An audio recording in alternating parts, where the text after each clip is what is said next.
If you don't need it, perfect.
Sukham sthiram asanam.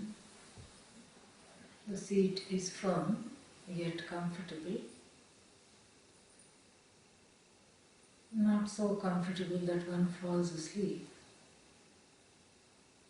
and not so uncomfortable that one is not able to focus. Eyes are softly closed.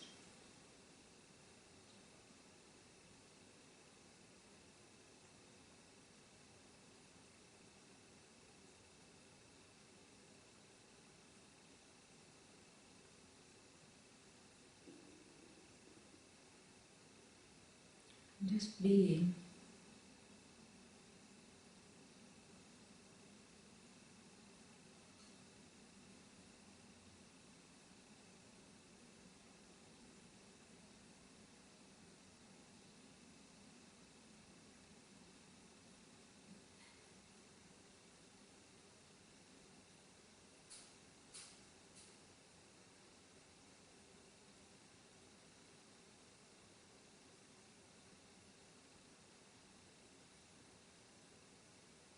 In the hustle of the daily life, with all the distractions, simply sitting doesn't seem to be of much value.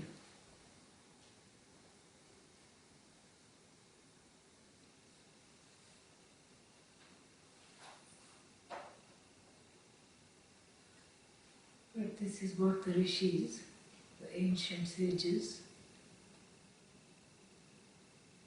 valued most of all.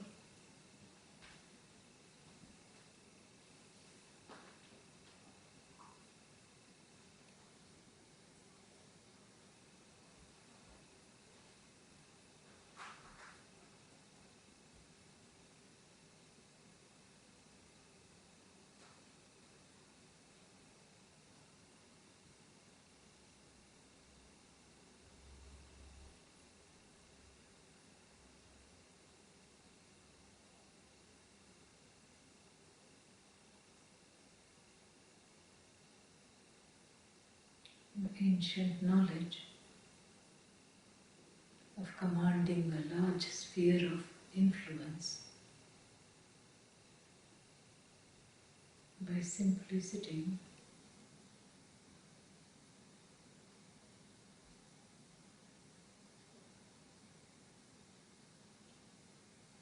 cannot be easily dismissed.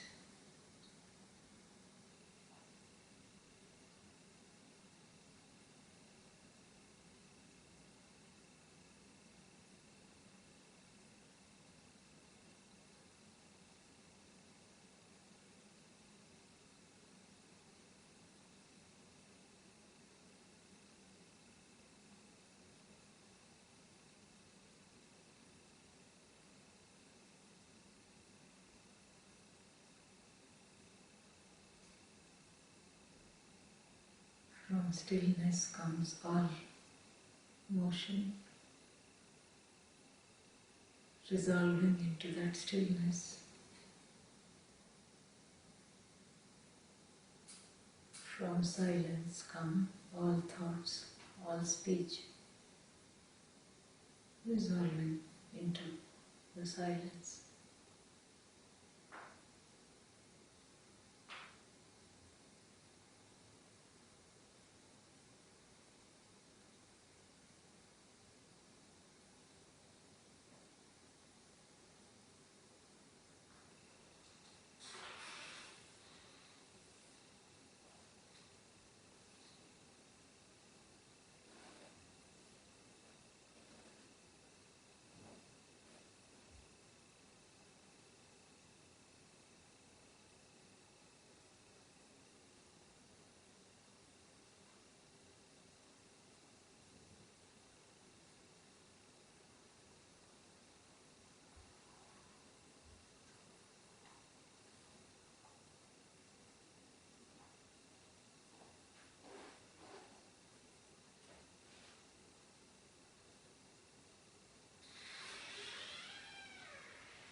Stillness is not opposed to speech, to sound.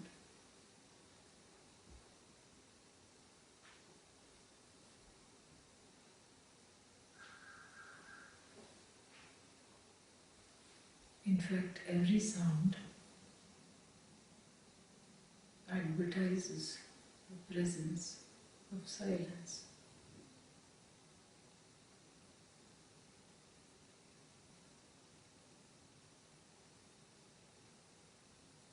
In every movement, I recognize the stillness.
It's a relief to just be.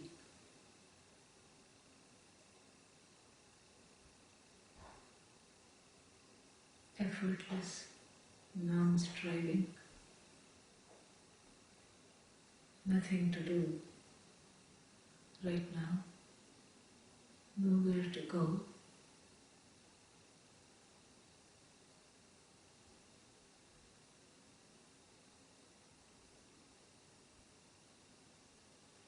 Letting the thoughts flow as they will, without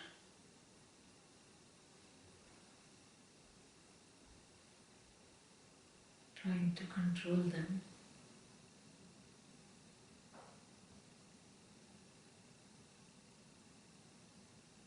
Every thought advertises the presence of the I, the thinker, free of thought, free of thinking even.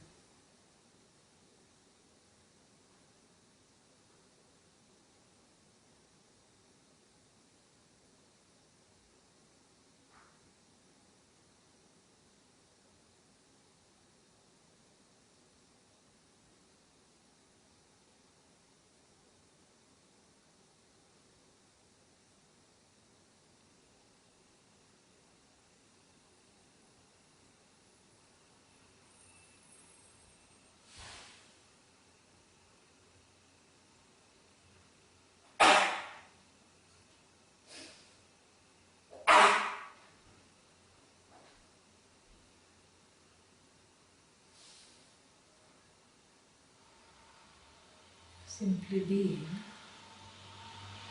is being free.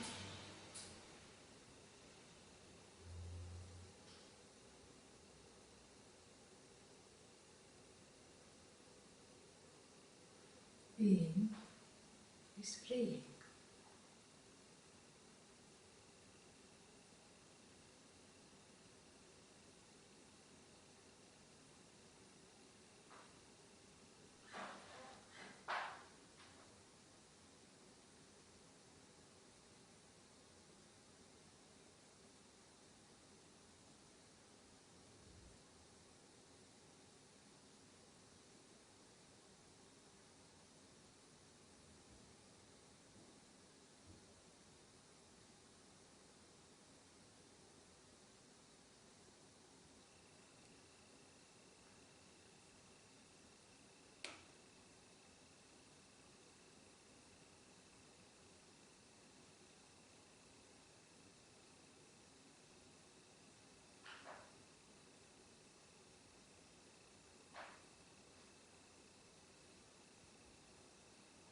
Om Shanti Shanti Shanti.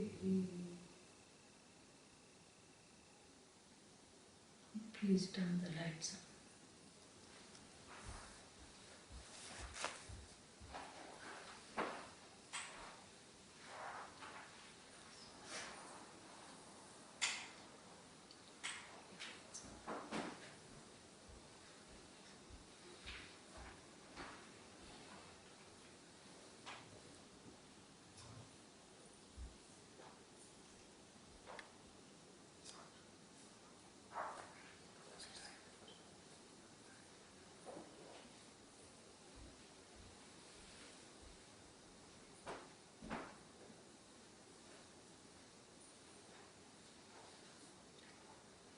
Om Sahana Bhavatu Sahana Bhunaktu Sahaviryam Karavavahai Tejasvinavadhitamastu ma Vidvishavahai. Om Shanti Shanti Shanti.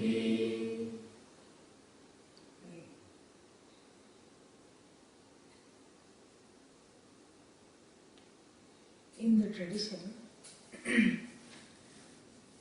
there are different kinds of texts.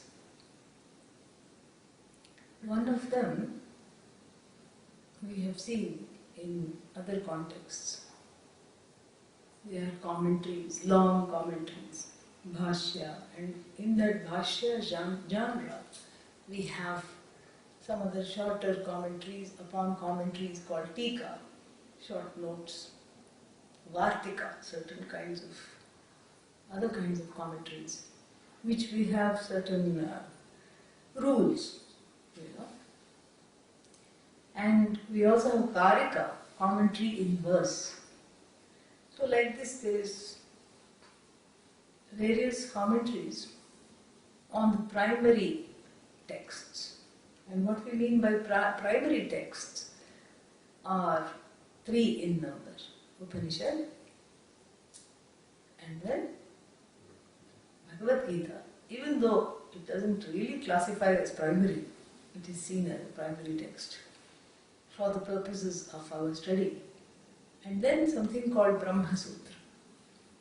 These are the 3 legs on which Vedanta Shastra stands. The tripod of Vedanta. These 3 things. So then this is just to explain, all this huge body of knowledge is just to explain what is being said. That itself shows us there is so much to learn. Especially Brahma Sutra has the record of having a vast majority number of commentaries. And then each one down the lineage, writing the commentary, we'll have to refer to the other 5-6 commentaries. You cannot just dismiss and say, I am the only one. So there is that whole body of writing. And then the individual authors also wrote their own independent texts, granthas, for ease of understanding. Sometimes it was a process of writing for the ease of their own understanding and for the understanding of those that came afterwards. And sometimes they will say that. And those kinds of texts generally are classified into two. And they can be in prose or in poetry.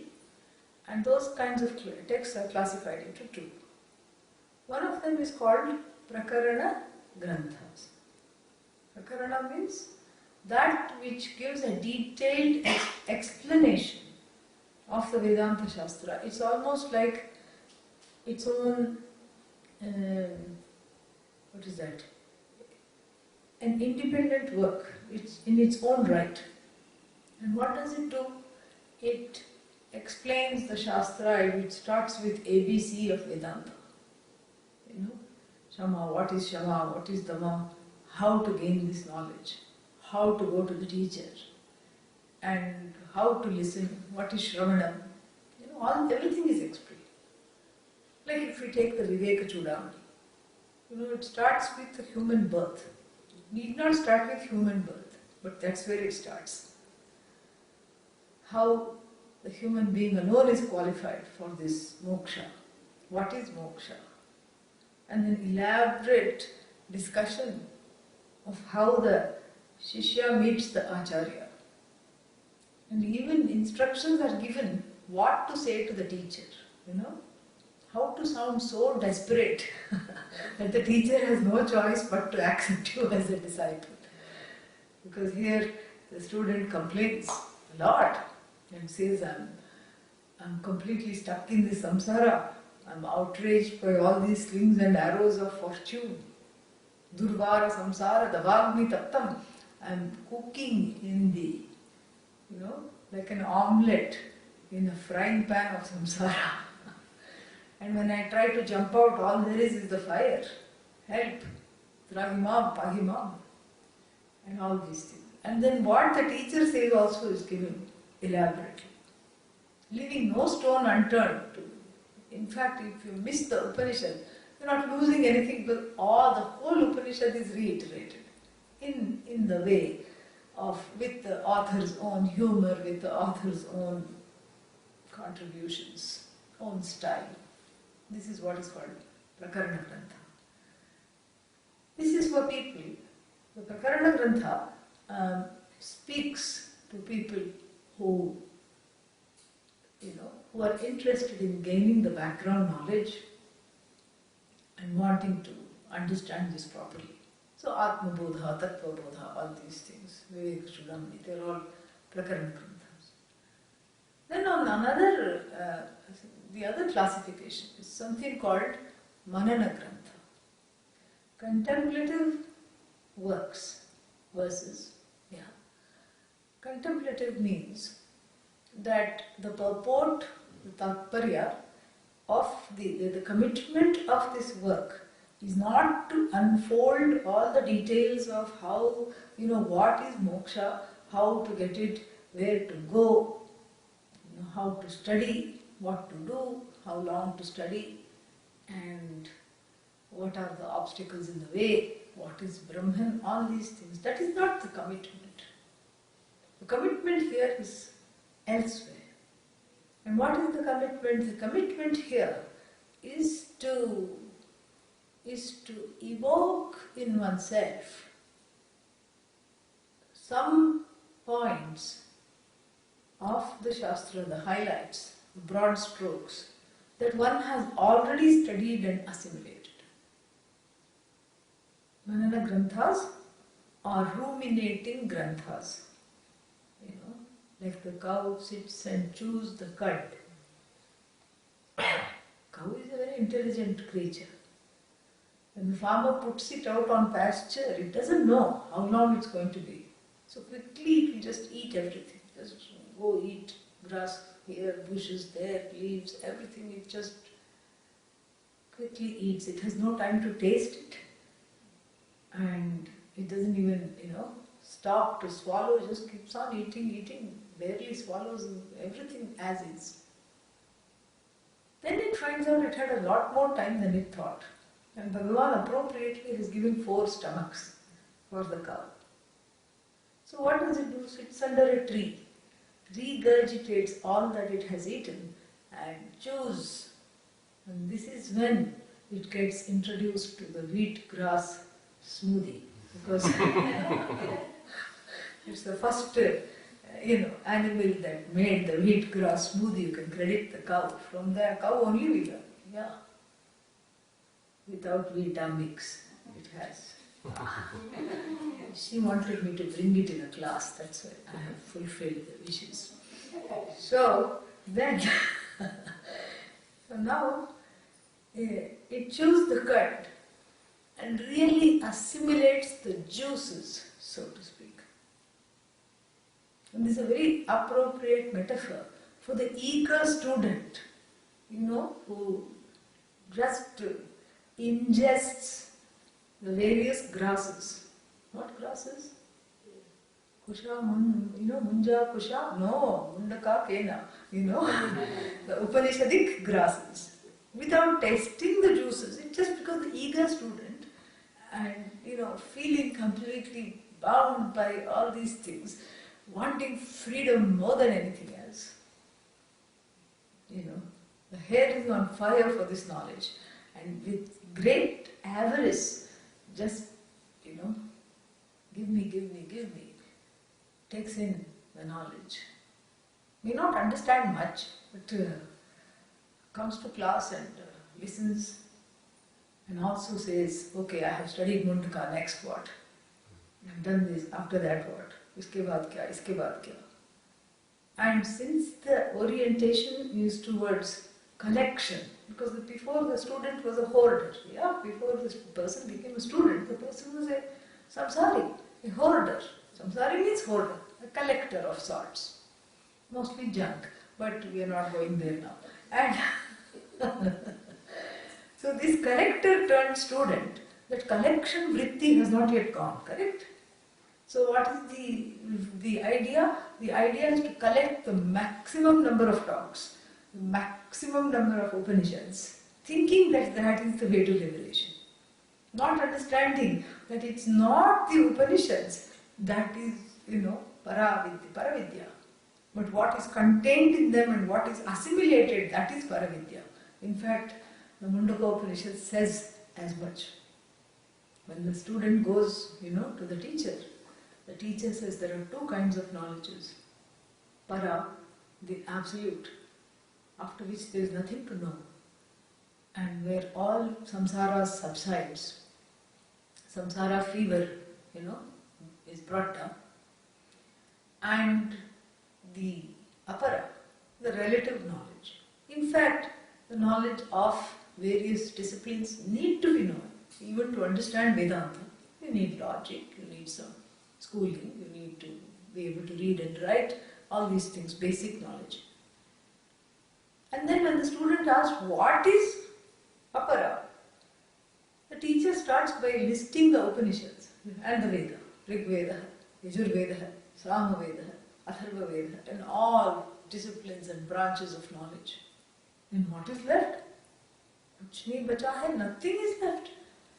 And finally the teacher says, para is that understanding through which the imperishable is communicated, that understanding, that vritti. So this the collector turned student doesn't know, correct? So one thinks that I should just buy up all the books on the Upanishad. Oh, and then the teacher mentioned commentaries. Then I should go and get commentaries. There are some commentary hogs. They keep collecting commentaries. Have you read this one? Have you read that one? And all the names are just,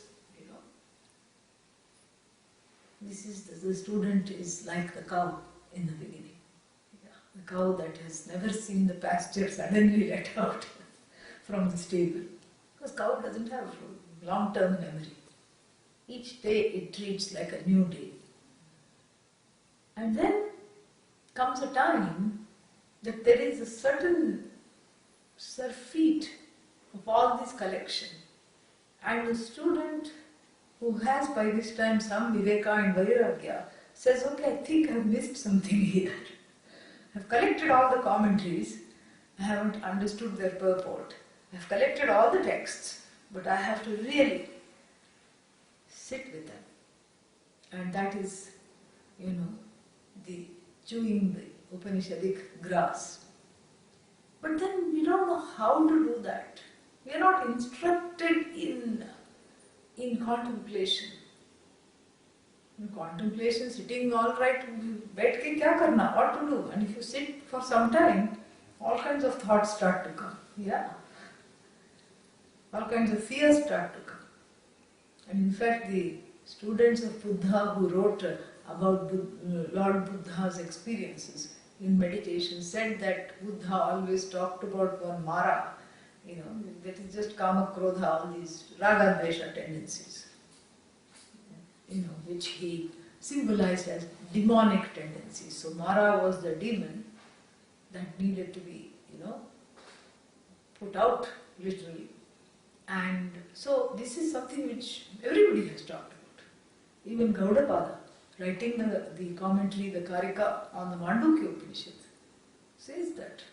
Says if you sit down for some time without knowing how to do it, what will happen is that bubbles from the sludge of the unconscious, like the swamp. If you go and visit a swamp, there are many nearby, and if you visit the swamp, what will happen?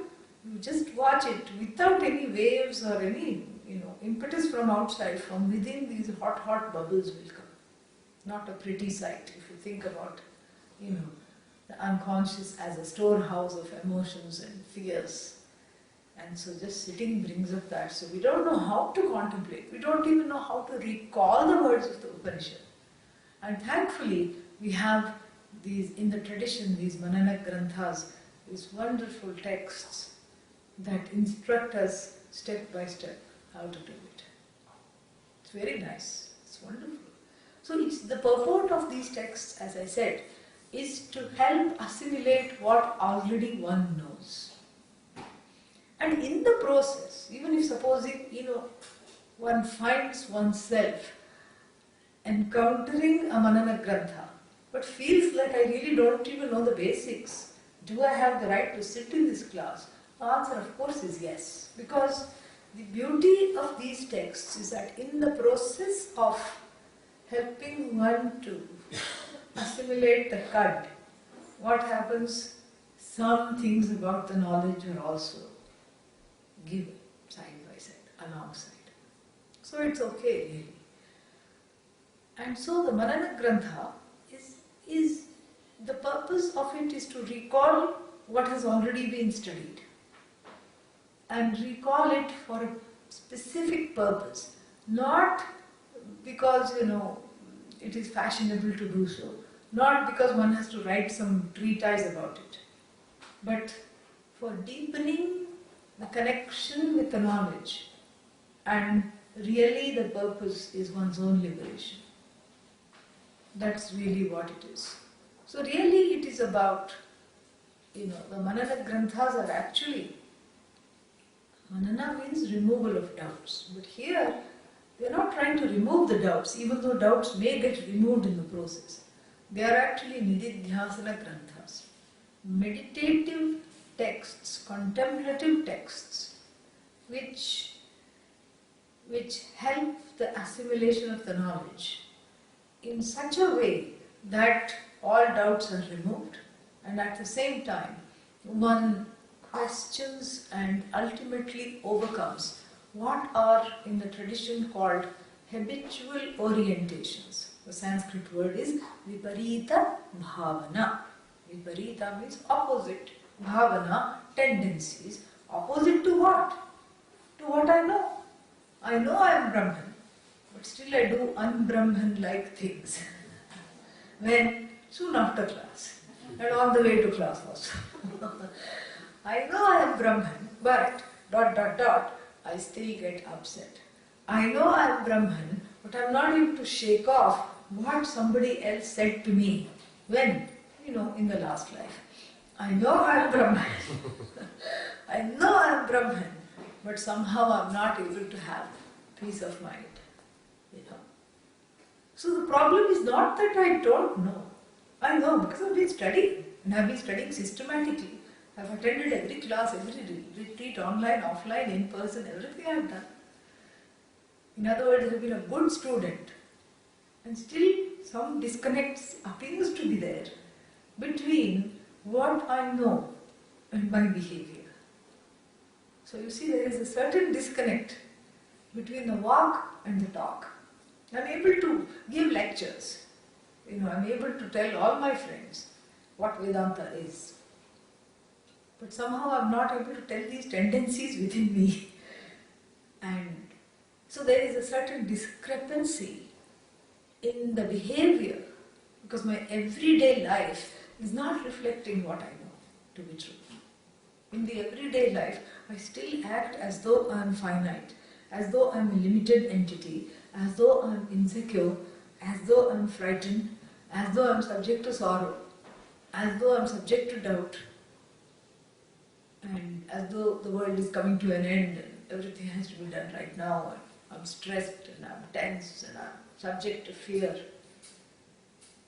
And this is not something easy to admit, because there is a certain thing called enlightenment ahankara. Not only does one know, but then everyone else thinks I know. And then everybody else says, oh, you've been studying for so long, you should know. So then, I have no other choice, or I feel like I'm left with no other choice than to masquerade as someone who knows. In the circles, in Vedantic circles. Yeah, that doesn't affect me at all. But then inside, like Narada, Narada who knew everything. Like I said, he was not able to go to a retreat. He was not able to sit in class. Why? Precisely because everyone thinks I know, but then I don't feel I know. So this is a very difficult thing to admit, because of this phenomenon called enlightenment ahankara. Everybody thinks I know, so I should behave as though I know, which is not a bad thing. We do say fake it and make it. But here it can become an impediment, because to really assimilating, to give oneself the gift of assimilating these teachings. And how can it become an impediment? It can become an impediment precisely because one blocks the channels of learning. Yeah. Because one is in a different world of just pretense. And make-believe is nice if you're 5-year-old and you're, imagining things, or if you're reading Harry Potter. But this is not somewhere to make believe. This is somewhere where we need a kind of an integrity and an intellectual honesty to be able to really gain the meaning of such texts. Where we say, okay, this is a problem, and I recognize this problem, and I would like to overcome this problem. You don't have to advertise to the whole world and put it on Facebook, I have enlightenment ahankara.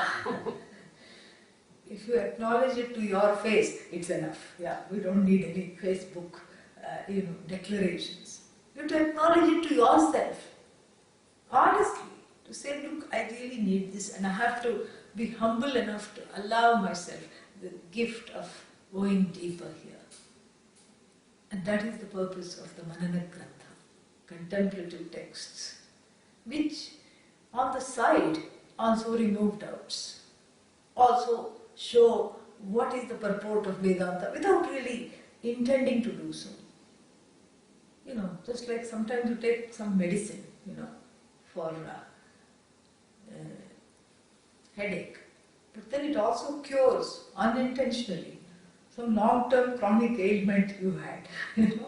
So like this, the Manana Grantha is to remove the gap greater than the Grand Canyon sometimes between one's understanding and one's way of being. What is called the habitual orientation, the viparita bhavana, where one is not able to own up this knowledge, to assimilate this knowledge, to make the knowledge really one's own, intimately.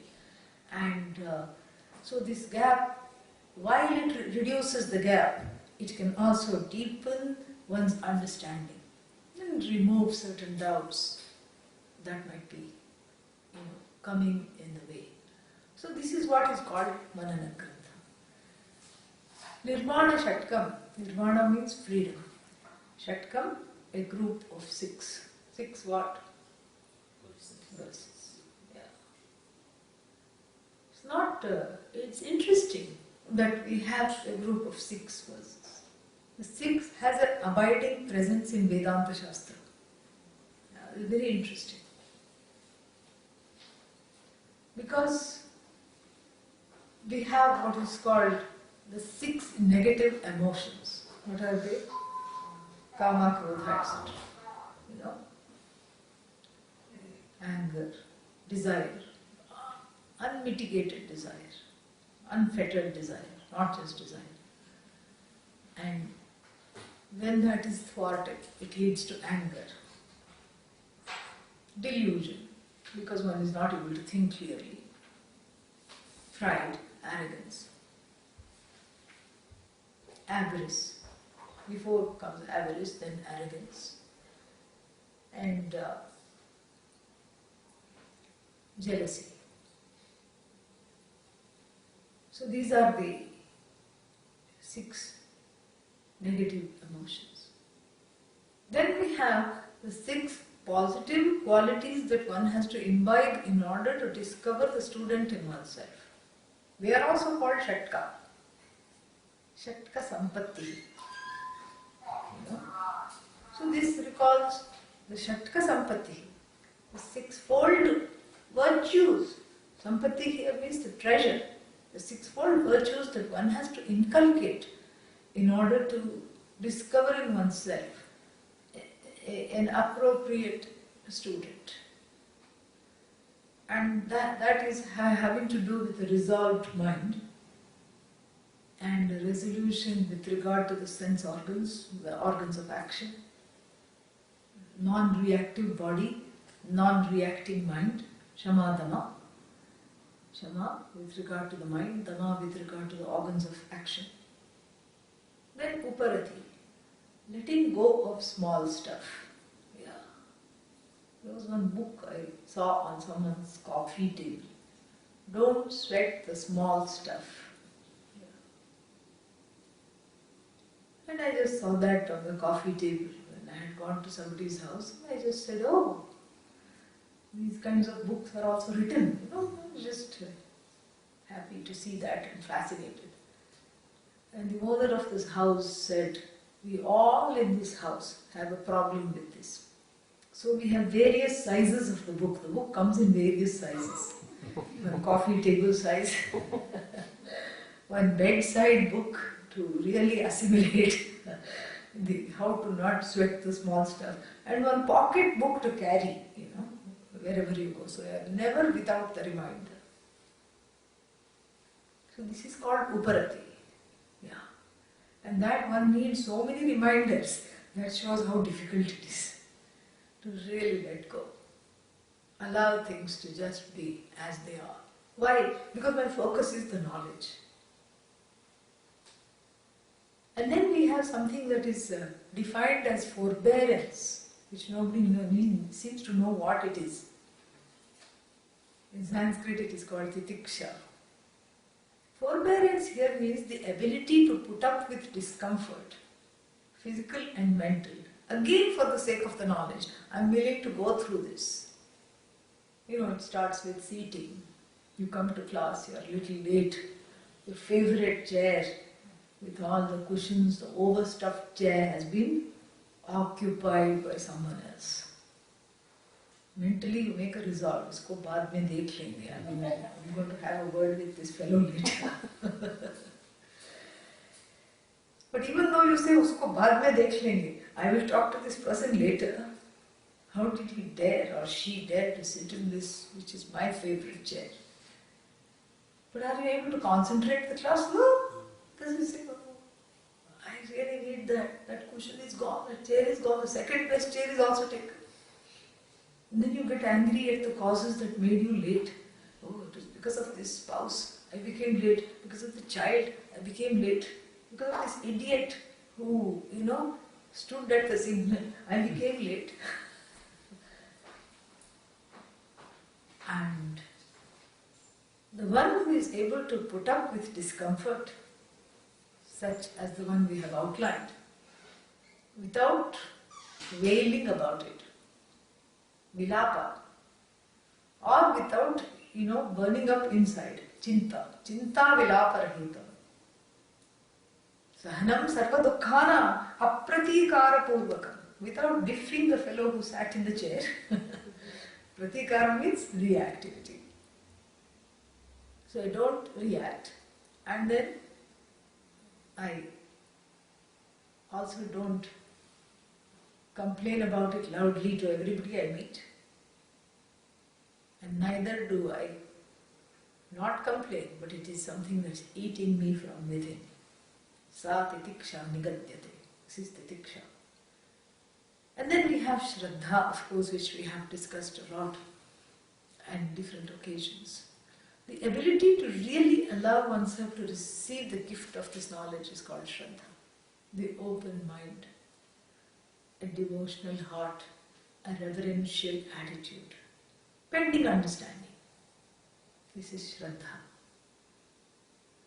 Then finally, the sixth one is Samadhanam, the single-minded focus. That is also comes in group of 6, correct? Yeah.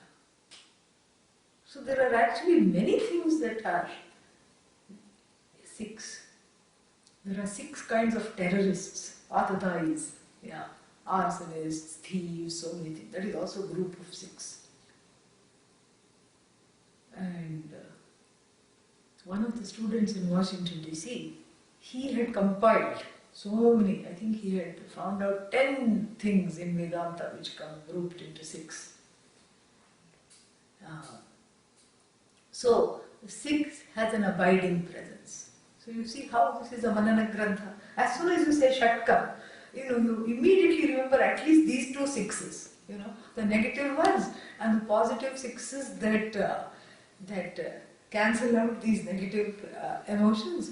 You at least recall 2 come to mind, And this is helpful because already one is recalling. Even before we have started the text, it is doing its job. How lovely it is. So beautiful. This is the power of the text itself. And of course, like all other texts, it is attributed to Adi Shankaracharya.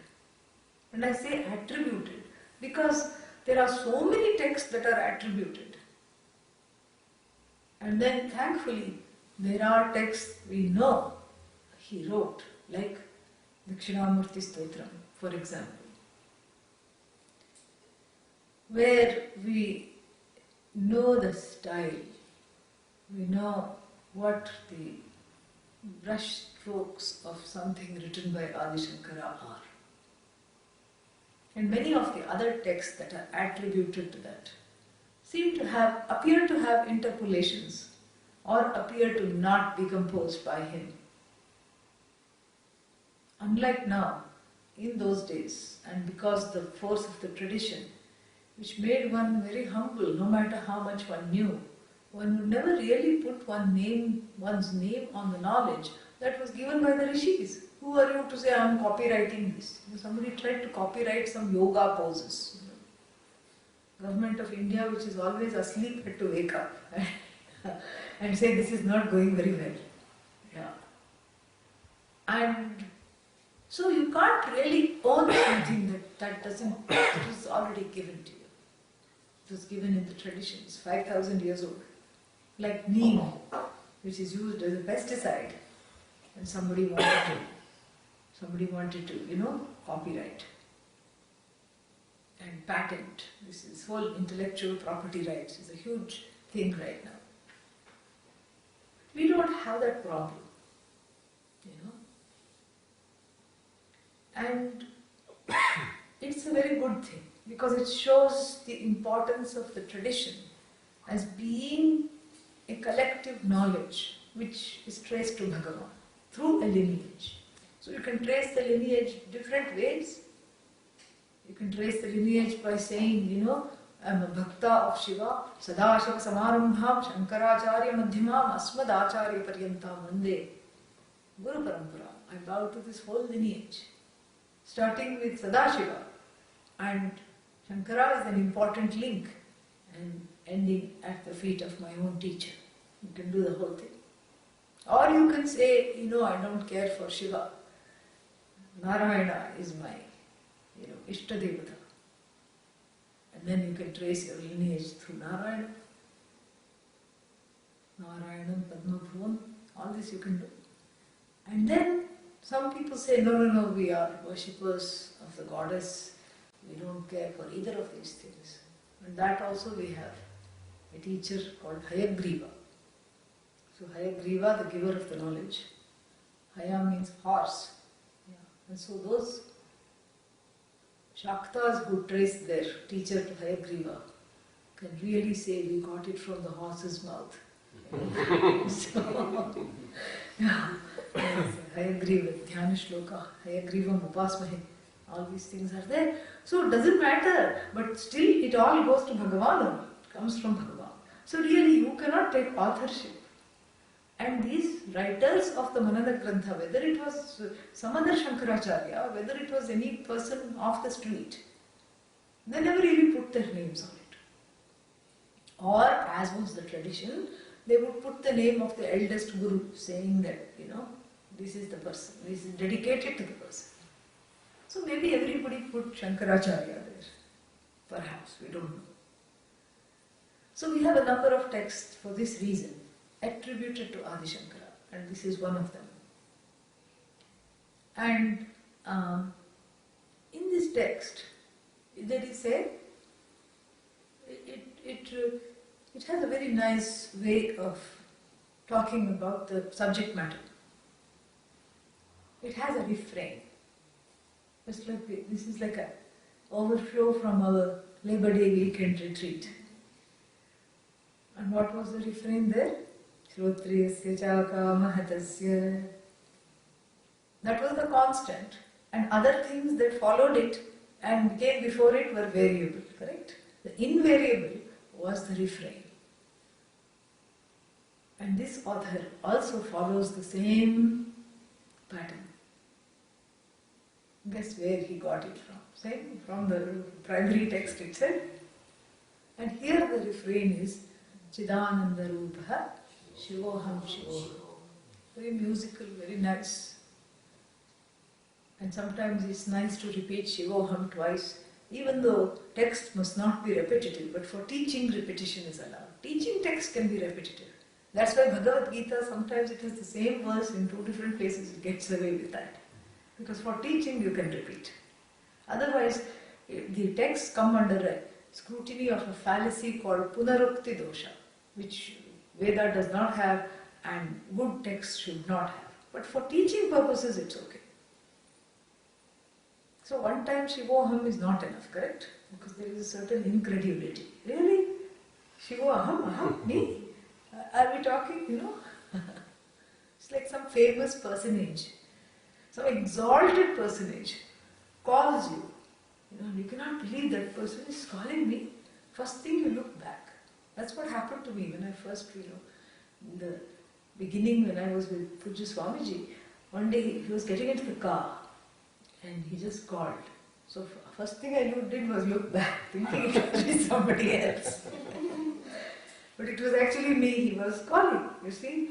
So that's why Shivoham double take. Shivoham twice, also for the sake of the meter.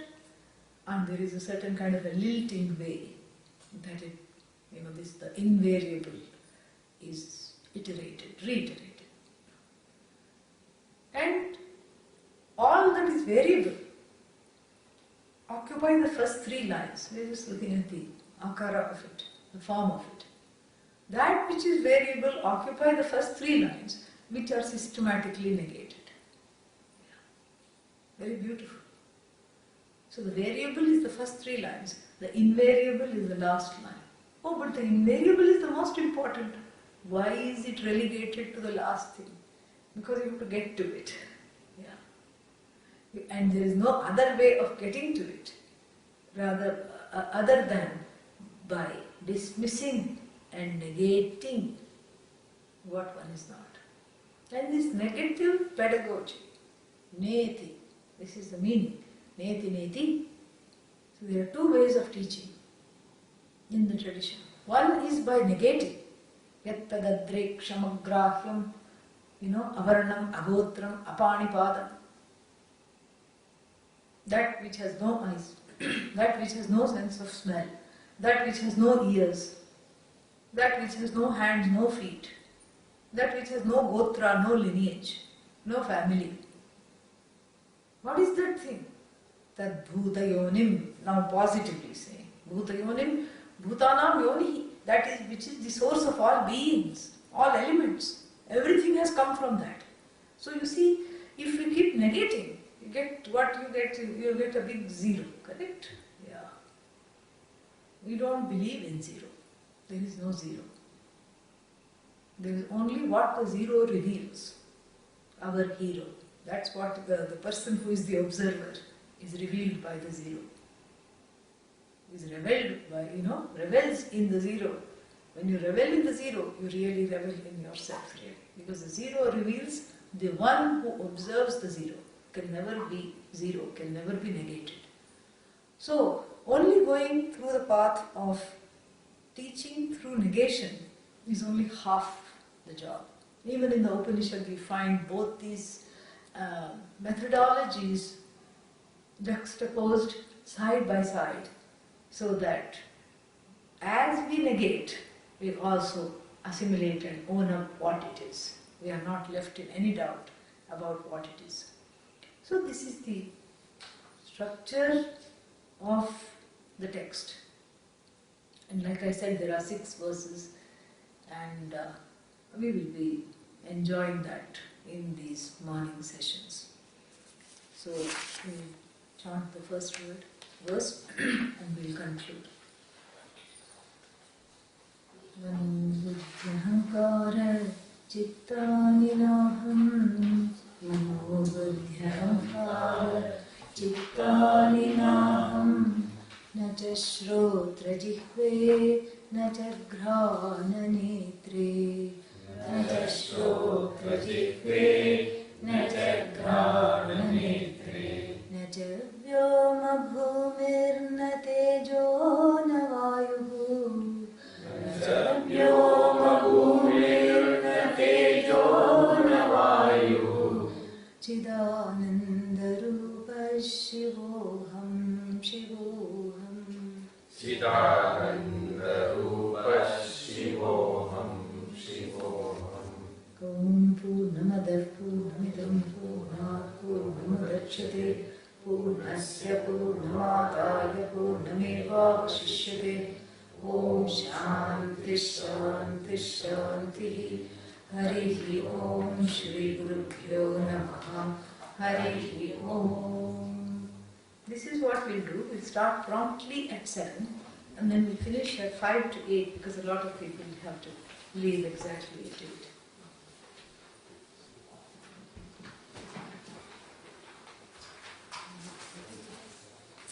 Leave these papers behind, or you can take them, but remember to bring them. You can leave them in here and then pick it up tomorrow. No, you go further. Just a little bit. Does she want to take it with her to go? Let's do that. Well, let's do that. We'll take it. Om Om, please. Om Namah Shivaya. Oh, how are you? Doing well? How is your cousin brother? Is okay?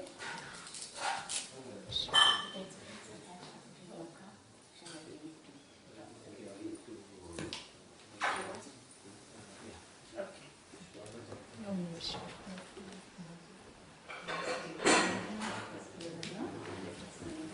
Whatever is online, yeah. I will just take it with him, huh? She'll take it with her. I'll take it with me. Is that okay? Yeah. Because restaurant has always a wonderful food best.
So you will take the sheets. Sheets and either four sheets. She's going to set and I'm just leaving, but he's going to. I want to put the express ones there. Yeah. Sure, I'll bring it in the evening. Yeah, no problem. Sure. Yes, I mean, No problem. Right, please take some coffee. You want to go doctor and Yeah, I'll go with Hajji. That's okay. She's in a hurry or you're in a hurry? I don't know. I will go doctor and come back. And tea is there. I have a 8 o'clock call. Go ahead. Have a good day. Thank you.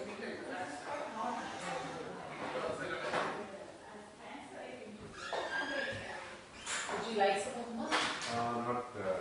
You can take it to go also, guys. Take it to go is fine. I'll take it. Oh wait, I'll use the club that if you want. You go ahead. You take care of yourself. It's right here. I have to transfer the express into this car. Oh, you just transfer it home because we have only 2 cards. Okay. I tell you what. Give me the You can rest. take it to them. I'll keep it here and then I'll put it in. Oh, yeah. Okay. So I'll come out with you now. Because he's going to drop her and come back. It will be just 10 minutes. Thank you. Oh, okay. Then we'll answer.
there's coffee, tea, everything. Sunday. Sunday, is it? Yeah. Right. Ajay? Yeah.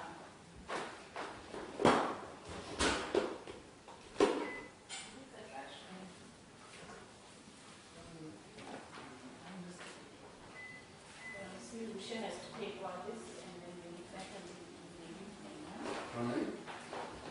Take all this right now and bring it back again and leave it later. Ishwar എടുത്തുകൊണ്ട് Where കൊടുക്കാം. do you live? This car. He said he want it. Yeah. He will put it in. We got So it you yesterday. go to Megan's Yeah. place. Yes. The pitch industry தான் இருக்கும். ஆமா. Because ரொம்ப traffic இருக்கும். ரொம்ப traffic வேணா. வேற வழி போனவர் அவங்க கிட்ட வேணும். ஆமா. By the way, நீங்களும் அப்படியே போவேன். is the morning session broadcast? Is the morning session also broadcast? Yeah, she has. I think so. Because from tomorrow I'm planning to come online. Going back will take an enormous amount. 1 hour will be if you are fortunate. But yeah. Even yesterday, last evening session was broadcast, I think. Everything is broadcast. Yeah. And tape. Okay, see you recording. Yeah. They requested them to tape, so she taped. Yeah. Do you guys let me arrive? We haven't done it. Yeah, it will be a long commute. Why don't you move here? I hope to move into somebody's basement. You can move in my basement. I'd be happy to. Please get one more boat in the house and move tomorrow. Is it only two I don't have to sell or anything, I'll just move. are you only 2 people in the family? Huh? Or do you? We'll be soon.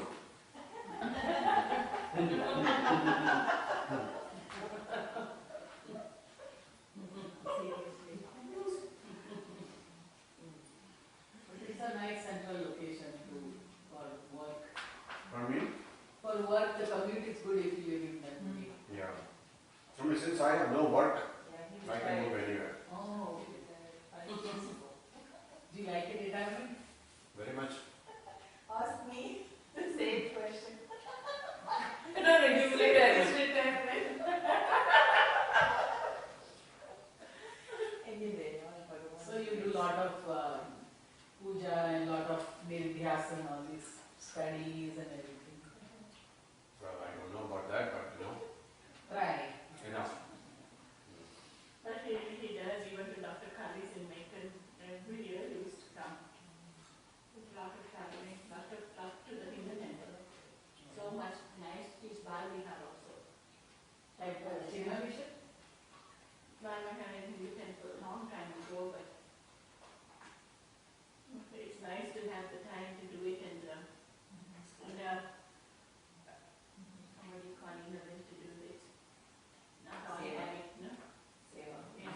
You want some tea? I had coffee and left again, yeah. Oh. You have a Yeah, I'm waiting for. I transferred some of my work to somebody else. I covered for him on Friday. So I'm not Sure. coming today. Please tell her to move it to your basement. Anything and then Yeah. I'm ready. it's a small basement, but it's fully sufficient with kitchen. Small is more attractive. Yeah. Yeah. The big there, not like it. I think the big house needs lot of work for women. That's what. Or you have to hire somebody to come and clean and everything. I'm having trouble. I have a small house and I have trouble with the small house. I don't know how people maintain it.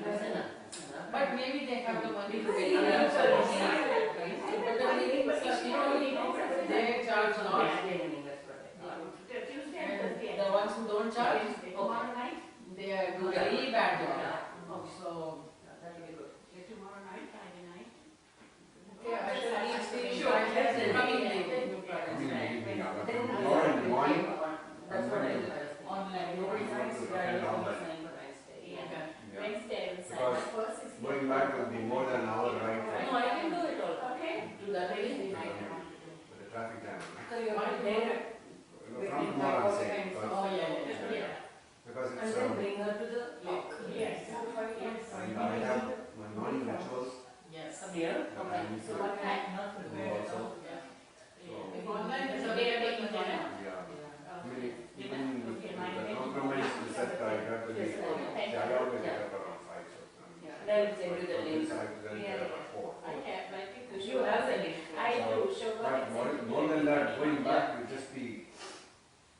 traffic. Are you going to the women's conference, Saraswati? I haven't really thought Is it about at Babs? but it would be nice if you Have you already announced it. No, the venue was not given at the email. Venue is there. Yeah, it's there. It's in the same place Gujarati Samaj. Who is it sponsoring it? Who is sponsoring the Good question. Usually bats will do that. I went to the home, that's the one that she did at HSS on Saturday to Saturday. Okay. It wasn't very good because they didn't let her speak. They gave her 10 minutes. Yeah, There was a panel and I was very disappointed because I thought they will give her like 30 minutes, 1 hour to speak. Panel, how much? 10 minutes? How much can you speak? We knew that those things will be like that. But I didn't know, so I thought it would be a whole talk on that topic. Like panels are not usually like, even if they all 6 are great people, Yeah. panel is no good because you don't get to develop it as an individual would. And she was the only Swamini, rest of them were like Dr. Acharya was there and Yes, they but were the other is going on a place. Pull out stuff will be there. Yeah, I could not find the garbage. It must be hidden. Might be this, yeah. There.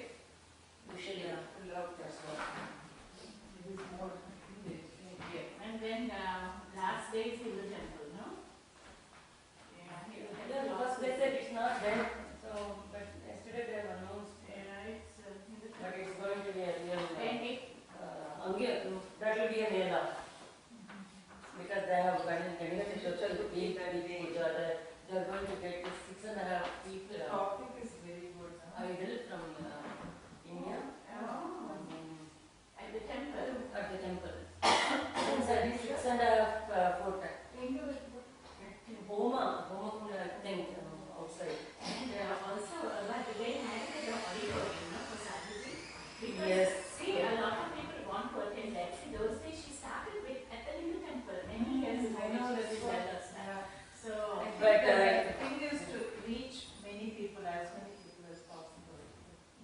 But you know, we have a curriculum day also that day. So parents are not going to be able to come to the talk. what is curriculum day? What you are doing? Balika, right? Yeah. But Balika, after the aarti is done, then? After the Arati, the actual parents will come in groups to classes. So the teachers have to tell them what is being done. That's new. But It's like the, American elementary schools. yeah. Parents' Day, you have to tell them what you See, teach no, the no, children. no, parents are supposed to be there. The whole point is. But I sent an email to Sundaresan saying that this talk might be good for the Balavika students, especially the youth Yeah. group. Yes. So hopefully there will be some adjustment done to have them Yeah. attend it. And also guitar class is there. So they Yeah, yeah. can come. That day, But but I'm not sure if I'll be able to go to her talk because my thing is if the priest tells me I need some help, I go help. I think we That is Yeah. non-negotiable. Oh, we have to do the puja, that is so important. It's a very important puja to do at home. Really? Absolutely. But with enough Shraddha, we can get up at 4, do it at home, complete it, and then Do go all to the the temple. preparation this week, postpone it to the last week. That, what about tell me? I mean that. Where can we get some clay? Do you know where I can get some clay? Bring some clay. Yeah.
is gone to drop.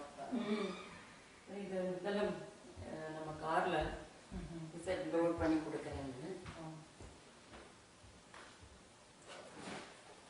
You saying in your car? ஆமா. Oh, okay. Because அவளுக்கு 2 car இல்லையா? Oh. Yeah.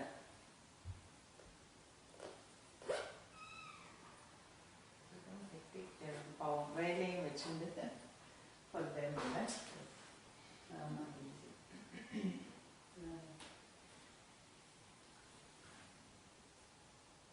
எல்லாம் setup பண்ணி it was ready. I know. We were there for the evening program also yesterday. அப்படியா?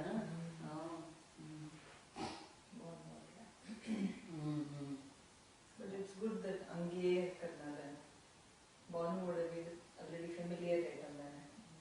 Correct. So this is a huge book.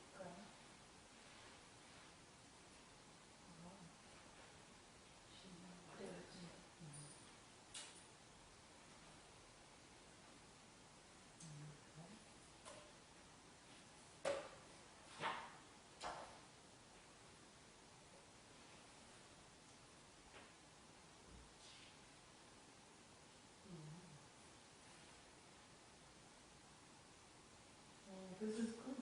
எல்லாம் அவர் பண்ணி எல்லாம்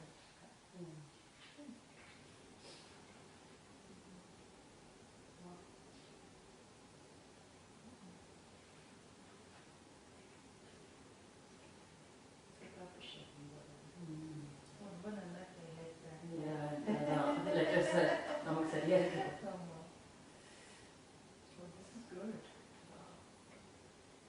ஈகா குரூப்புக்கு என்ன வாங்கி எல்லாரும் ஷேர் பண்ணிக்கலாம்.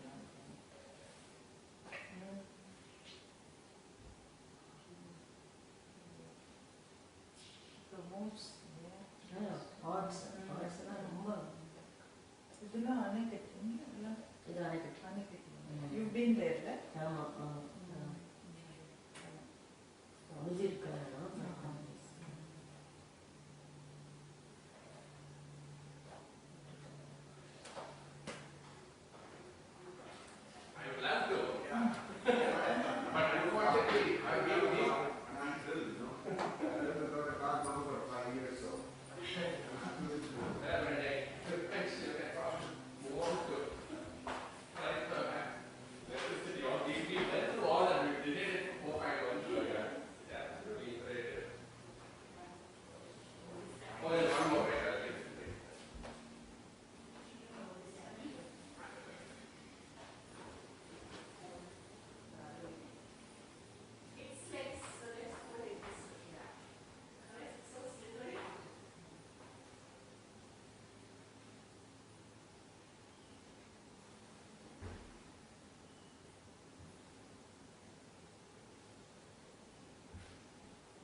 as if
every day is different.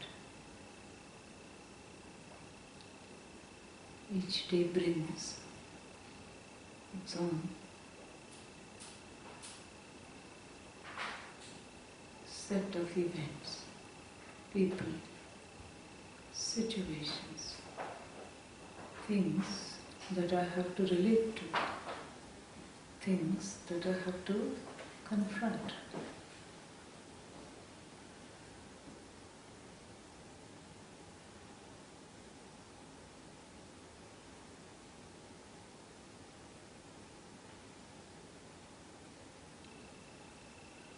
Therefore, it is good to be in a place of freshness, to receive what comes, especially if I am not in a position to alter it.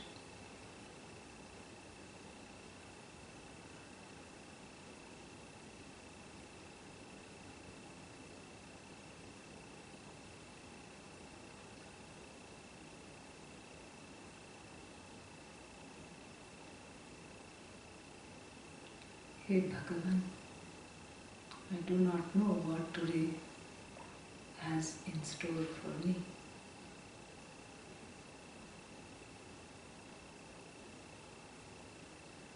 Will it be a day that unfolds exactly as I want it to?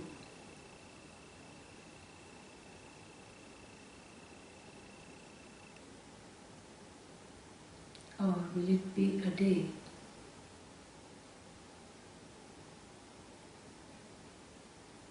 that I find difficult because of my own lack of receptivity?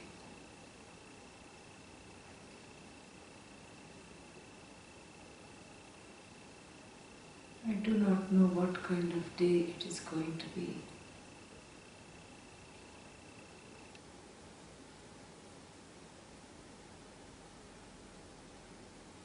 But I can prepare for it.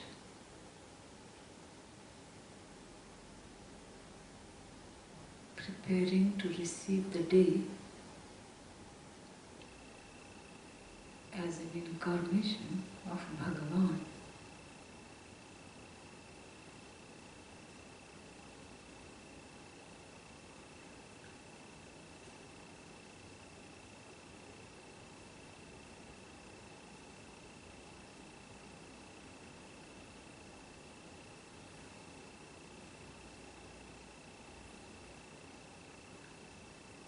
I start with my own body.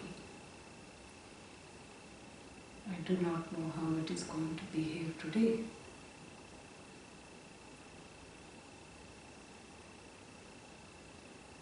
New surprises, challenges.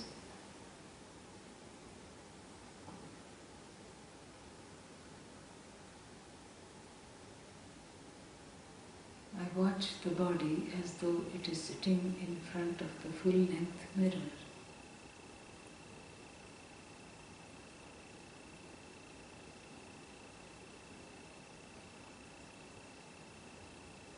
The body is my vehicle.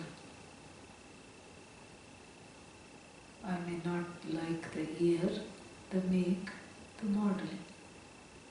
This is what has been given for me to go around, to do what I am meant to do.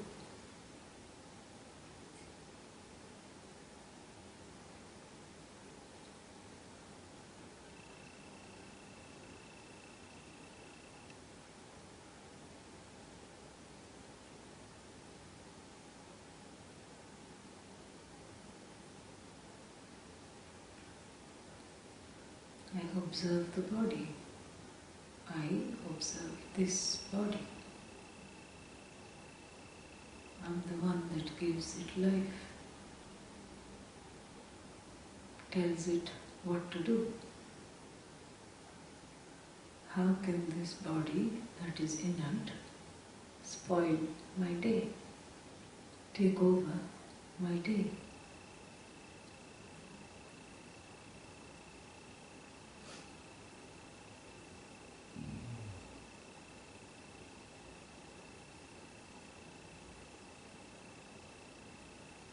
Moving next to watching the breathing without disturbing the rhythm. I just watch the breath.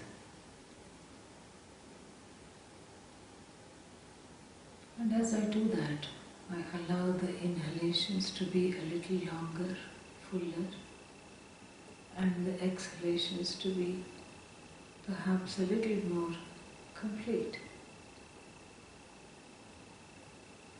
There is no holding, just breathing gently, softly. The breath is as long as it can get.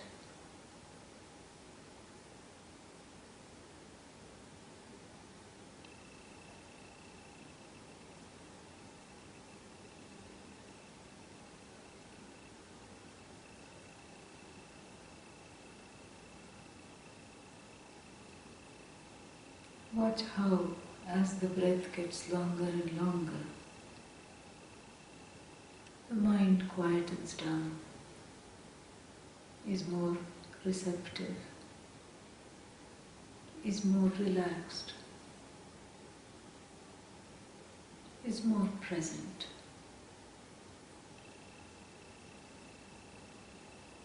That is because the breath, prana, is sutratma, that which connects everything together, brings everything together. And so therefore, a number of ancient philosophies talk about regulating the breath as a way of regulating its reactions to what may come.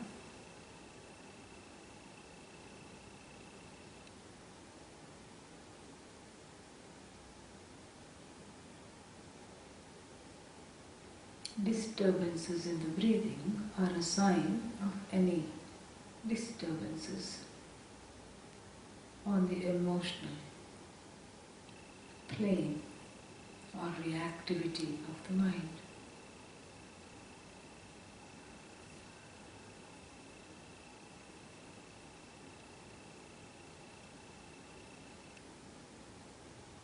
So the breath is a good litmus test, something to be mindful of as I go about greeting the day, especially today.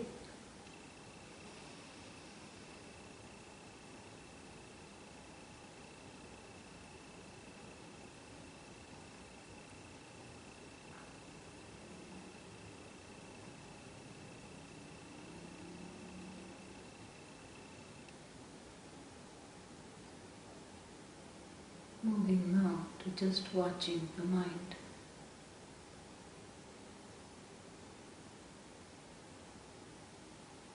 I, Sakshi, observer, watch the mind.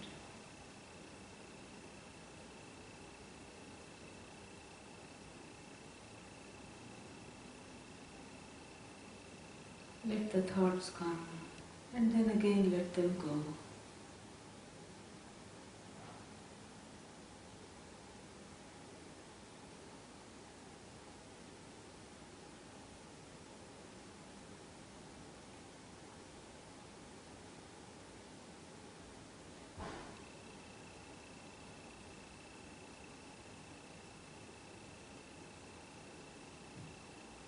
I, the constant one, watches thoughts that rise and fall,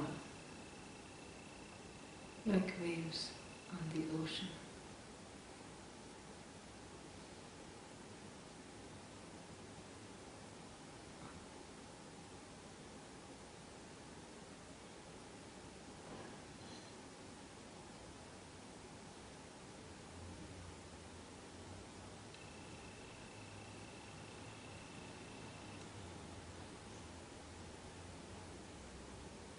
The waves on the ocean do not disturb the water.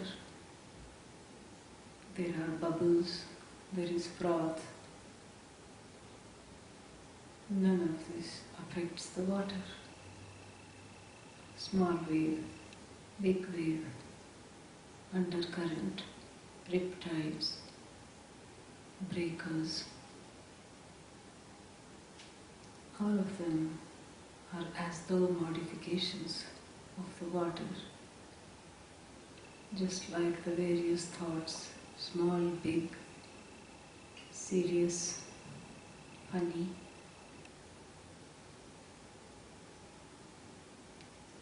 rising and falling in the mind.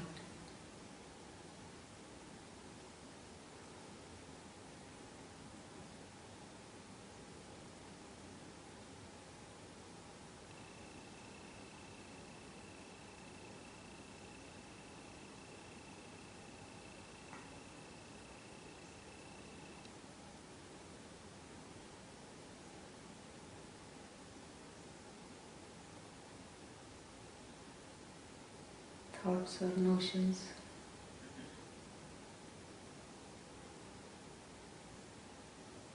that do not have a basis. The basis is I. I am in charge of the thoughts. As they unfold, I can stop their train if the train is destructive to me.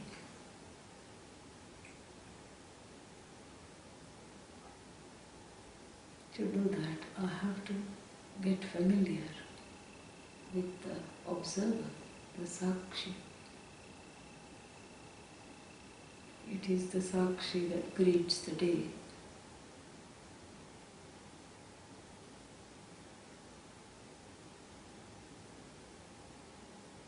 One who is unaffected, free of fear.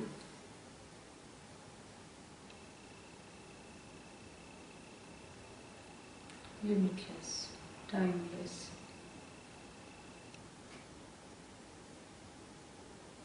all knowledge, free of the body-mind complex.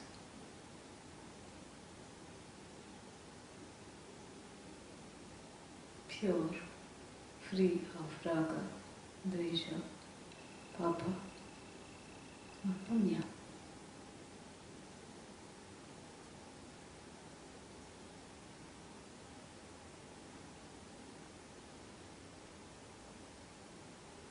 When this free being, myself, greets any day,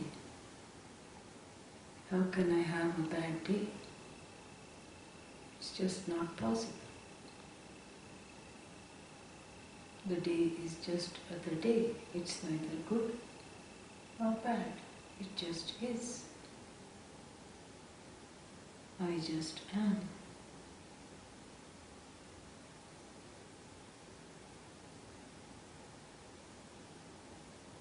When I watch the mind, I can take the time to let all fears subside.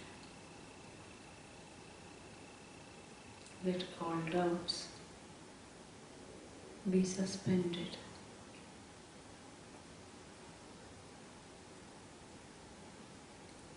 All uncertainties put to bed, put to rest.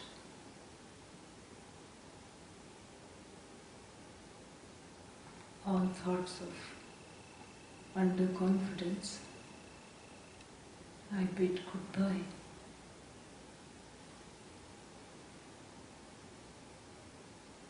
I am fresh. The Sakshi is always fresh, always new. Like that, the day is also ever fresh, ever new.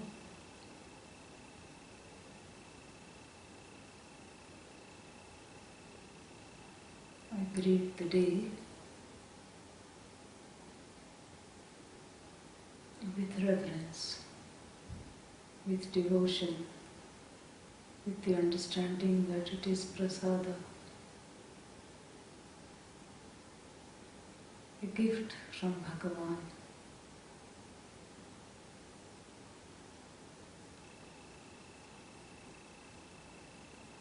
Give me the strength, O Lord,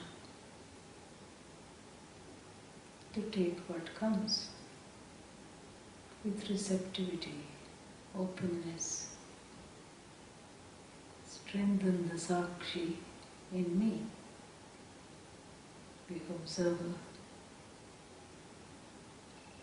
the being that is Satchidananda, non-separate from you.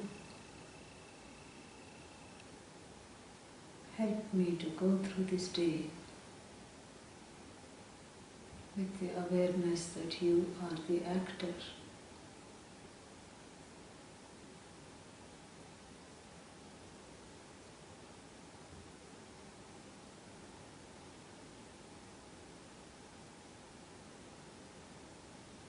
Guide me with the clarity to make the appropriate decisions.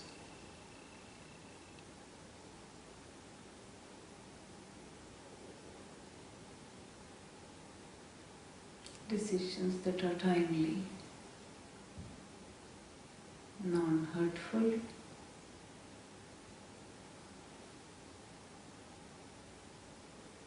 decisions that are free.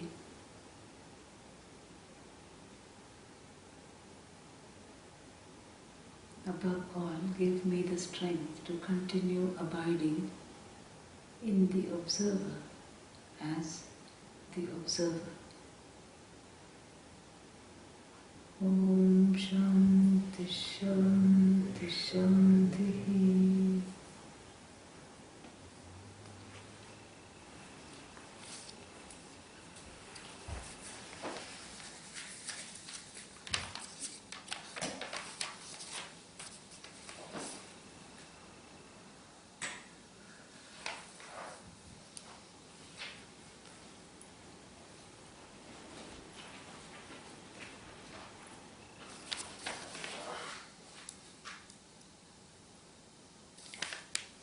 Om Sahana Bhavatu Sahanau Bhunaktu Sahaviryam Karavavahai Tejasvinavadhitamastu ma vidvishavahai. Om Shanti Shanti Shanti. Manobuddhyahankara Chittaninaham Manobuddhyahankara Chittaninaham Nacha Shrotrajihve Nacha Ghranetre Nacha Shrotrajihve Nacha Ghranetre Nacha Vyoma Bhumir Natejo Navayuhu Nachavyoma bhumir natejo navayuhu Chidananda rupa shivoham shivoham Chidananda rupa shivoham shivoham.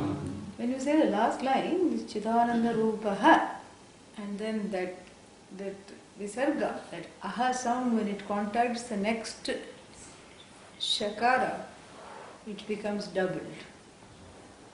Chidananda Shivoham Shivoham. Chidanandarupa Shivoham Yeah, Shivoham. like that. Just like saying Shanti Shanti Shanti. Same rule applies there. This is also called, and it has another title, Atma Shatkam. Atma Shatkam means what? About oneself. Yeah. And of course, as with all the verses, all the texts that are attributed to Adi Sankara, there is always stories around it. So this too has a story. I think it must have been taken from that Astamalakiyam, similar story. What is the story here? Adi Sankara, the legend, has grown around this Nirvana Shatkam. Whether he composed it or not doesn't matter. We have a story.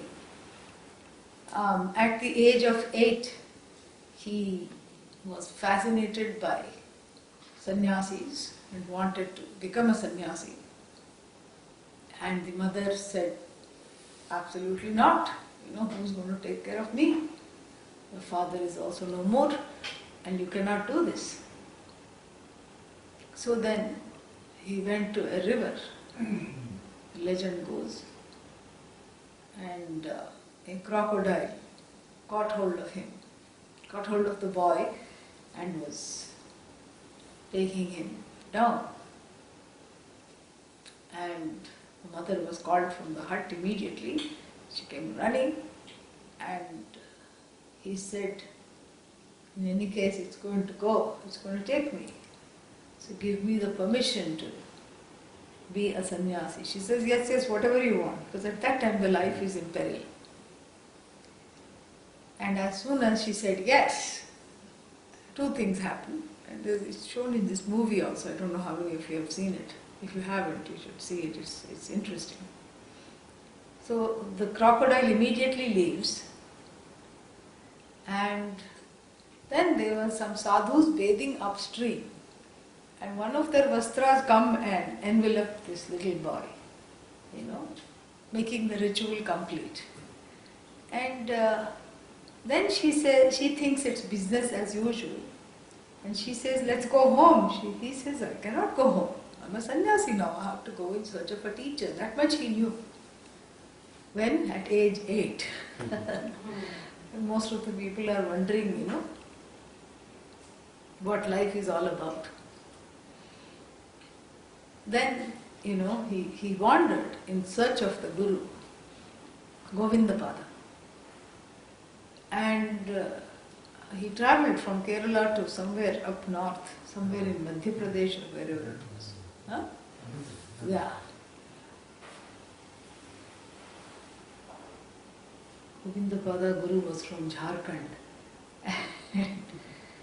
So he was just teaching there. In those days, just open air, You don't have to bother to reserve halls and you don't have to live in that subdivision. No such thing. All you need is the sky and you just are sitting there. And so Govindapada did have an ashram, but this particular class was just right there. So he stood there till the class finished. And then Govindapada asks, who are you? This is the story. And these are the verses that were composed extempore. That is the story. We all like stories and it helps to focus more. So I thought, let me say, it doesn't matter. You see, the beauty of the Hindu tradition is you don't spend a lot of time trying to think of the veracity of certain things. Because that's not where the truth of the story, that's not where the purport of the story lies. That's why we are least bothered if people say, did Krishna really exist? We don't care, You can still enjoy the story, get the moral of it, learn something. And so to hear what is there to learn from this story, regardless of whether it happened or not, whether it's true or not, whether it was Adi Sankara or not, it doesn't matter. There is a moral to every story. And the lesson we learn here is that there is, that there are these souls who already know who they are. And they set an example for us to see that we too can benefit not only from their compositions, but what is behind these compositions, which is the wisdom. That one is not the body. One knows. To a certain extent, one knows that. But then at the same time, there is a great and very pervasive identification, which one is unable to shake off. And that's why these kinds of verses to study first thing in the morning, we hope, after one has had a good night's rest, the mind is a little more open to it. One is not sleepy, one is not cranky, one is not tired. So these kinds of verses help the assimilation of this teaching. So like I said, it is a Manana Grantha. From where I sit, that's what I see. A number of people who've written about it say it is a Prakarana Grantha. It's okay, doesn't matter. But it has a certain contemplative quality which we are going to focus on. And so the first, and it follows, as I said, the teachings of the Upanishad, which first has to negate what you are not. Then only it can teach what you are. It has to negate what one is. And this is a funny methodology. Really speaking, it's funny. If somebody asks you, you move into a new neighborhood, you're taking a walk, you meet some neighbors. They say, who are you? You don't say, I'm not the trees, I'm not the footpath, I'm not the parked cars. Neither the clouds am I, nor the road. And you don't go into those kinds of details. You just tell your name directly. You don't say, I'm not this, I'm not that, I'm not this. And you don't bother into all that. It sounds funny also. Nobody says, I'm not the house. I'm not any rooms in the house. Not only not the house. I'm not the bedroom, I'm not the living room, I'm certainly not the bathroom. And you don't go into all these things. So what is so special and what is the necessity of this neti methodology of teaching, we have to see. This is very interesting. What is so special? Why does this have to be negated? The negation comes, we have the expression in Sanskrit, prasaktasya pratishedha. Pratishedha means negation. Prasakta means that which is possible, there is negation. Only the places where that identity is possible, that is negated. Now, of course, nobody says, I'm not the house, I'm not any of the rooms in the house. One need not say that. Why? Because the chance of identifying with the house, or when one is walking with the footpath and the parked cars and the trees on either side and the road and the sky, is not there. Same thing we see in the Veda also, in the first portion of the Veda. Suram na pibet. What does it mean? Sura means what? Bhagavan. Don't drink Bhagavan. Don't drink the Devatas, right? No. Sura here means that which is godlike, perhaps, I don't know. Sura here means alcohol. Yeah. Do not drink alcohol. Why? Because the possibility of drinking and getting addicted to it is there. That is why it says Suram na pibet, kalanjam na bhakshet, do not eat meat. Veda says that because the possibility, because Veda knows that this human being, whatever haath mein aayega, khayega, whatever is there, he will eat. But the Veda does not say agnim na pibet. What is Agni? Fire. Ah. Who drinks fire? No. Even the so-called fire eaters, that's also just, some way of, they just numb the fire. They don't really swallow it. They don't eat it. Nobody drinks fire. Mrit na bhakshet. Nobody says that. Only children sometimes will have that. Mother Yashoda said that, she said, open your mouth, what are you doing? But the only things that are negated, the negation comes only when there is a possibility of doing that. And that is where we see the negation strongly. And so too, when the Upanishad says, you are not this, you are not that, that means what? There is a strong possibility of mistaking myself for those very things. So before it can be revealed who you are, what you are, the mistake has to be removed. And therefore, this teaching begins generally with, you're not this, you're not that, you're not any of these things. I said the teaching begins there. It doesn't end there. If it ended there, it would be the end of Vedanta. We would all become Buddhists. Because somebody said, some person wrote this. The self is like an onion. Onion? You keep peeling, layers. What is there? Kya bachega? Nothing. That is what it is. Self is nothing. Like I said yesterday, it cannot be nothing. If it is nothing, then how can you say I am? You should keep saying I am not, I am not, I am not. But everybody says I am, aham, asmi. That much is clear. I am is clear, aham asmi. What is not clear? Aham brahmasmi is not clear. No. That Brahman, which is the truth of when what is left after negating everything, that is Brahman. That happens to be the truth of I.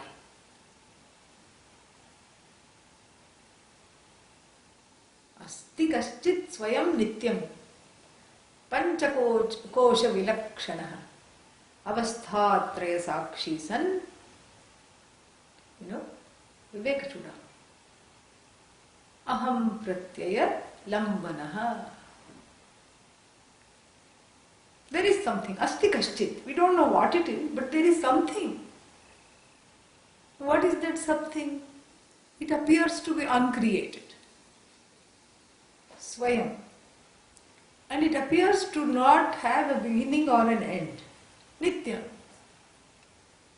I can say that was me, this is me, sleeper is me, waker is me. I can say all that. That me abides in everything and yet seems to be separate. Asti kaschit swayam nityam. Panchakosha vilakshanaha. That which is pervades through the body, mind, prana, senses, the sense of doership, the sense of bhoktritvam, kartritvam, experiencership. Who is this happening to? Unfortunately, me. Who is the doer? Me. Whose body is this? Me, mine. So the one that pervades through the body-mind sense complex, the sense of doership and experiencership, the knower, the thinker, everything me. But yet is separate from them. How do you know it is separate? Because in sleep, what do? Nothing. No, but I snore. But do you know you snore? No. Other people tell me I snore. So there. In sleep, one is not a doer. But can you say I am not? I don't exist in sleep, can you say? You cannot say that. Because you come in the morning and say I slept very well, I didn't know anything. So even the person who says I didn't know anything is actually saying I know that I don't know. So that knowledge, that jnanam doesn't go anywhere. It is something is there. Asti kaschit. And it doesn't seem to go away. Swayam, uncreated, it was always there. Nityam. Nityam means what? It is not created, it is always there, unchanging. Sleep, affects the body. Body sometimes fresh, sometimes if it's not had enough sleep, it wakes up groggy, cranky, the body and the mind, but it doesn't affect the indweller. Because when I say I am cranky, that means the crank free, is saying, the uncranky one is saying I am cranky, really. It's very interesting. And so, asti kaschit swayam nityam, panchakosha vilakshana, that which is separate from all these places where I can make the error. Avasthatraya sakshi san, and it not only that, it is the sakshi, the observer of all three periods. What are these three periods? Morning, noon and night. Yes? Waking, sleep and dream. Because when you go to sleep, you say it is my, when you wake up, you say I have slept. I am the one who slept. I am the one who is awake. I am the one to whom this dream belongs. That I is unchanging, correct? Avasthatraya sakshi, I am the witness of the three periods of time. My own experiences. And what is this I? It says, aham pratyaya lambanaha, that which depends on the I sense. Aham pratyaya, I cognition. So what is that? It is separate from the waker, dreamer, sleeper. What is that? Aham pratyaya, cognition. I cognition. I am. I am. I am. Aham aham iti sakshat, the next verse is going to say, in the Viveka Chudamani, sakshi rupena bhasate, that which is ever shining, that I never disappears. Even in sleep it is there. That undisappearing, non-disappearing I makes itself known through the I cognition. First there is that I cognition, correct? Then only I don't like it cognition. So the raga dveshas are still yet to come. First there is I cognition, then I don't care for this. What happened? Then only the other things are engaged. So this I cognition is there. And the teacher in the Viveka Chudamani employs the same methodology and tells the student, you remove the variable and the invariable is you. And then it should have worked, right? Because the teacher in the Viveka Chudamani should be very exalted, and the student also should be very exalted because the student had approached the teacher properly. Well, it sends the student into a panic. And the student says, hey Guru, after you I have been a very good Shishya. You told me to remove the body, I removed the body, kept it at home. And you told me to remove the mind, I removed the mind, cognitively of course. Then I removed the senses. Then I removed all the other things that could be, as it were, connected to me.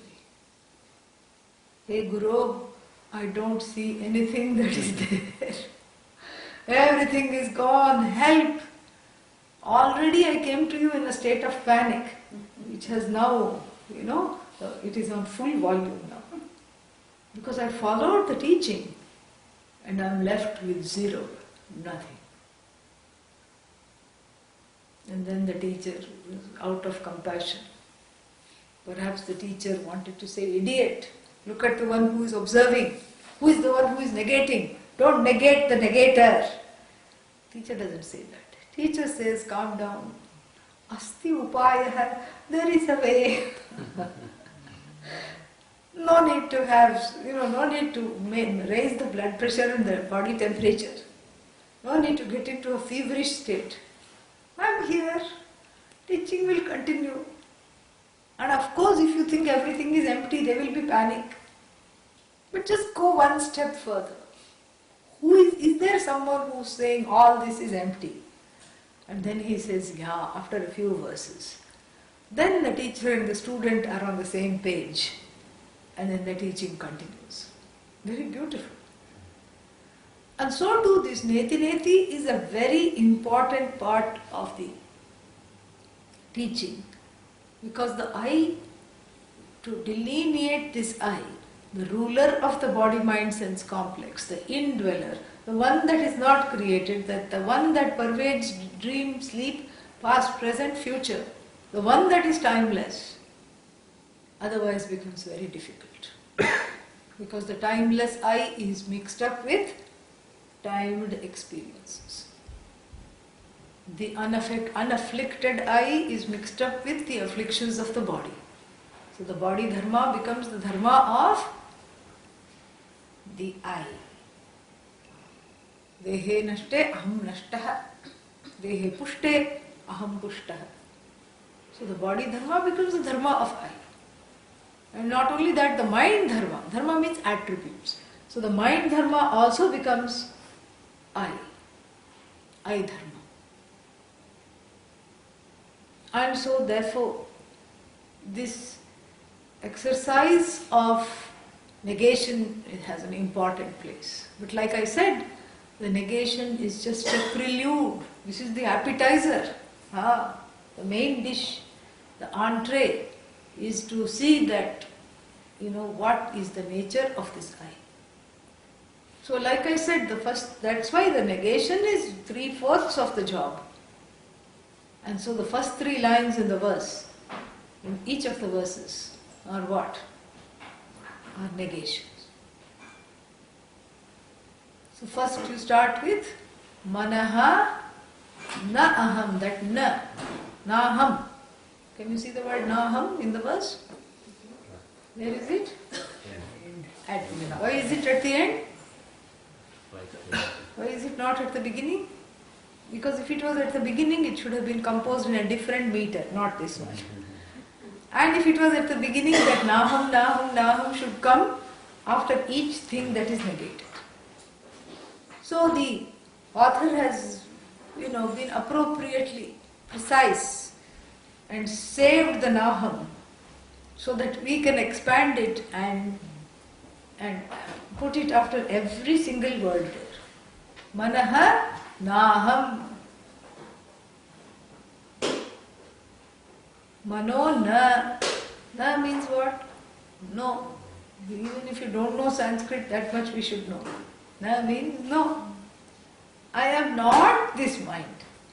Very interesting. Starts with mind. Why? Why not with the body?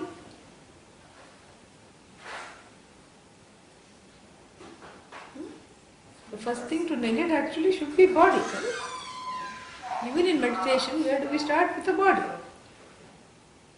And this person goes straight to the mind. Katham. Why? That is the question. Why? It is subtle, and also the person who is reading it has some thoughts, correct? Yeah. He's already filled with thoughts. So he is appealing to the person who is reading it. And you who think, I am the reader, I am an intellectual being, I am the pramata. It is to knock off the pramata right at the beginning. Pramata means the knower. Otherwise it comes in the way of the knowledge. Because people think they can read their way through the Shastra. People say, I have read the Upanishad. Someone came and told me, Kathopanishad I have finished. Kenopanishad also I have read. Ishopanishad I read. Taittiriya Upanishad read. Mandukya Upanishad I am reading right now. Fir kya? I said, go to sleep. That's all. Nothing else to do. If you read, nothing happens. Nothing happens when you read. This time gets wasted, that's all. And Max Muller's foundation gets a little more money, because you have purchased the book, all that is going to his foundation. He was the first one who translated, especially if you buy his translation. He was a Sanskrit scholar, it is true to what is said, but has no idea of the context. Purnamadaha translation you should read. That is whole, this is whole. From the whole came another whole. Not another, from the whole came the whole. If you take away the whole from the whole, what remains is the whole. H-O-L-E remains in the mind because you didn't understand anything after reading this. Not W-H-O-L-E. Big hole in the mind. Big hole in the understanding. Kya samajh mein aayega? Nothing you understand. Nothing you have. Because this is all very cryptic. It is an oral tradition. It is not something to be read. And not only because it's cryptic. You know why it is not understood? Is because the infrastructure of the person comes in the way of understanding. Who is reading this? Oh, yours truly. Who is yours truly? This fellow. Who is this fellow? Jiva, of course. Who is this Jiva? The one who thinks I am this much alone. The one who thinks I am full of all kinds of limitations is the one sitting and reading the Upanishad. The Upanishad is like a mirror we saw last night. And the Upanishad just shows you who you are. But if you are not ready to accept that, because you have all these notions, sometimes there are people who have a different idea of what their body is than what is real. It is called the people who have some food disorders. Eating disorders are there, anorexia. And so the anorexic person who is all skin and bones, full, not even a little flesh to cover in between the skin and the bone. It's very sad. You take the person in front of the mirror and say, look, you don't need to lose weight. In fact, you need to put on weight. Look at you. And all they can see is fat. You see? They will say, there is little fat here. No, that's the bone, that's projecting. No. It means before the bone there is fat. My cheeks are fat. No, they are not fat, they are concave. Your whole body is concave. Your ribs are coming out. In fact, I can play a harp on the ribs. Like that it is. Tring, I can make a sound. Everything is just all bones. You are just a walking skeleton. No, you don't know anything. I'm fat. I need not eat. You see, there is a discrepancy between what this local mirror is showing and the inability to accept that. Why? Because there is a disease. It's called a eating disease, eating disorder.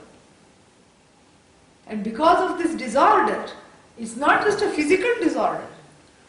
It's an emotional disorder, it's a psychological disorder, whereby my own understanding of what I am, of this body, is drastically different from what others see and what actually it is. And this is another disorder. Similarly, the person reading the Upanishad, the Jiva, has one more disorder. What is that disorder? That whatever the Upanishad says, the person is not ready to accept because they have bought into a distorted version of themselves. Just like the person who is anorexic. Distorted version of oneself. So you can bring 100 Upanishads and make them read it. Show their face in the 100 Upanishads. They are not ready to accept at all. No, I am only limited. That's what I mean by saying the infrastructure of the person is coming in the way of assimilating the knowledge. That is why the knowledge is 9/10 preparation, really. And this is the reason why the author starts with manaha. Why? In the hope that it will catch the person's infrastructure. Forget the body, let's go with the mind. Manaha naham. Why does it say naham? It should say natvam, correct? If it is meant for other people, it should say manaha natvam, buddhihi natvam, ahankaraha natvam. But what does it say? Naham. Why? There is a very good reason for this as well. Because these are verses to be said repeatedly. By whom? By the one who is reading it. So that there is a sense of identification. If it had said natvam, and if somebody was reading it, they would say, oh, it applies to someone. That person is not like, I am still, this jiva. Sad, samsari. And in certain Indian languages, samsara means family. Yeah. I have not brought my samsara, they will say that. Any married person is automatically samsari. So, all these notions to deny, at a level that hits home, it says, na aham. Because the person who is reading it is that aham. It's the first person. Teaching always is one-to-one. And it's at the level of the first person. That's why I take this to be a more of a nididhyasana, a contemplation on the nature of the self, which also teaches, but the purport, the commitment is to the contemplation, and the teaching happens side by side. So the first thing it negates, you are not the mind. Aha. Don't say, aha, this is a big thing. You are not the mind. We saw this last time also in Pratasmaranam, correct? Yeah. You are not this mind. I am not this mind. I have to say this first thing in the morning. So that all kinds of thoughts come and trouble.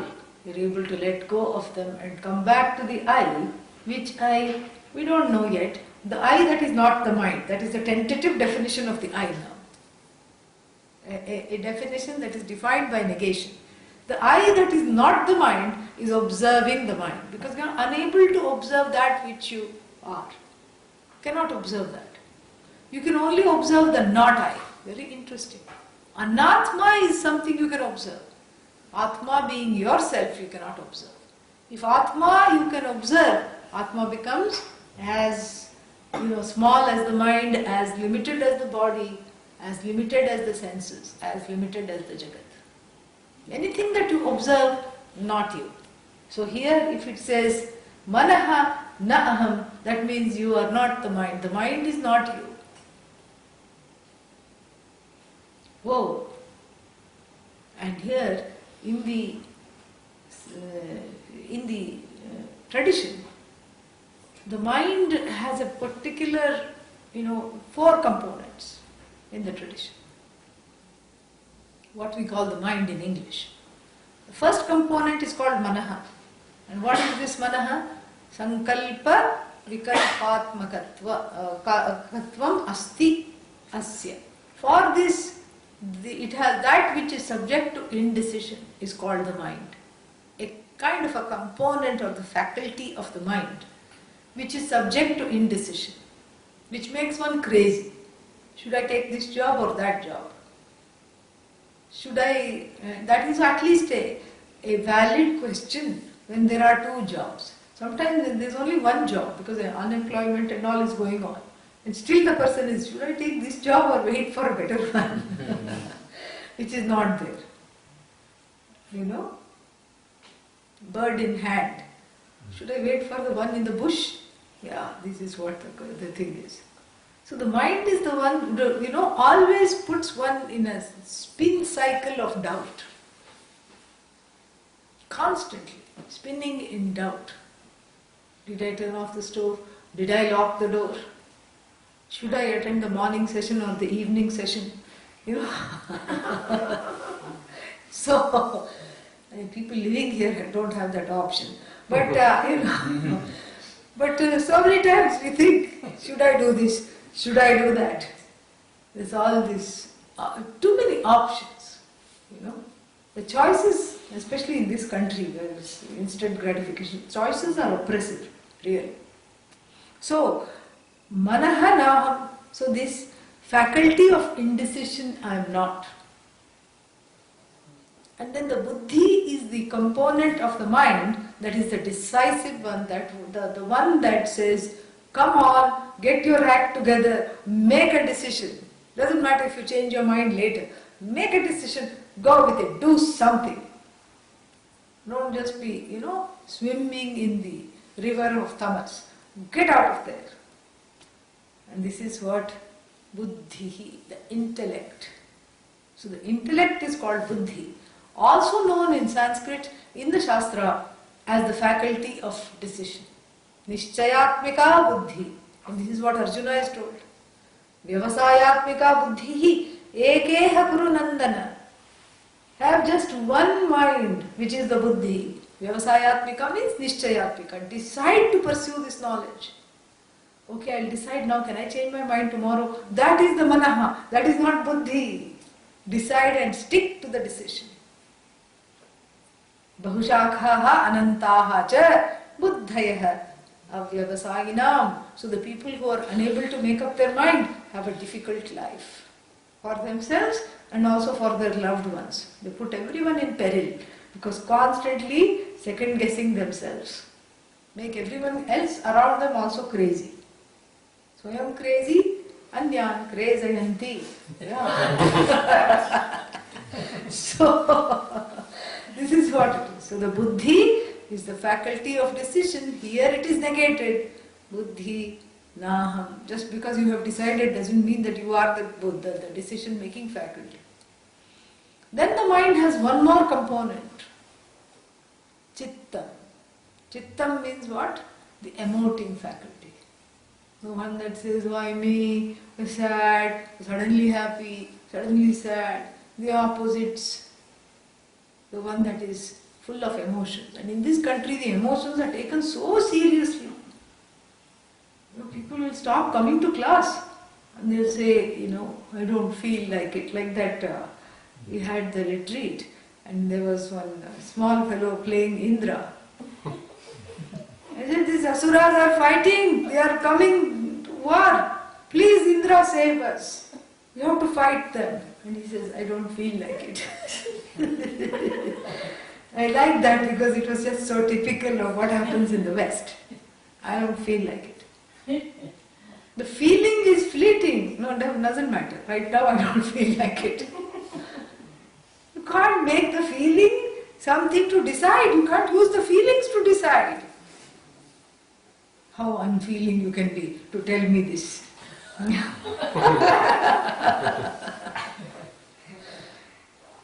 So, chittani naham. Chittam here is this thing. Chittani here is used in plural. And we'll see that more tomorrow, but used in plural to have to represent the gamut of emotions. Because one chittam you can dismiss. Yeah. Then finally, the one that owns up, the buddhi is I, ahankara, I notion, that says mind is I, feeling is I, buddhi is I. That is this I notion called ahankara, sometimes called ego. I rarely use the word ego.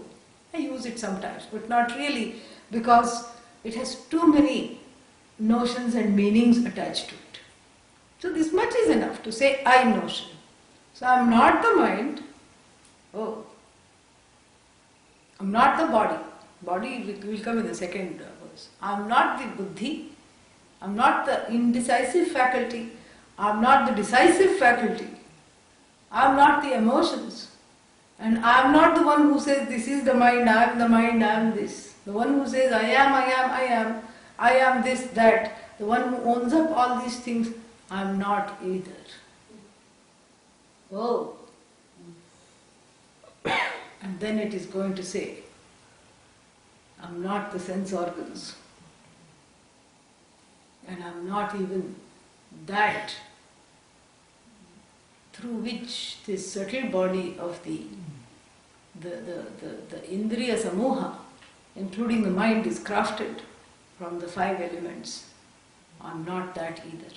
It's going to say that tomorrow. Om Purnamadav Purnamidam Purnat Purnamudachyate Purnasya Purnamadaya Purnamevavasishyate Om Shanti Shanti Shanti. Hari Om Shri Gurubhyo Namaha. Hari Om. See, it's still going to sleep. Now it's So it okay. goes back to. Yeah, it goes back to that setting.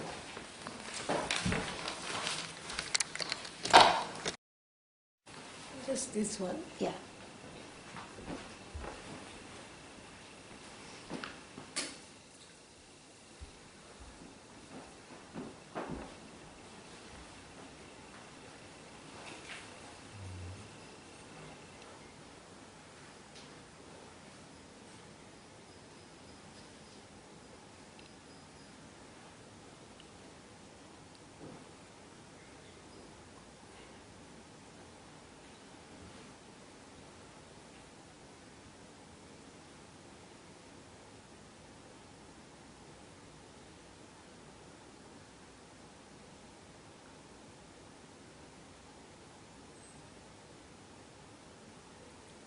Meditation is about letting go.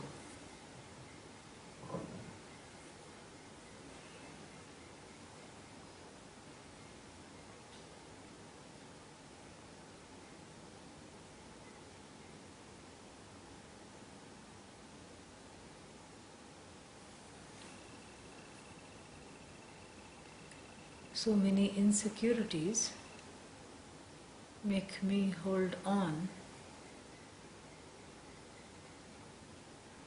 to various things, various people,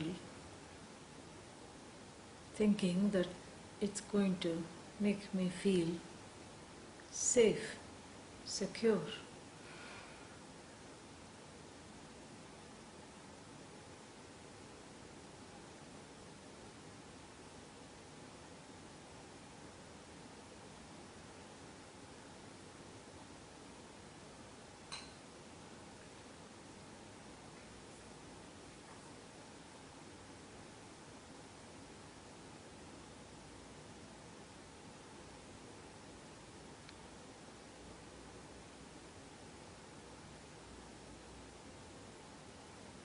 At each thing I hold on to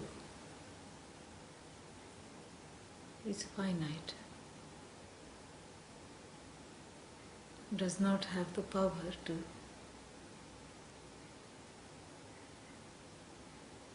make me secure.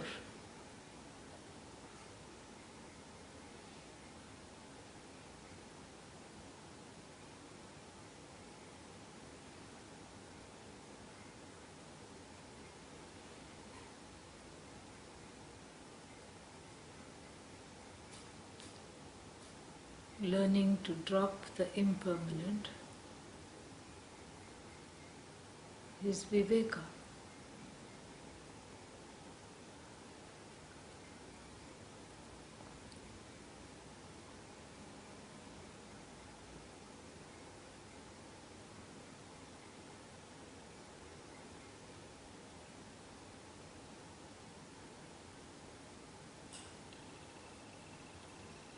Learning to choose the permanent, holding on to the permanent, is also viveka, discrimination.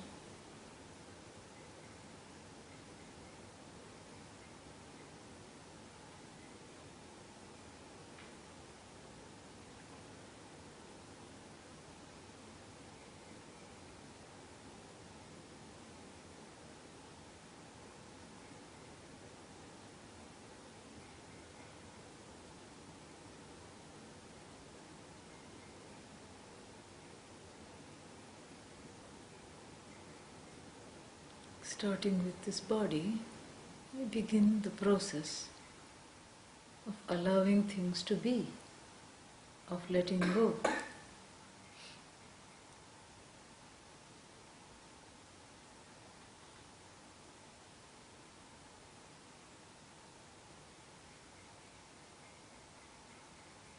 This is how the body is.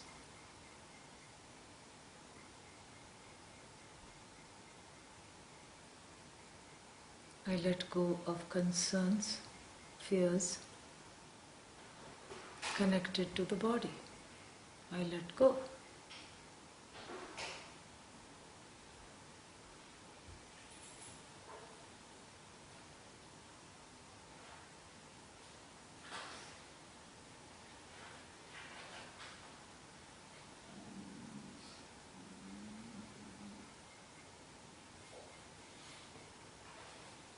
If there is any part of the body that requires special attention in letting go, any concerns, any shortcomings, perceived or real, any chronic conditions, I take the time to do that now, on my own.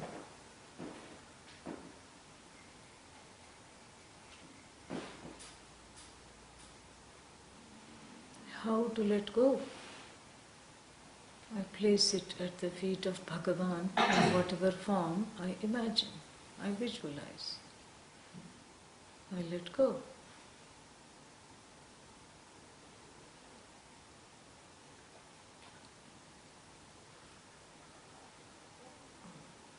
I can tell Bhagavan, you take care of it, for decisively you will be better than I.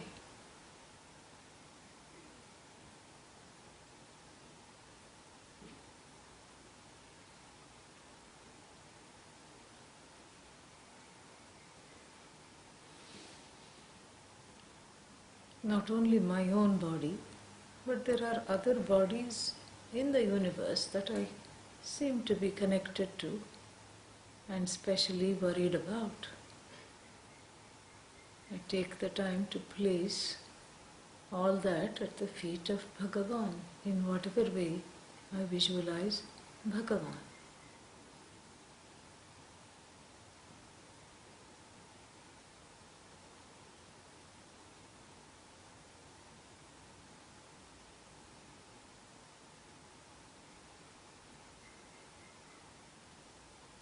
Once I do that, if I am able to do this properly, there is a sense of great relief.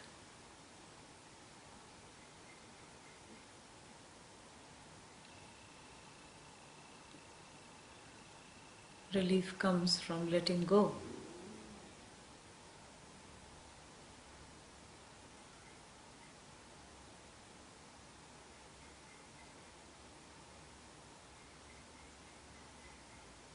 I do this now to the mind. Worries, concerns, fears,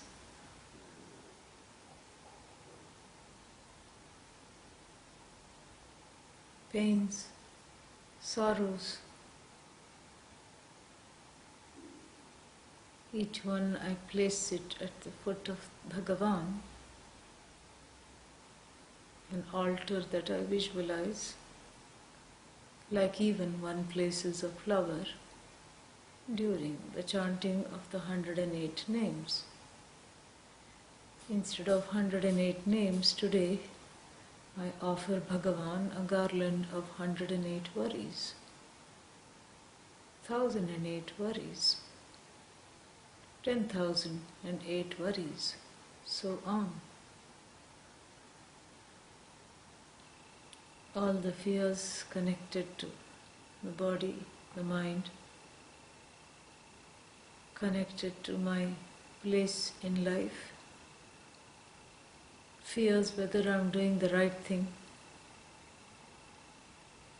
fears whether I'm pursuing the correct knowledge in the correct way, fears about job, about people, about loved ones, about scarcity, are all placed at the foot of the Lord. Namaha. Om Namaha. Om Namaha. Om Namaha. Om Namaha. Om Namaha. Om Namaha. Om Namaha. Om Namaha. Om Namaha.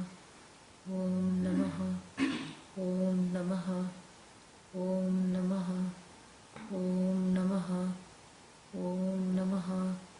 Om Namaha. Om.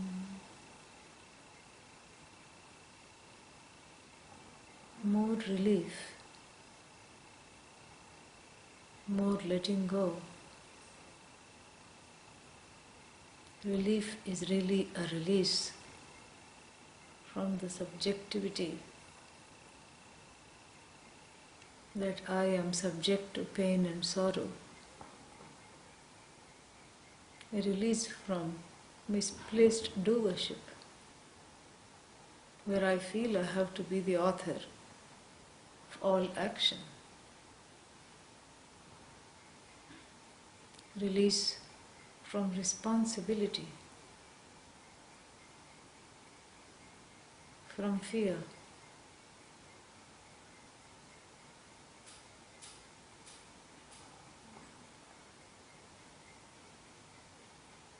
From a sense of being overwhelmed all the time. This is the prasada of letting go.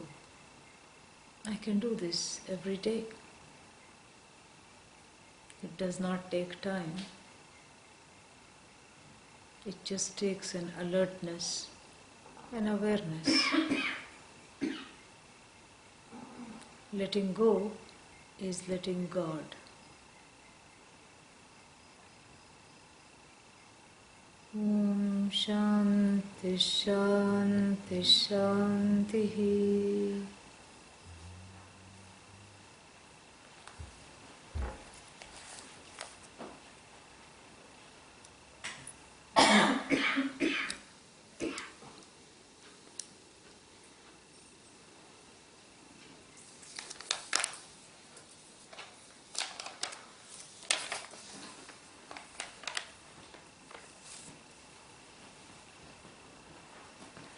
Om Sahana Bhavatu Sahanau Bhunaktu Sah Veeryam Karavavahai Tejasvinavadhitamastu ma vidvishavahai. Om Shanti Shanti Shanti.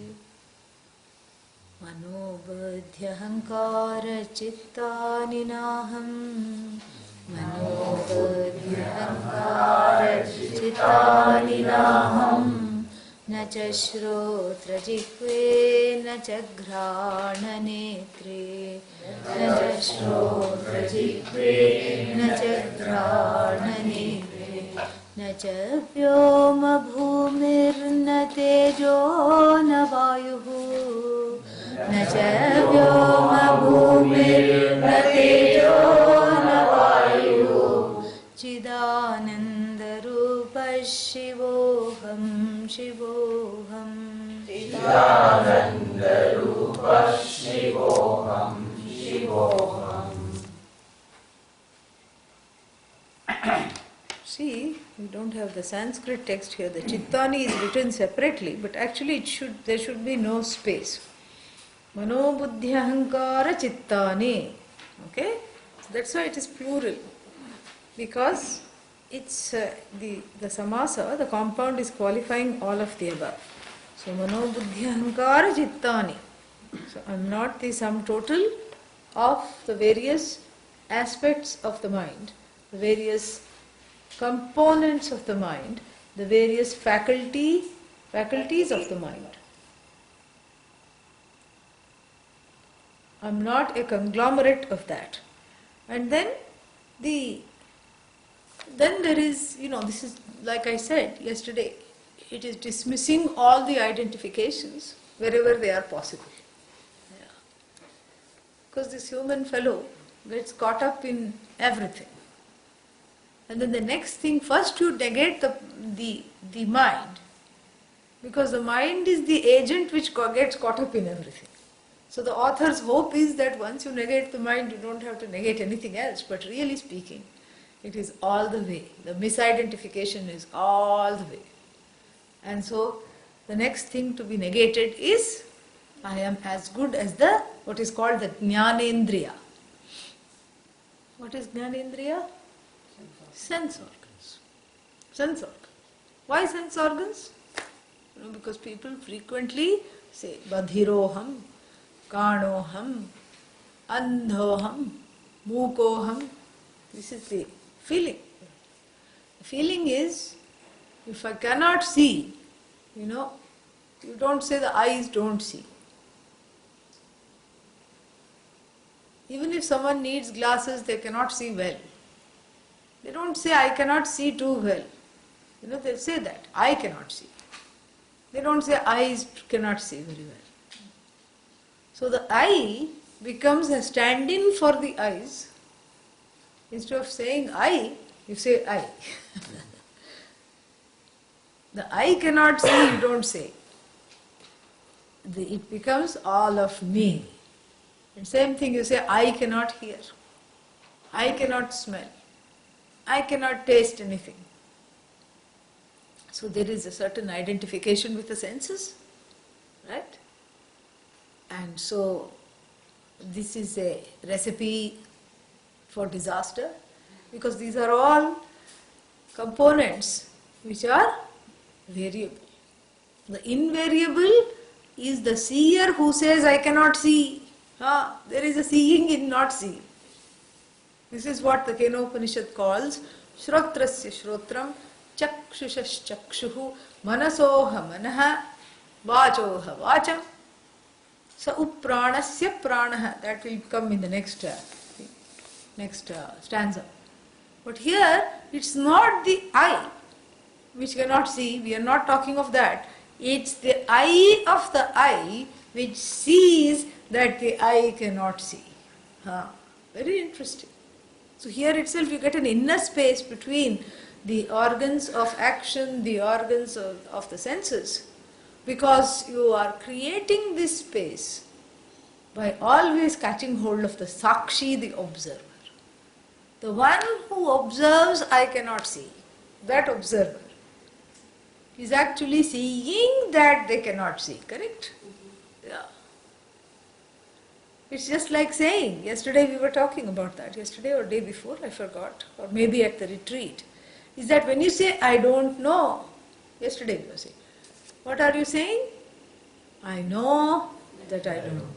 There is a knowledge involved in the cognizance of the ignorance also, that all prevailing jnanam, that chit swarupa, that all knowledge which you are can never be denied. Even when you say, I'm an idiot, I don't know anything, there is a knowledge there. In sleep, after getting up, one says, I don't know anything. There is a knowledge there. When you say, I don't know, you have to always remember you're saying, I know, I don't know. Na janami has the word janami in it. So similarly, when I say I don't know, the word know is already come. And there is an awareness, a deeper knowledge. Deeper means not that you have to, you can measure how deep. It's just a matter of expression. There is a knowledge that underlies the ignorance. And that knowledge is the one that sends its light to all the various organs, whether they are organs of action or whether they are sense organs. And that light alone shines in the form of the eyes, the ears. There's only one light. And that light is called Jyotisham Jyotihi, the light of all lights. Nana Chidra Ghatodara Sthita Mahadeepa Prabha Bhaswaram Jnanam Yasya Tu Chakshuradi Karna Dvara Bahispandate Janamiti Tameva Bhantam Anubhati Etat Samastam Jagat. This is what is very beautifully described in the Dakshinamurti Stotra. And what is this? Nana Chidra Ghata Udara Sthita Mahadeepa Prabha Bhaswaram. One light, and you put a clay covering with 5 holes. How many lights now? And then you put it in a dark room. 5, naturally. So these 5 lights, they are not really 5. That one light alone is coming through these various portholes, these orifices, and taking the form of those holes, those golakas, taking the form of those apertures. So supposing, sometimes you get these coverings that they have a little star-shaped hole, there is a round hole, there is a little, crescent moon-shaped hole. So the light that is projected will also have the same shape. You forget that it's one light. You say, you get caught up in all these various shapes, names and forms. So like that same light comes through the eyes and the person says, yippee, I can see, or oh, I don't see so well. And then the same light, makes its way through the ears for the person to say, hearer alone I am, seer I am, taster I am, hearer I am. The one who touches is me. The one who smells, you should not say smeller because that will have a different.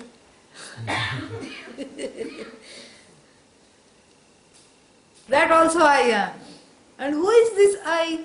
Neither taster, nor seer, nor hearer, nor the one who touches, nor the one who smells. That I is the light that lends its existence, that bends according to the various apertures and makes this whole world of names and forms known to one. How beautiful is that? So therefore it is important to have this separation, this negation. Adi Sankara there does it in a very different way. He just goes straight. One light, 5 apertures of various shapes. And that light is permeated through these apertures. And it's very easy to mistake the apertures saying that that is the source of the light. But the source of the light is elsewhere. The aperture is just a medium to shine that light. So therefore always the person says janami iti, never says na janami. Because even when you say na janami, I do not know, you already know. Yeah. So the question, the ever-present question of how to experience the Atma, you are experiencing it constantly. When you hear anything, all you have to see is that any sound when you hear, it becomes a meditation. Why? Because you can immediately say that the hearing is taking place on the surface level because of the eyes, the ears. The seeing is taking place on the superficial level because of the eyes. Hearing is taking place because of the ears alone, you can say that. But you just need to go one step further, cognitively. And you say, really? Who is this I who says I can hear? What is that light that goes through the mind, that lights up the thoughts in the mind? The same light lights up the status of being the hearer, lights up the objects that are heard, lights up even the subject to say, yes, I have heard, I am the hearer. That same light morphs into, as though the object of hearing, and morphs into the hearer. And that light is myself, neither the object nor the subject, though that light that shines simultaneously as the subject and the object, that limitless I. So there is, of course, this is all experiential only because the hearer is not the neighbor, you are the one hearing, correct? You are the one seeing. So this viveka we do, then immediately one can say, I am experiencing the Atma all the time. Whether one likes it or not, Atma is Nitya Anubhuti Swarupa, Nitya Upalabdhi Swarupa, that which is always present. In fact, it is called Alupta Drik, the seer without eyelids. Like this. This is Atma. You put toothpick and keep the eyes open. Why? Because even when you blink, you may miss something small. So the Atma is not even absent for a nanosecond picosecond, millisecond where it takes to even blink. The non-blinking seer shines its light as the hearer, that seer, the seer of all seers. That same light comes out through the apertures, and you can say, I hear, I see. It only takes a little, one more thought to say, I see that I see. I see that I hear. I see that I cognize. I see that I am the seer. The seer is free of subject-object division. And at the level of the ahankara, this is why this Shatkam is so beautiful. At the level of the ahankara, I identify with the hearer. And to a certain extent, that identification is in place. Otherwise, you will be confused who is hearing. You will never answer the doorbell because you say, Nacha shrotra jihve. You will not answer the phone also, Yeah. You will not answer the doorbell. And then when some nice smell is coming from the kitchen, you will not go towards the dining room to eat your dinner. Because you say, I am not smelling it. There will be a dissociation. On that level of Vyavahara, the Ahankara does a good job to say, I am the seer, I am the hearer, I am the one, it owns up. But that's not the ultimate story. We get caught up at the level of that, that superficial level where the Ahankara, the I notion that owns up the status of the hearer, seer, thinker, doer, beer, whatever it is. The I that is there, that is attached to and thrives on the separation, the distinction between the knower and the known. That is a point of view. It's okay where it stands, but we don't take it to be the view. We don't mistake the point of view for the view, because then what will happen? There will only be, there won't be any view. There will only be vyuha. Vyuha means confusion. Yeah. Yeah. There won't be any view. You cannot, the point of view is okay in its place, because it is shining the light on a particular limited fact, a spotlight. But if you mistake it for the view, then you are seeing a partial reality, and you are mistaking that to be the ultimate. So this is the caveat with which this verse is coming. Nacha shrotra jihve nacha ghrana netre. That I am the light of all lights that morphs into in the form of the Karana. What is Karana? The character in the Mahabharata. No, we are not talking of him right now. Karana, Upakarana, the means of sight. So, jnanasya karanani.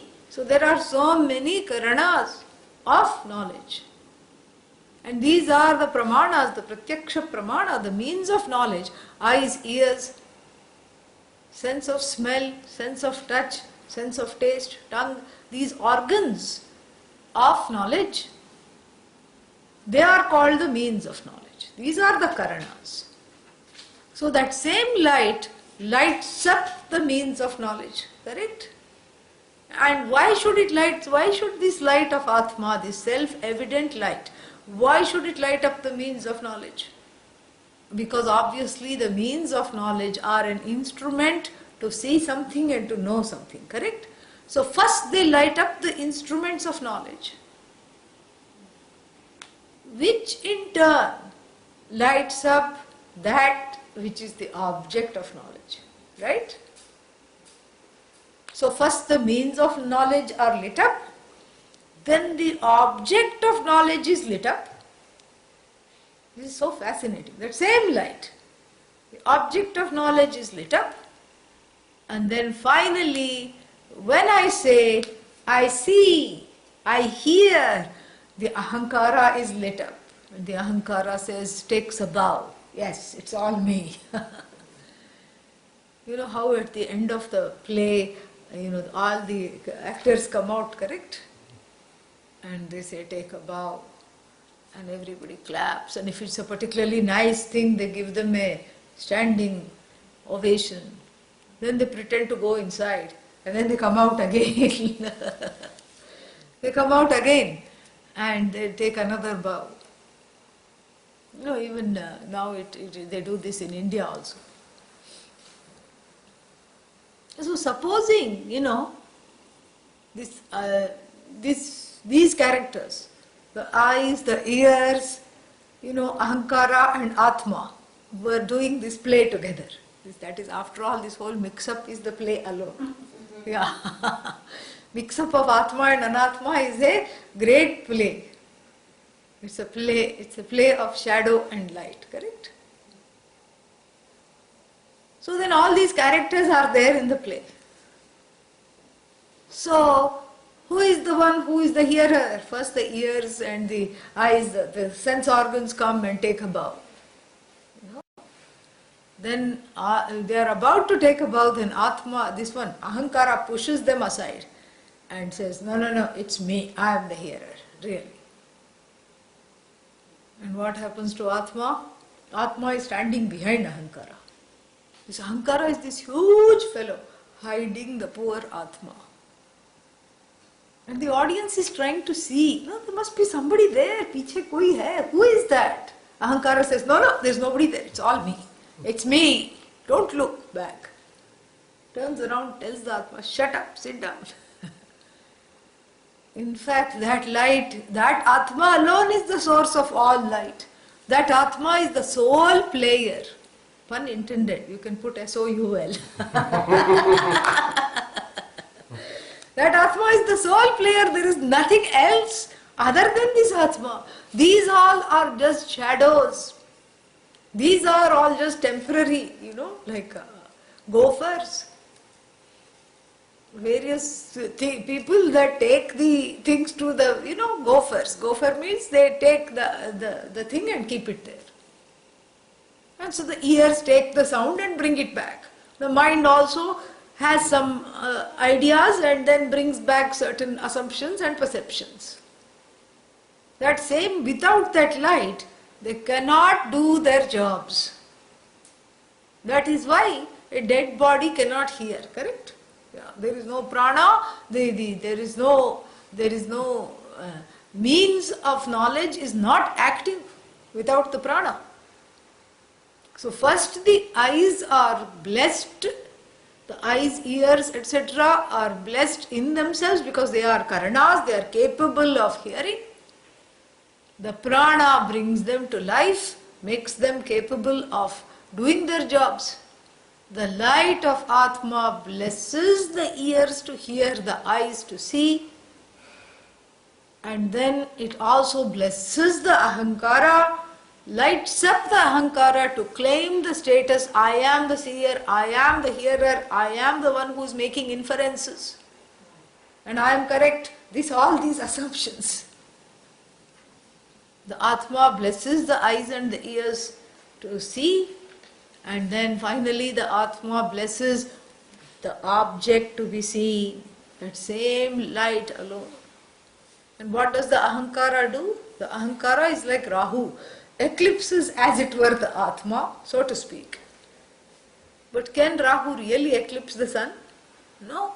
Even in the eclipse, when you say, even if it's a total solar eclipse, even when you say, I cannot see the sun, it's because of the sun that you even see the eclipse, and that, they always say that there is a diamond ring in the total solar eclipse.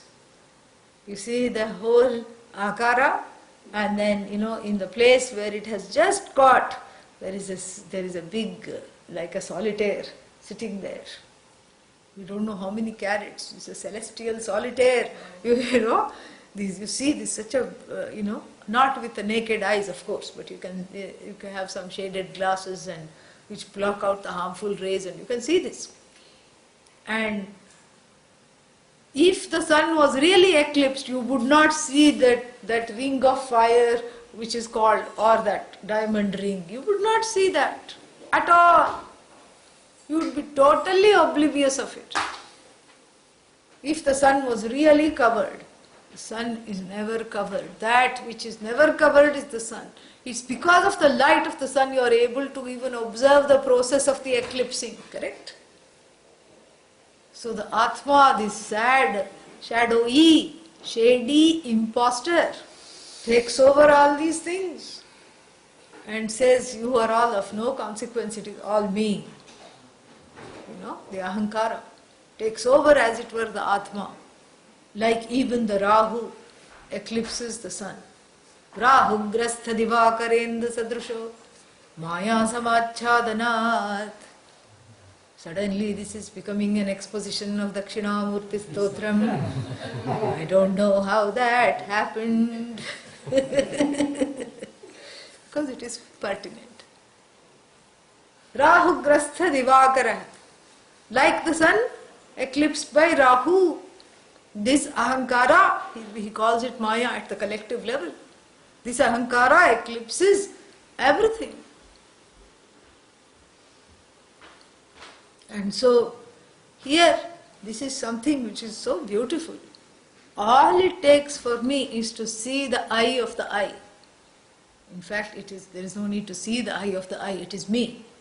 To be aware of that light, which shines as the eyes, which shines as the ears, which lights up the hearer, the status, and which lights up the seen, the status. You withdraw that light, the hearer collapses, the heard collapses, seer, seen collapses, and the means of knowledge also collapses, correct? Yeah. That is what happens. When the prana departs, the jiva departs when you say. That's why you say departs, because it's very clear that the person is not there. And so therefore, this light has to be caught hold of as I. This light is called Chit. Why is it called Chit? Because it is sentient, it is in the form of knowledge. Don't look for real light. We are talking of this is a upalakshana, it's just a metaphor. Because it lights up everything, we call it light. Don't say which color should this light be. No. There is no light per se. It is all knowledge. And that is what we meant by the knowledge that does not morph into knower known distinction, seer seen distinction, knower known object of knowledge. These three distinctions are our bread and butter to quote unquote know what is there in this universe. Without these distinctions we cannot function. We take our eyes for granted, we take our ears for granted. Even if we need glasses, we take those for granted. Everything is taken for granted. Because this whole world is a duality. It thrives on the duality. And I have been equipped with all these golakas, these apertures, to be able to conduct my life in this duality. They are just functional. They are not the ultimate truth of myself. They are karanas. You don't mistake a means for who you are, correct? Yeah. You don't say, the car is a vehicle to go from. You don't say, I am as good as the car. You can say the car belongs to me. You can say that I have to take care of the car. It's a very different thing. So these are the various, means. So the means of knowledge, the knower, the subject of knowledge, and then what? The object of knowledge. And the status, I am the knower. All these are a spoof, a superimposition as it were, on the I that lends its existence, that morphs itself to various forms, itself formless, nameless. So, nacha shrotra jihve, nacha ghrana netre. Very beautiful. And what is it that I am? I am that chit, the last line will say. We are going to see it right now. I am that chit, that knowledge alone which is limitless, which morphs as it were. And if the morphing were real, then it cannot unmorph. So the morphing is as though, just like the light going through an aperture. The light hasn't really become star-shaped. The light is light. The means have made it star-shaped, moon-shaped, sun-shaped. without really any shape. That is what it is.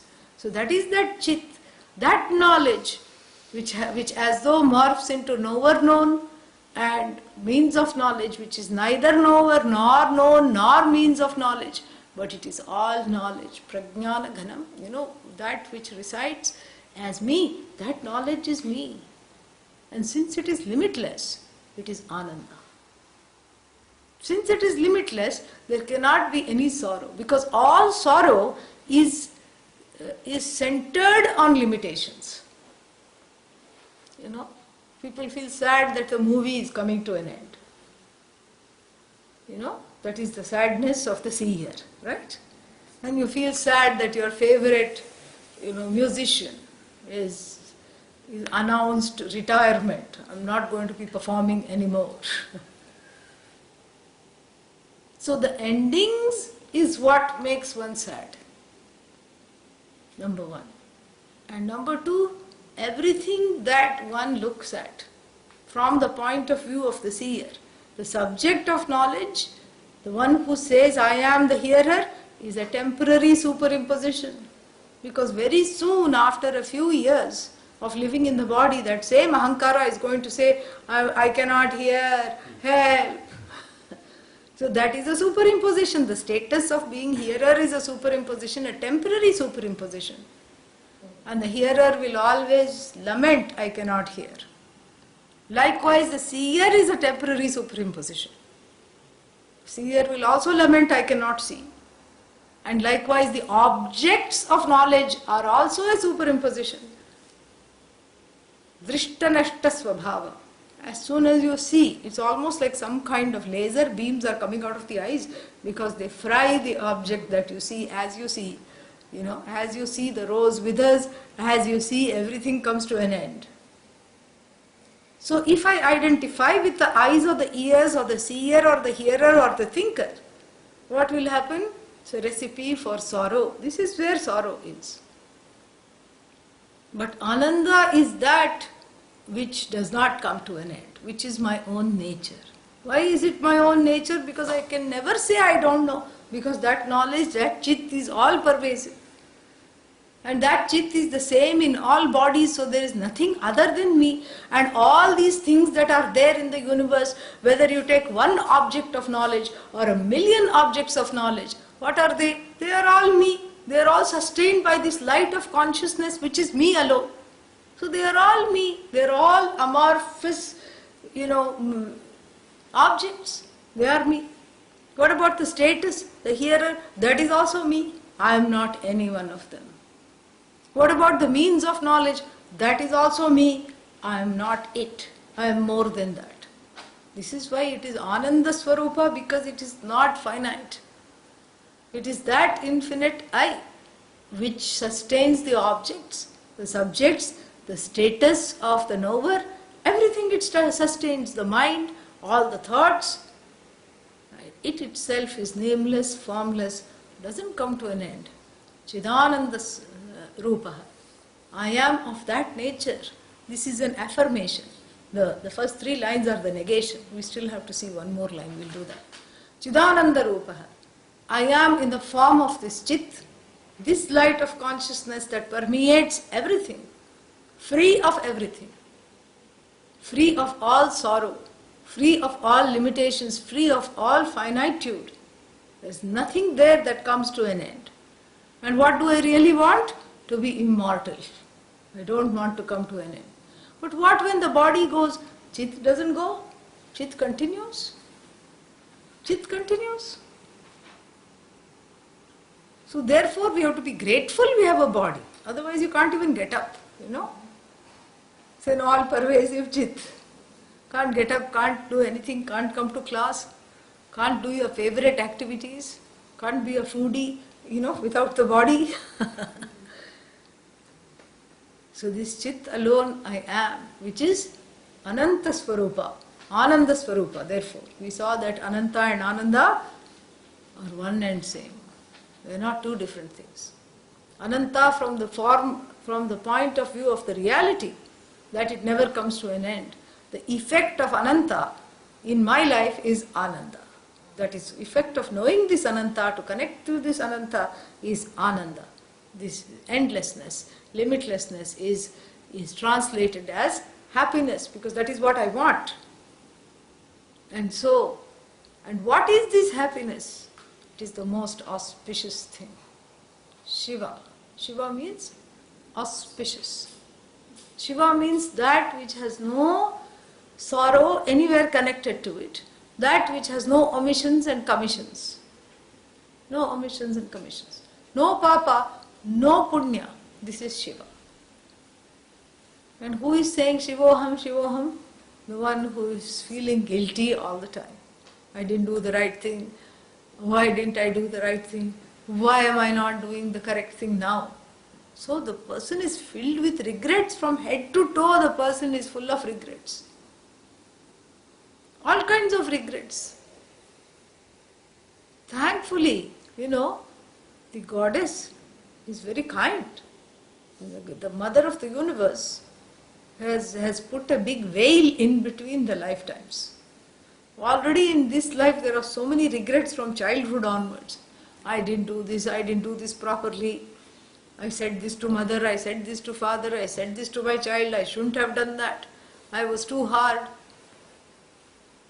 And then if you remember some people, pay money to find information about the past life. It's all bluff. How are you going to prove it? They pay lots of money. There is something called past life regression. Yeah. It's a very regressive thing to do, really. Yeah. And they pay lots of money, not just $100 or something like that, but thousands of dollars you pay money to this past life regressive person. And this person says, I will look into your past life, and then they do something called soul retrieval, S-O-U-L, okay? Yeah. And they say Atma is cut up into pieces, and I'm going to sew it together for you, and I'm going to, one piece of your Atma got stuck in 5 lifetimes ago when you were beaten to death, and another piece is stuck in the Middle Ages when you were a slave. See, this is what they will say. When you were a slave and you were doing something, the feudal lord was very, oppressive and exploitative. And another Atma got stuck, so you are just a victim of all these things. Already the fellow is, feeling like a victim. Yeah. And you go, oh, is that true? Please help.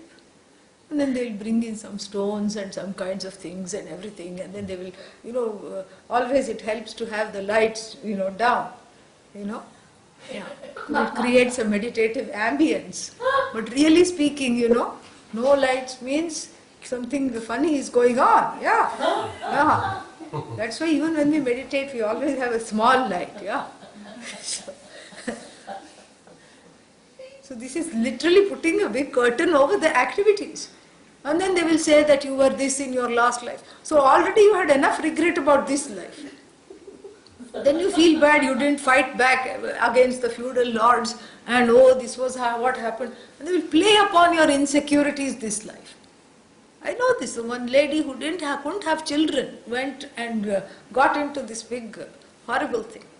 And they said, you had last life also, you had killed a lot of children in some life. In the Holocaust, you were one of the Nazis, and this is what she was told. You were one of the Nazi generals, and you gas chambered all the children, that's why you don't have children. What a thing to say. How you can make money, first of all forget the money, how you can play upon the insecurities and the vulnerabilities of people. This is so unethical. So thank God we don't have all these past life nonsense. Yeah, in your last life you were this. We don't need all that. This life we are objective enough. In this life we have a mountain of regrets, we leave it at the feet of Bhagavan and move on. We don't need past life, what is this. So the word Shiva means that is what you are. You are free of regrets. Even if somebody, let us say, had the past life as a Nazi war person, gas chambering all the children, even if that was their past life, it doesn't matter. It doesn't matter. What matters is now. Because that is what is Jivan Mukti right now. And that is why we have the story of the author of the Ramayana. Who? Valmiki was a Nishada, the Naktanchara. He was a hunter, he had killed so many people because he looks like the first half of his life was nothing to give but to give vairagya to everyone by forcibly taking away their possession. That is what he was doing, relieving them of their possessions. Enforced by an instant vairagya. Yeah. But then, when he knew that he's collecting papa, and papa is your own, balance of omissions and commissions which comes out as discomfort and pain in the next life. When he was informed of that, he said, how can I redeem myself? And he was given a Taraka mantra, that which crosses over all pain, all sorrow. What was that? Simply say Rama Rama. When? Now. For how? He didn't ask one question which we all ask. For how long? He didn't ask that. That shows that there was something wonderful about it. So Narada also did not say, he did not ask. And then many years later, after 2 trips to Kailasa and 1 trip to Vaikuntha, Narada came back to that same area. And he suddenly heard Rama Rama where anthill is chanting. Valmiki means anthill. The anthill itself is starting to chant. He said, what is this? What is happening? And then he saw some miracles. A cow is milking itself so that to feed this person who is chanting. This is what it is. When you take to this life, everything comes. You don't have to be the agent of trying to do things. So this is what happened. And he, separated all that dust and that earth and found this fellow full of dreadlocks, continuing to chant Rama, Rama, Rama. And he said, this is enough. You have done enough. And now you can write the story of Rama. I bless you to do that. And that is how it is. So he was totally redeemed. He is not, that is what it is. How can you get totally redeemed after doing such horrible things? Because the doer is ultimately not you. You understand that, and it's going to say later, na punyam na papam, na saukhyam na dukkham. I am not the punya papa, nor the sukha and the dukkha that is attached to the punya papa. I am not, it will say later. But right now, Shivoham. Shiva means auspicious, free of punya papa. That is the nature of this light of all lights. So even if it lights up the status of the knower, the doer, what does it light up? And the doer does all kinds of nonsense. It lights up the nonsense, but it is itself free of the nonsense. Correct? So if a crime comes to light in broad daylight, we say, this is like daylight robbery. Okay, a robbery comes to light during the day and the sun is shining. Do you catch the sun and put it in prison? No. The sun is merely showing what is happening, correct? Yeah. Under the same sunlight, people plan a bank robbery. Under the same sunlight, people read Bhagavad Gita. The sun is not culpable for papa or punya related activities. Under the same sunlight. So similarly, the light of Atma which you are, which here it says aham, which has to be owned up, is free of papa punya. Free, like the sun, it is free. It just shows what is coming to light. It is free of so-called dharma, adharma. Anyatra dharmat, anyatra adharmat. Anyatra krita kritat. It is free of omissions and commissions. It is free of any kind of, no guilt or sorrow can attach to it. So really, what is the nature of Atma? Teflon, non-stick. Yeah, nothing sticks. You put the stickiest thing, it will just slide away. Like a new Teflon pan, not the one that, that has been used for Indian cooking. Yeah, Indian cooking and Teflon really don't go together. Brand new Teflon pan. Whatever you put rolls off. Atma is like Teflon. Rolls off. Chidananda Rupaha. Shivoham Shivoham. And then it says, the third line. What is that? The Nacha Vyoma Bhumihi. I am not the 5 elements. When am I saying I am the 5 elements? Tell me. No? I'm not saying, I've never said I'm the five elements. When I walk on the earth, I never say I'm the earth, I'm the air. In fact, I wish I had said that, because my environmental responsibility would be better. If I say I'm the five elements, I'll take care of them better. But even in dream, I don't dream I'm the five elements. Why do I have to negate this here? Because this is, part of the teaching is that when you look at the source of the mind, which has been negated, when you look at the source of the five senses, which also have been negated, you find that there is something which is very interesting there. That the source of the subtle body is the subtle elements, five elements. Tasmad va etasmad atmana akashas sambhutah. Out of this Atma alone came. Akashad vayuhu vayoragnihi agnerapah adbhyah prithvi prithivya oshadhayah. This is what it is. Everything came from this Atma alone.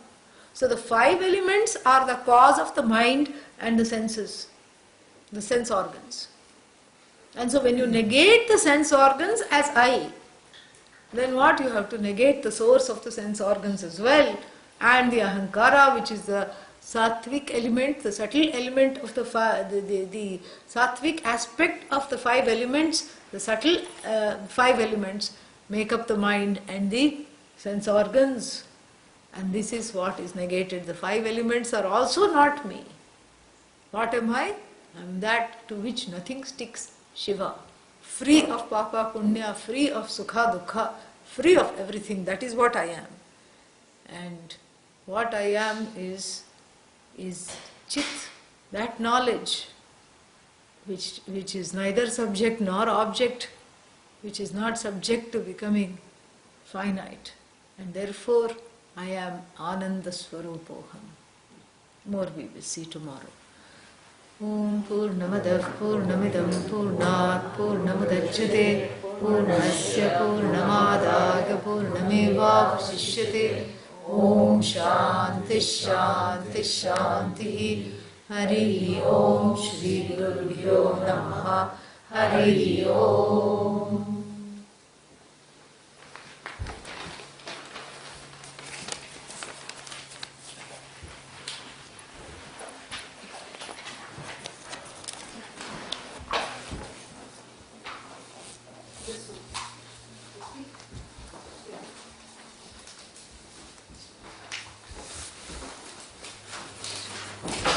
You're leaving? No. I'll see you this evening. I'll see you today, huh? Come whenever you want. What time would you like to come? Yeah? Okay. Huh? 10:30. Okay. I will wait for you. Oh. Yeah. Huh? Yeah, please bring. I'm looking forward to it. Yes. So, you think I'll take in one? No, little, around 12, can you do? Yeah. Oh, yes.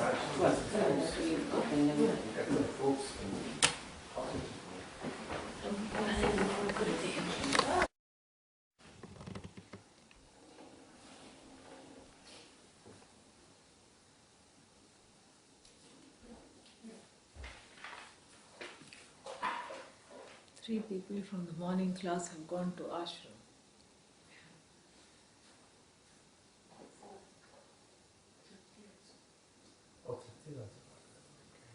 I know the DIJ. 5 o'clock they left. Oh, nice.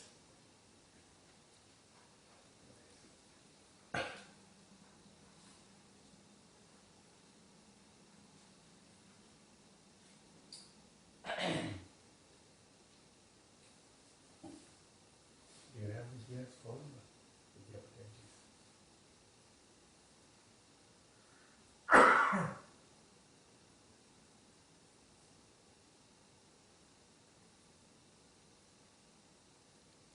Anu has it. You can get it from her. I wanted to just call her and talk to her, aim for same updates. And that. Awesome. Puja Swamiji.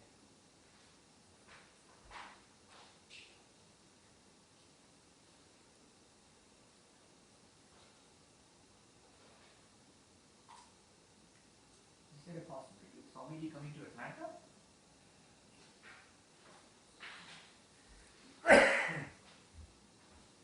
I'm sure now that they have gone there, they will invite him.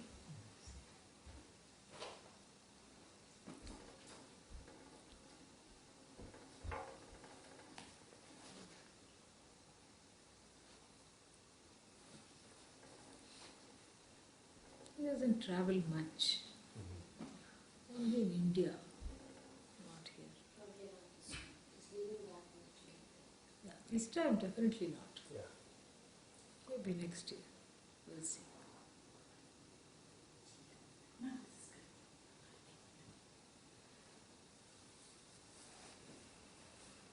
Om Sahana Bhavatu Sahanau Bhunaktu Sah Viryam Karavavahai Tejasvinavadhitamastu ma vidvishavahai. Om Shanti Shanti Shanti.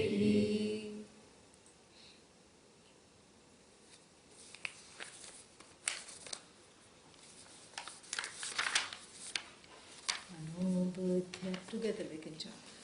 Anobodhya Sankara Chittaninaham Najashrotra Jihve Nachakkhananevre Nachavyoma Bhumir Natejo Navayu Chidananda Rupa Shivoham Shivoham Prana Sangyo Navai Panchavayu Nava Saptadhatar Nava Panchakosha Nava Panipadav Najobasthapayu Chidananda Rupa Shivoham Shivoham. Then the next verse, negate something else that one takes to be oneself. What is that? Prana. Manaha and prana. Prana here doesn't just stand for respiration, although respiration is the primary prana. And for a single second, if you can't breathe, even when one is asleep, there is so much fear. And there is so much agitation, anxiety. And then again the prana, you see the respiration responds to the mental condition. If the mind is calm, one breathes very relaxed. One's breathing is also extremely relaxed. If the mind is agitated, then there is hyperventilation. That's what it's called, hyperventilation. What is hyperventilation? It is when you look for a paper bag, to breathe into. That kind of an anxiety. So naturally, the level of stress in the mind and any disturbances or hurt to the body is the prana is the meter, which registers that. So if the mind is disturbed, the prana is disturbed. And if something is not okay with the body, some disturbance is there in the heart or lungs or wherever, then the prana also is affected, because the prana, like I said, is only the respiration is just something that we obviously see and we can relate to. It's the most obvious of all the sukshma functions. But then there is prana, then apana, udana, prana, vyana, apana, udana, samana. And these are called the 5 airs. And why are they called airs? Because they move.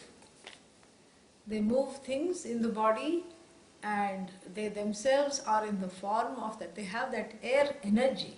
They are all the blessing of Vayu to do certain things that are needed to keep the body not only alive but also in a functioning shape. So prana, respiration, vyana, the airs that are responsible for proper circulation. Apana is called the downward Vayu, which is responsible for elimination. Samana is the digestive, that which, makes the food move around so that it gets digested in its juices. And then finally, what is there?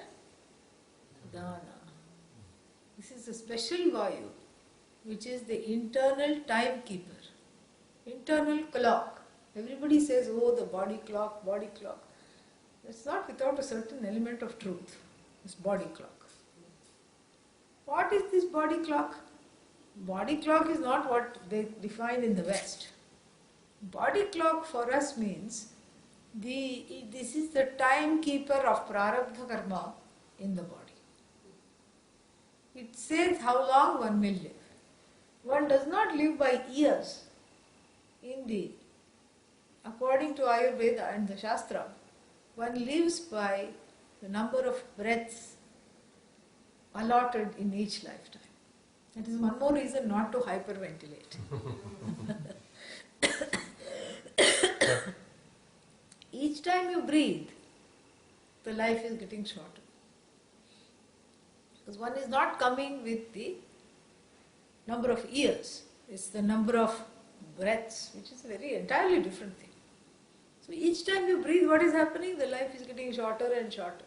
Tick, tick, tick. And the person got mad and angry. Tick, tick, tick, tick, tick, tick, tick. And then next day the person was in a panic. Tick, tick, tick, tick, tick, tick, tick, tick, tick, tick. Life is shortening. And when the last breath has been the intake of the last breath has happened, there is no more intakes. And that time the Udana says to the other 4 Vayus, pack up fellows, the show is over. Yeah.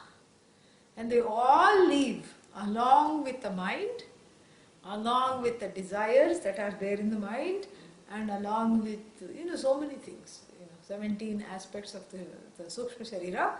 They all make a grand exit. And then they this group searches for another body to inhabit.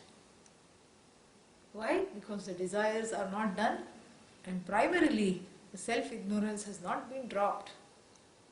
And that is why one says that one has to catch on to Vedanta, because when you catch on to Vedanta, you at least are sure of having a human life. Why?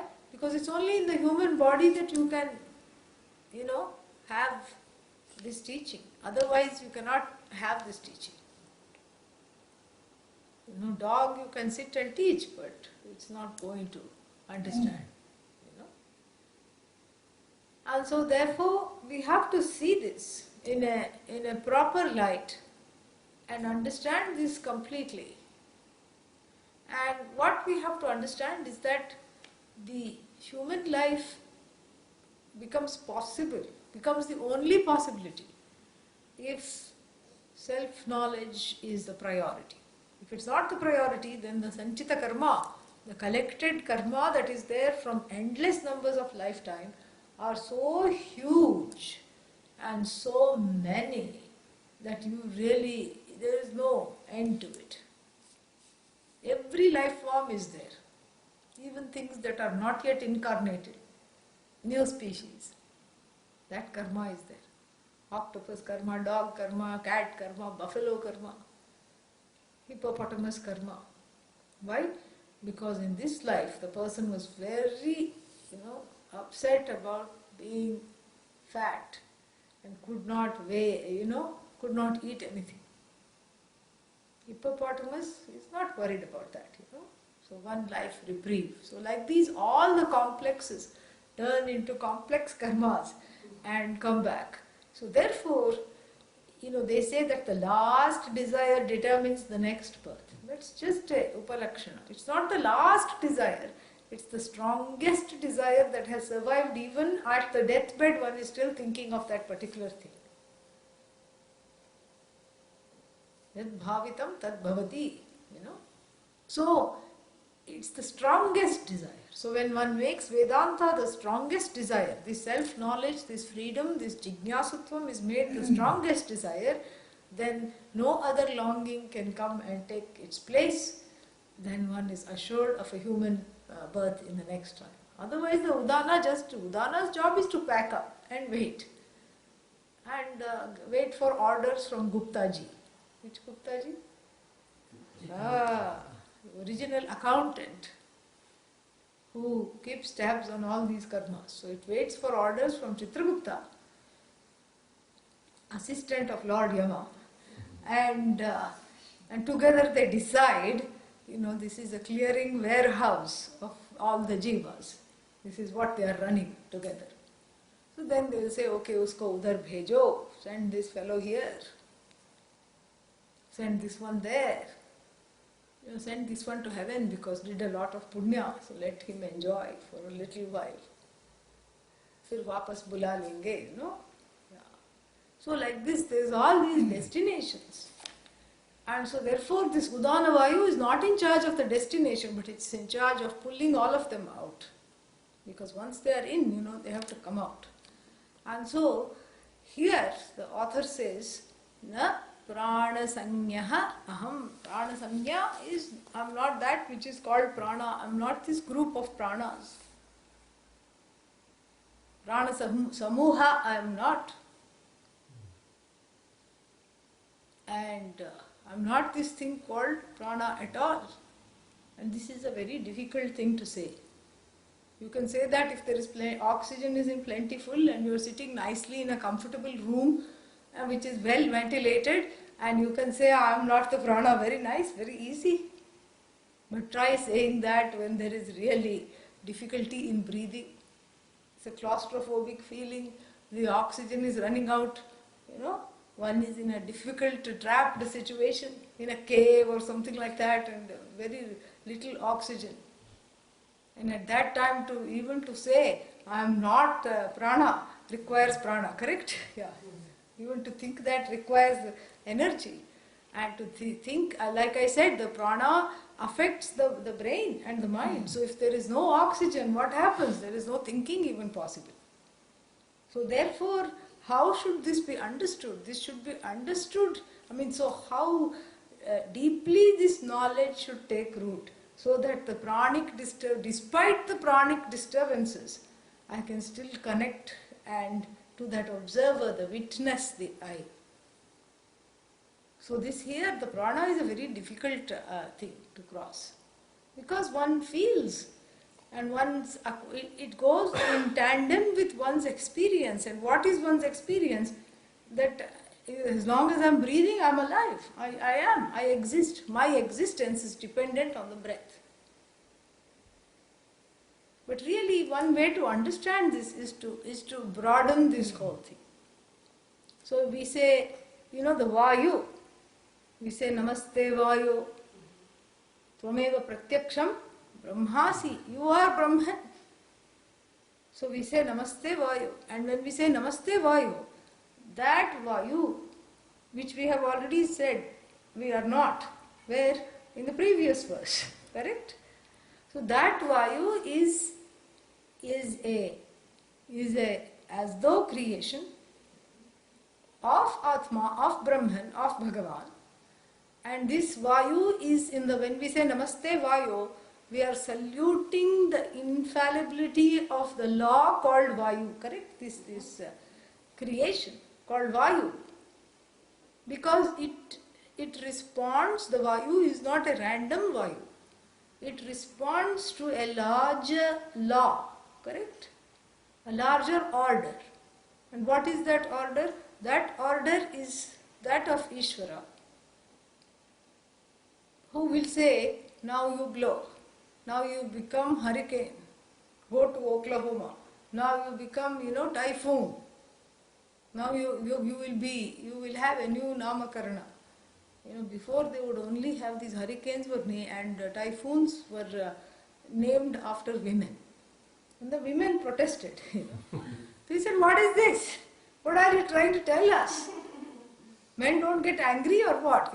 All these hurricane force winds. All the hurricanes, in the 50s and 60s, if you see, in this country, they all had names of women. And the women said nothing to it. They put their foot down. And so now they are being extremely politically correct. So If you have Sandy, next one will be George. Like this. so, so they'll have one feminine name and one masculine name, just to make everything equal. But really, this Vayu that keeps going in the form of typhoon, hurricane, twister, all these things, it's not doing randomly. The Vayu is not some kind of a force that is random. There is an intelligence behind it, and that intelligence is Bhagavan's order. So if that is why Bhagavan, to make his life easier perhaps, incarnates certain people with similar karmas in a bunch together. They somehow find themselves living in the same city. They somehow find themselves living in the same neighborhood. And then when the karma is up, all he has to say is, why you take care of all of them, And so the twister goes and burrows through the neighborhood and sab log gone, back to Bhagavan. So obviously the Vayu is responding to this intelligence. Bhishasmadvatav pavate. This is what the Taittiriya Upanishad says. As though in fear of Bhagavan, the Vayu is moving. Not that Vayu is afraid of Bhagavan and starts to shiver. This is the order, correct? So when you say, Vayu, then we think of the order, the large order. See, this itself can become a meditation. The large order, this is what it is. Then when you say that same Vayu outside, when you take a deep breath, it becomes prana. So the prana is the order with regard to the body, mind, sense complex. So the Vayu total, prana individual. And usually it is very difficult to overcome prana, overcome the identification with prana, because I feel alienated thinking of prana as an independent entity. But the way to look at it is connected to Vayu. Outside Vayu, inside prana. Macro Vayu, micro prana. And the macro and micro, the individual and the total are related, are they not? So when you say individual, it is connected to the total. You cannot have an individual by itself. It's always there is a macro and micro are related. And the individual and the total are in a relationship. And that law, that functions as Vayu sometimes and prana sometimes, is also Bhagavan. So Vayu is Bhagavan. Prana, prano vai ishvaraha, there is a Upanishadic statement, prana is Bhagavan. And then the law that connects myself and the prana, the Vayu and the prana, is also Bhagavan. And that Bhagavan is ultimately myself. So when you look at it that way, then that individual investment in that prana recedes, because you see the whole thing as Bhagavan. You take a step back. And so these are the 5 kinds of Vayus that are so subtle, you don't even feel it, Sometimes you hear the digestive Vayu. Kuru kuru kuru, it makes a sound, especially at meal time, correct? And so you really don't even know that they are in circulation, you don't even know it's in operation. Maybe when somebody takes the blood pressure, like here there is a constriction and then it, all the air is taken out, and then when again it's released, you feel the flow of the blood going down and up. Other than that, you don't even know. You don't even know you are breathing when you are asleep. So this is how you see that first of all you are not this body. One is not this body, and then one is not the mind certainly, and one is not any of the functionings that are happening in the body. And so that's why Navai Panchavayuhu, I am not the 5 airs. We just named them and talked about them. I am none of that. I am not any one of them. So if there is a digestive upset, you don't say, I am not feeling well. And so this identification is also questioned and negated. And then we talk, after dismissing the mind and the subtle prana samoha, finally they are coming to the body. And what is that? Saptadhatuhu navai. I am not indeed the Saptadhatu. Saptadhatu is the 7 components that make up this body. Again, this is Ayurveda. Mamsa, majja, like the bone marrow, then the bones, then the blood, and then what else is there? Muscles, mamsa, I suppose flesh, and the endocrine juices, reproductive material, all these things, there are 7 components. And at the level of the body. And again, when I look into these components, they respond to the 5 elements. Really. 5 of them are connected to the 5 elements. So you have, the bones connect to the earth, because both are the foundation of the body. And so like this, blood and water, like that, so many things are there. Space, air, everything you find in the body. And so really speaking, the body is a product of the 5 elements. And so the Saptadhatu plus all the juices and things that, the endocrine, the thyroid and pituitary and all the hormones, the hormonal, system, which account for 2 of the dhatus, they are also an ingenious way of ensuring, everything functions properly. Endocrine glands are they're called ductless, meaning without pipes they can flow. It's amazing. And they flow to the correct places and do the correct things. And then there is a master gland, pituitary gland. If any disturbance is there, then you have to be taking pills for every other hormone all your life. So, everything is just so beautifully crafted. And it's very easy to identify with the body. This is this much I am, this is how I am, this is who I am. One is convinced. And so here, na sapta dhatu. So the body it's a very ingenious way of breaking down the body into all the components. And if you look at a skeleton, you don't say this is me, correct? Yeah, so this is a very ingenious method. And then if you look at a pound of flesh somewhere, there is no identification. You don't say this is me. This is how mithya is. Then you look at some hormonal juices in jars. You don't say that is me. There is no identification. In fact, all this looks horrible. You say, get this away from me. I don't want to have anything, connected with this. This is not me. So what is this I? No. All of them have to be put together. What put together? Okay, put them together. You get some chloroform that they are all sitting in chloroform. One brain is there, one, brain stem is there, and then spinal cord. They put it all together. Even if you know anatomy completely, you will not be able to put it all together, correct? You will not. Why? Because when you say sapta dhatuhu, neither am I these 7 dhatus, that means you are immediately in touch with that intelligence which puts together these 7 things into some kind of a sensible entity. So when you are in touch with Bhagavan, that is the way to let go of the identification. So I am not these things connected. So now the body is being taken care of. So it's not easy to say I am not the body.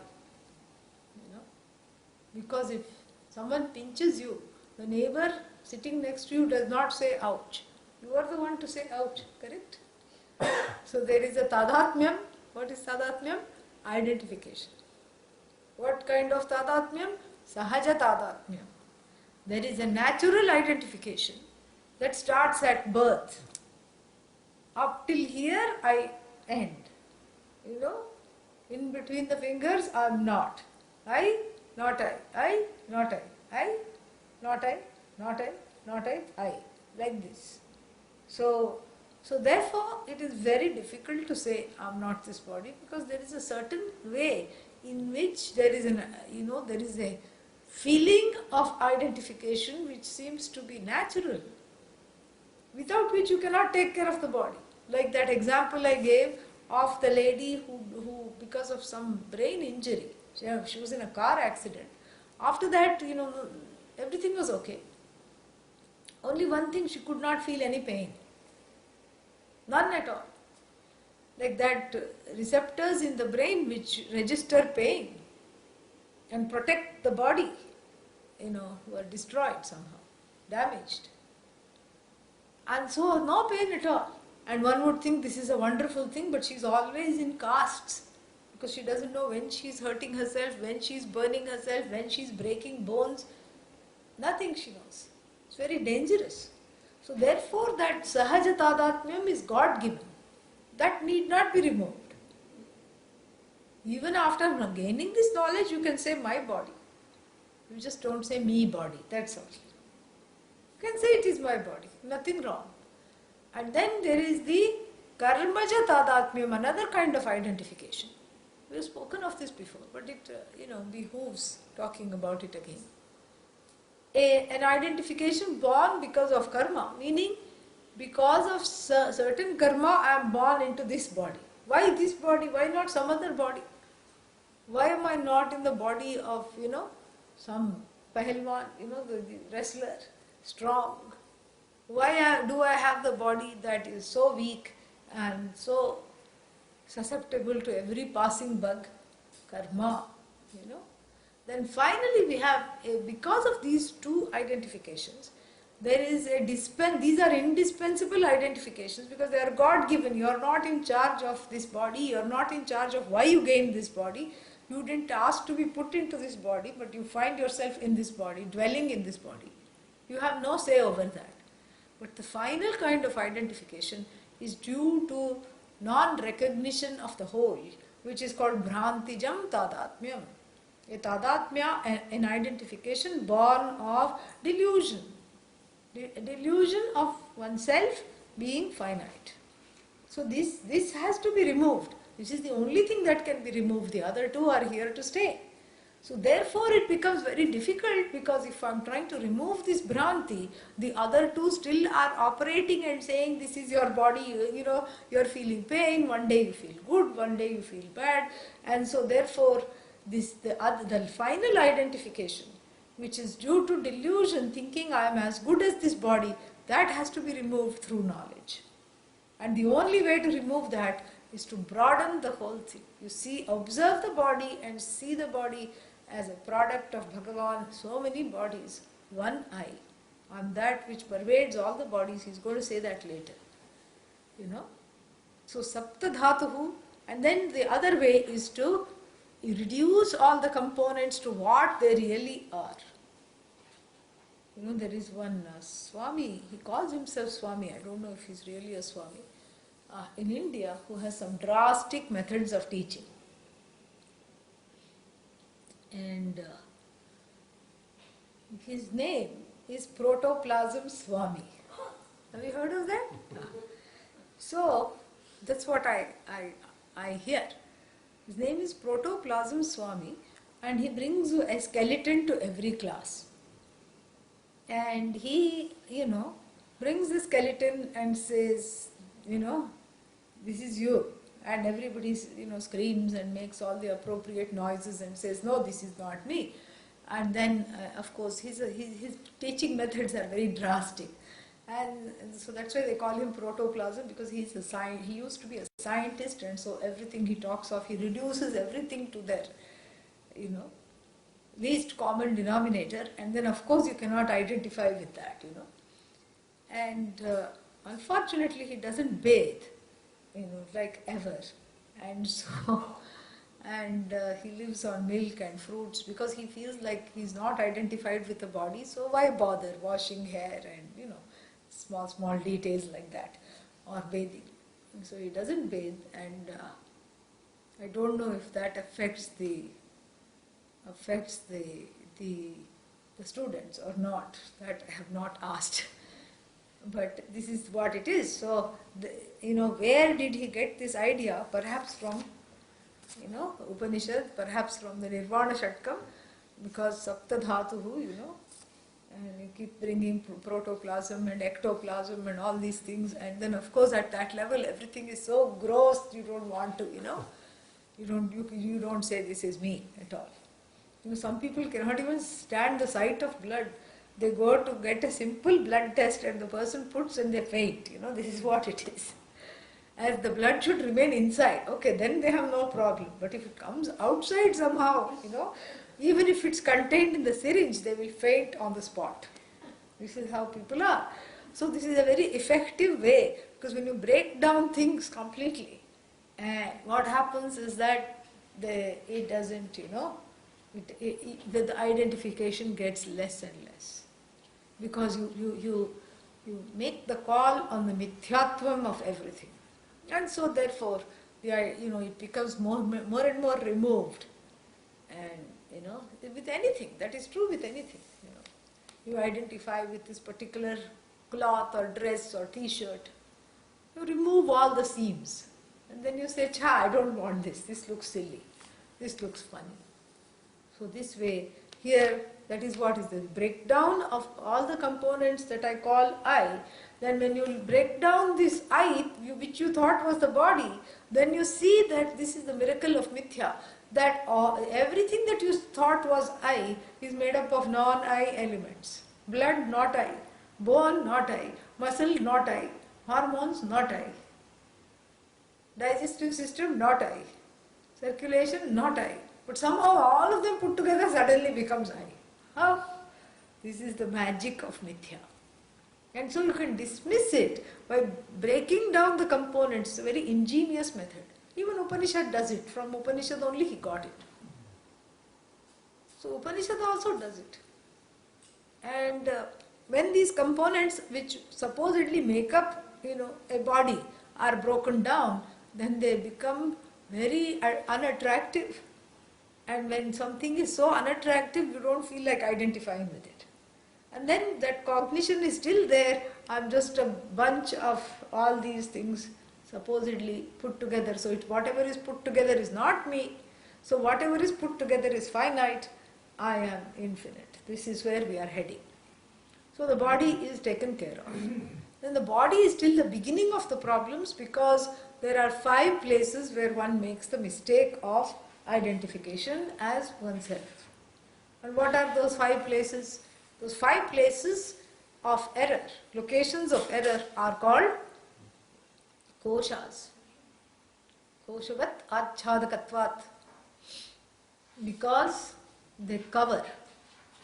The question, very important question, what is it they cover? What do the pancha koshas cover? Somebody said Brahman. Brahman is that which cannot be covered. Okay. We have covered that. Now, next, what is it? What is it that the Panchakosha? No, Atma. Atma is also that which uncovers everything, including all covers. One which is a witness of all covers itself can never be covered is Atma, and besides Atma is Brahman. Okay, wo bhi ho gaya. Then that topic has also been covered. Now, what is it that the Panchakosha covers? But as though, what does it cover? It covers my understanding. Yeah. It interferes with my understanding of myself. That is what it covers. It covers my understanding, and that covering is ignorance, really. And so really in the teachings we are not trying to put new knowledge. We are uncovering what should not be there. Uncovering that ignorance. The tamas of ignorance is being uncovered. And that is what is being talked about even in the Guru Stotra. Jnananjana Shalakaya. There was an ointment in the olden days that was used for cataract. Now, of course, the recipe might be obsolete, we don't know, it might be lost. But from the Guru Stotram it is clear that this Anjana ointment was used for removing that film called the cataract over the eye, which comes with age and overexposure to sunlight and all these things, so various factors. So this age-related film that covers the lens was removed with the help of this ointment. And here the author of the Guru Stotram says that I am going to remove that, namaste to that Guru, salutations to that Guru who removes the tamas of ignorance covering my vision with the ointment of knowledge. So the knowledge is the ointment. And then finally the knowledge, and it's a very nice thing to call the knowledge the ointment, because like the ointment, the knowledge sticks. The knowledge sticks in the awareness and then in the mind, and when the knowledge sticks, it dismisses. It has a curative effect over the bhavaroga, the pain and the disease of samsara. And this disease of samsara is dismissed by knowledge. And this is what is talked about. Very beautiful. And so likewise here, the Panchakosha are the films that cover my understanding. And if it's one thing if they just covered the understanding, then it's okay. Some kind of glasses you wear, you don't see anything. They are called those sunglasses because everything is dark. And supposing there were glasses that not just covered your vision, covering the vision is called agrahanam, not gaining what is there to be gained. Not grasping what is there to be seen is called agrahanam. But supposing there were a pair of glasses that distorted what you saw. Supposing if you don't have numbers and you wear somebody else's glasses, everything is blurry, correct? Because you have 20/20 vision, but then you are seeing through someone's eyes that doesn't have that vision, and so there's also these corrective glasses. If you don't need and you wear, you don't see anything. Not only do you not see, everything is distorted. So actually ajnanam has two components. First is this covering aspect, that the reality is covered from me. This is avidya, one component of ajnanam. The second component is even more important because ajnanam doesn't cause problems really. Dog also doesn't have self-knowledge. It doesn't say woof, woof, woof, tattvamasi, It doesn't say that. It also doesn't have self-knowledge. And it doesn't have any kind of, understanding I am the whole. I have to change the spelling of my name from dog to God. It doesn't think that. Because this agrahanam is common. The non-understanding of who I am, this covering is common. What is specific to human beings is one more thing. What is that one more thing? Anyatha grahanam. Meaning the distorted vision. I don't know who I am. Okay, no, not a big deal. Earthworm also doesn't know who it is. What's the difference between the human being and the worm? The human being thinks I am as good as a worm. I am so lowly. That is the problem. Not knowing who I am creates problems when I take myself, because it leads me to the second component of ignorance, which leads me to conclude, myself to be what I am not. Atmani anatma darshanam, meaning in the Atma I keep looking at the anatma. Anatma means I take what is I am not to be myself. One problem. Second problem, what I am, I don't take.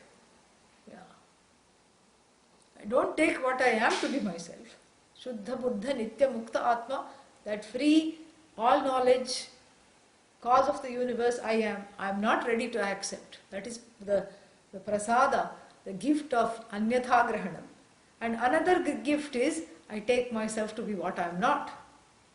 What I am I don't take, and what I am not I take. These are the mistakes, and those mistakes happen in 5 locations, and that is why they are called Panchakoshas. What is the first kosha? Dehoham. This is called Annamaya kosha. Nobody thinks I am food, that much viveka is there. No, when you eat idlis, they don't come and, they just don't bulge in the form of idlis. They undergo certain transformation. So nobody says I am food. But annasya vikaro aham. Vikara means a modification. And that is what the suffix maya stands for. Maya means, maya has three meanings. Mayat it is called. Mayat vikare means in the form of a modification. Mayat prachurye in the form of a preponderance. Oh, how was the wedding? Somebody went to a big wedding. Annamayam, Annamayam, Annamayaha, Vivaha. You can say that. This wedding was so much food was there. It was full of food. That's all I remember. Really, was it full of food? No. It was mostly food, little bit of rituals, So there is a preponderance of food. That's the second meaning. And the third meaning is swarthe mayat. Like when you say chinmaya, it's not a preponderance of chit because chit is all that there is, correct? And like neither do you mean to say vikara or a modification of chit. So what do you mean when you say chinmaya? You mean tejomaya, chinmaya, like that. When you say it is itself alone, it is all chit. That is what? Swarthe, in its own meaning. And so here, the word annamaya, it's not preponderance. It's not swarthe. It is not in its own sense. It is in the sense of a modified version of annam is this body alone. And this is clarified in the Panchakosha. This is in the Panchakosha Viveka in the Taittiriya Upanishad. This is clarified that this body is just a product of food, a modification of food. The food modifies into these Saptadhatus, and this food alone, then that is first level of understanding. Then when you are able to get there and look at the food objectively, then the food alone is nothing but Brahman. Then if you are interested, there is a food meditation.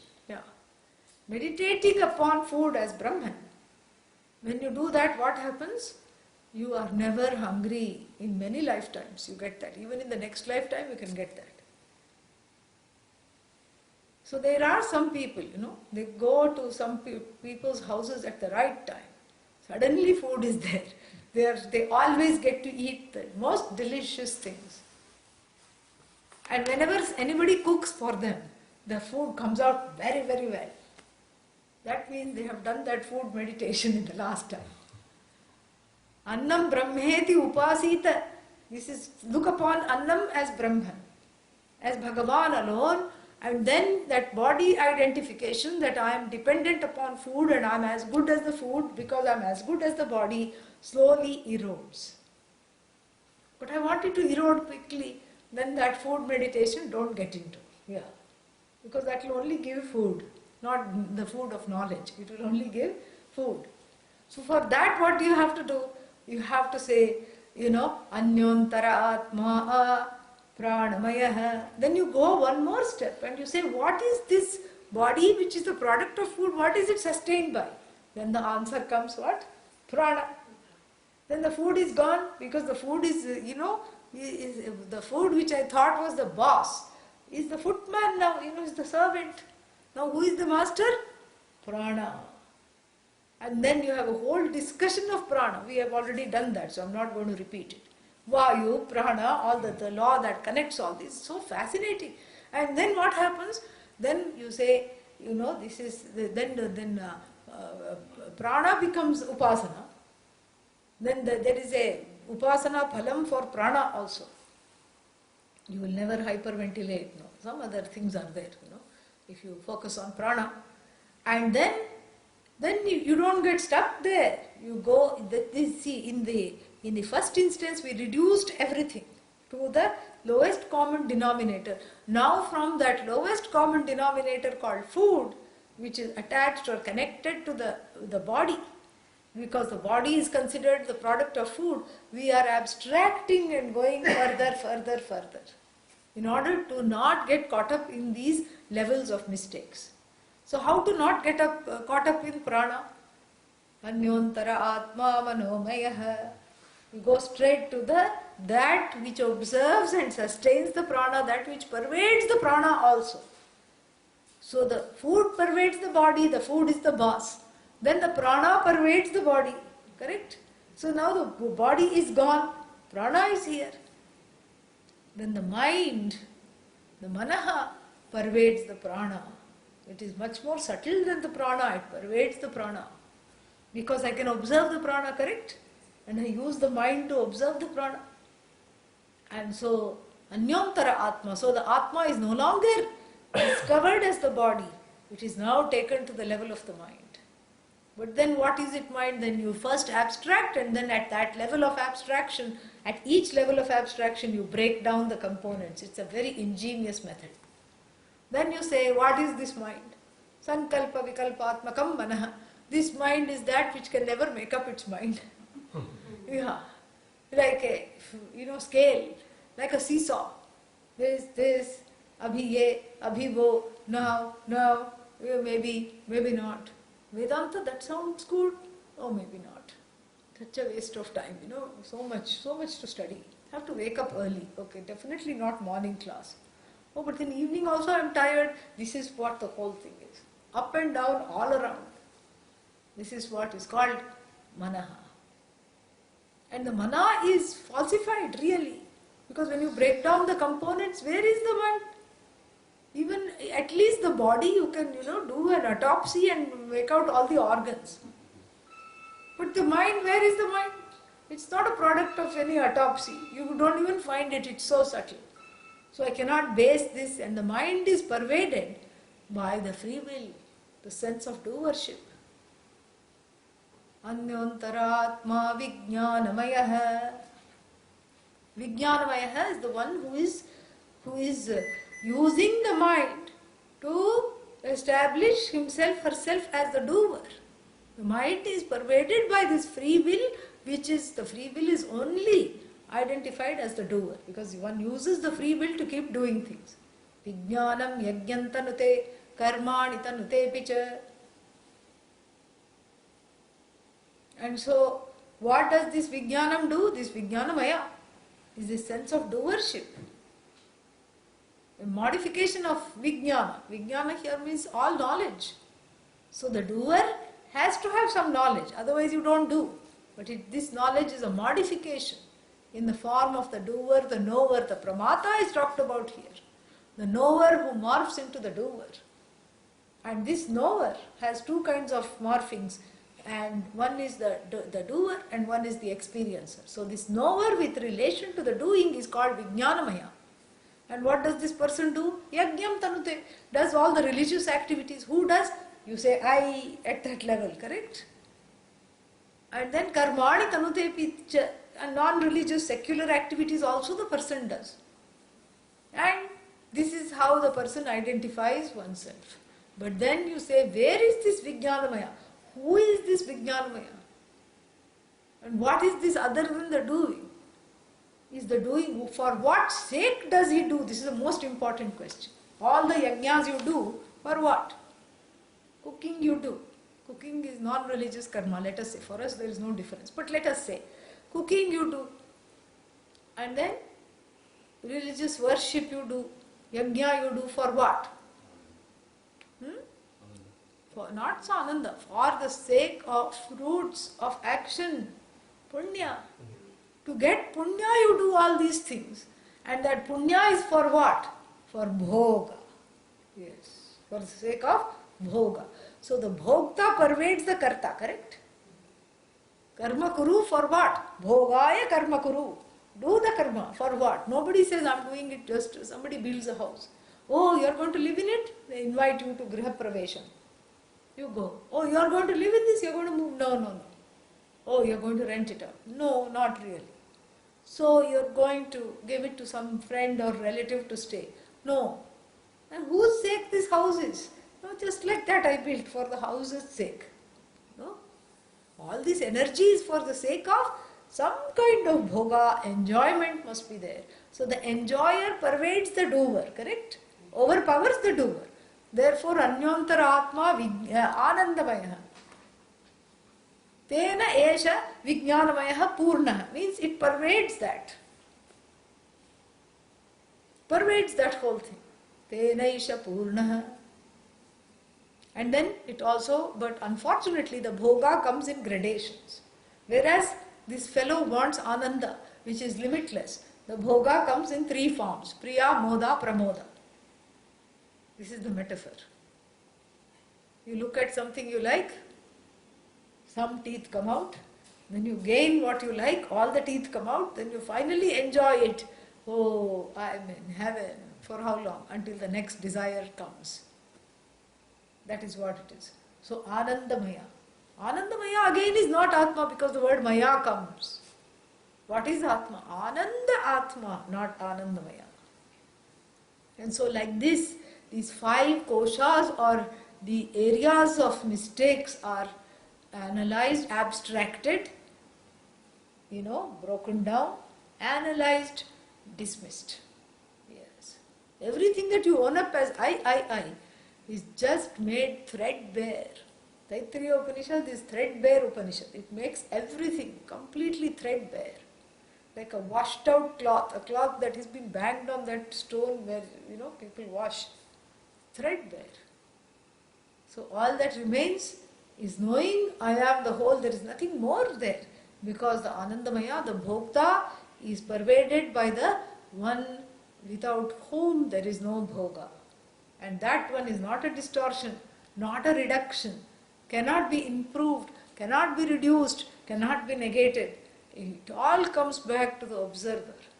So then when you keep abstracting and at each level breaking it apart and looking at the individual and the total, then all this identification goes. That is the idea. So therefore he says, for him it's easy. It took us so much to explain. But for him he says, Nava Panchakoshaha.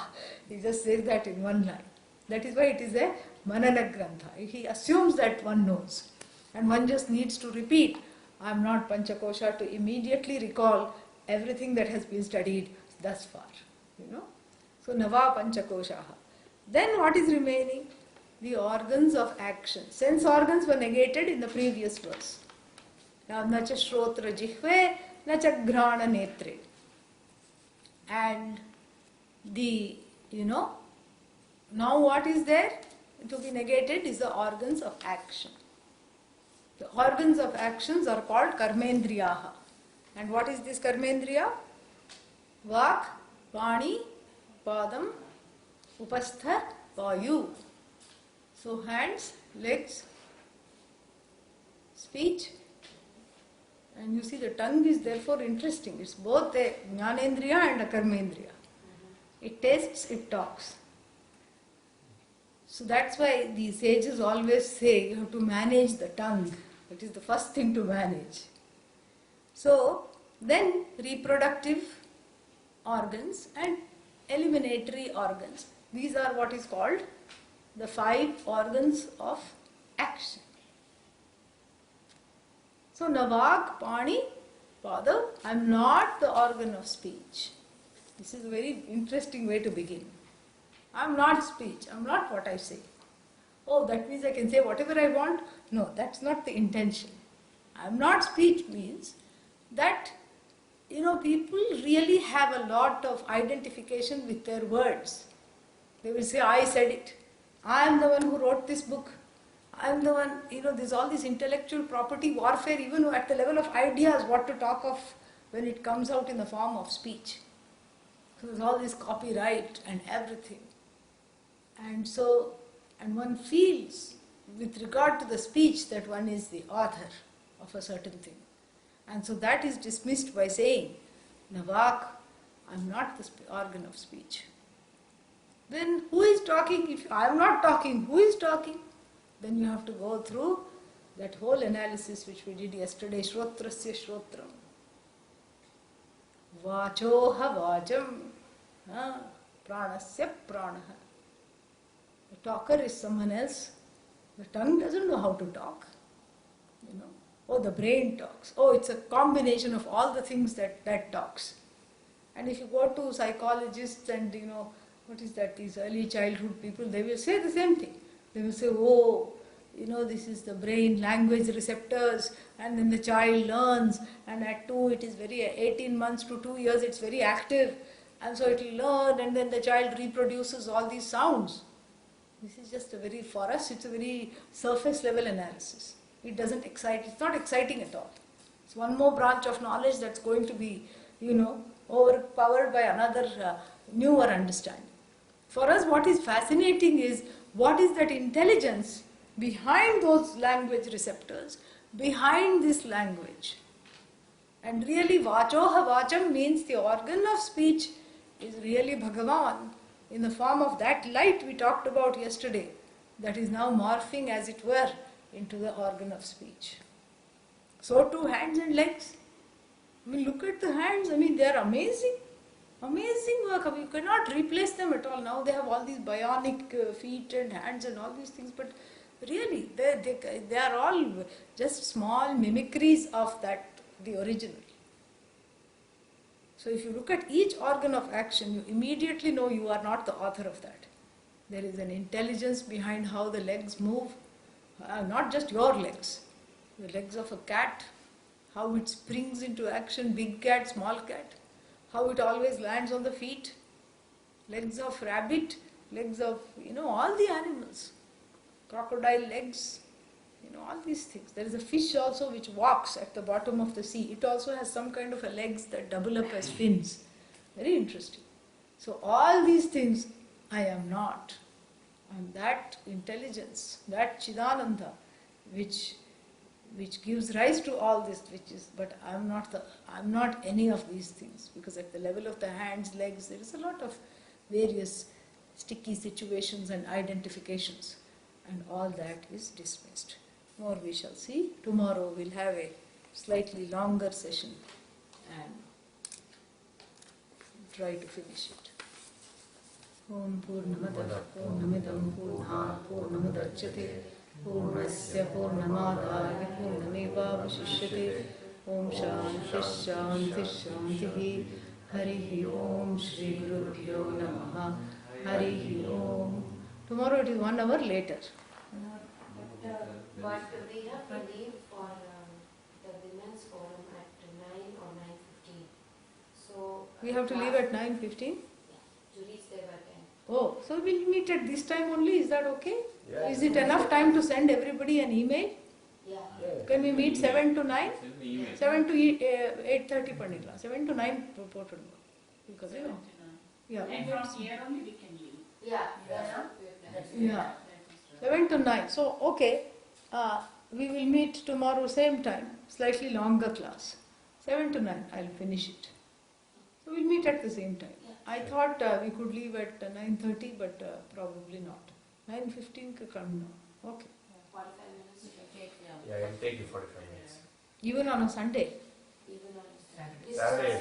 Saturday, even on a weekend. Traffic is not I mean, there, it'll be but lesser, it's but quite- definitely you need. Okay. You folks are going to Sanatan Mandir, right? Gujarati Gujarati Samaj. Samaj. Yeah, you'll need 45 minutes. Okay, so we'll make it. Isha We'll is near there, so she comes in. have the same time, and we'll make it at 7 to 9. And please send an email to all the lists today. And then you can have a little bit of some snacks tomorrow. So you can announce to the online. Online also 7 o'clock to 9 o'clock, long class. Tomorrow. Yeah. And if you're living in the area, it is the last class, so you can come. You can all come. So that is the thing. And 7 to 9, okay. But the evening one will be 4 o'clock. Evening. I leave around 2 from there. I leave around 2. I'm coming to your house. Right. Yeah. And then Come to class. we'll come straight to class from there, I suppose. Yes. Yeah. Okay. I may leave even after lunch. We'll see how it goes. Yeah, I may leave. They have made some arrangement for lunch there. Yes, they- Okay. After lunch I can leave. That will be nice. I'll come and then I'll go to the hotel and then take a shower and come to class. We will do it like that. And then we are going to have potluck in there. Yeah, in the evening. Tomorrow evening there is potluck. There Yeah. is coffee. People love potlucks. Yeah, No problem. You get dish to pass. What time? 6 o'clock, is it? No. 4 o'clock is class. 6 o'clock will be potluck. Potluck, that's what I meant. Yeah. 6 o'clock. Yeah.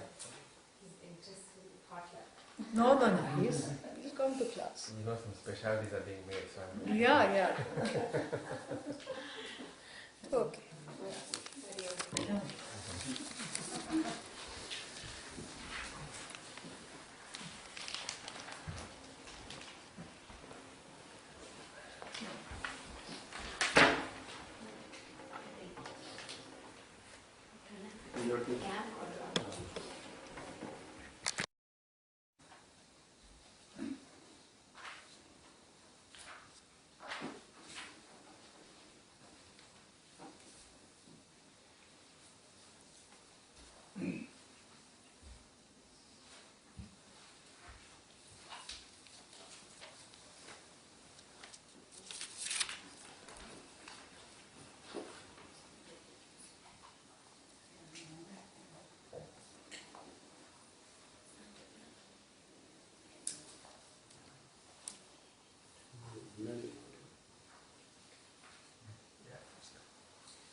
Sahana Bhavatu Sahano Bhavatu Sahaviryam Karavahai Tejasvinavaditamastu ma vidvijavahai.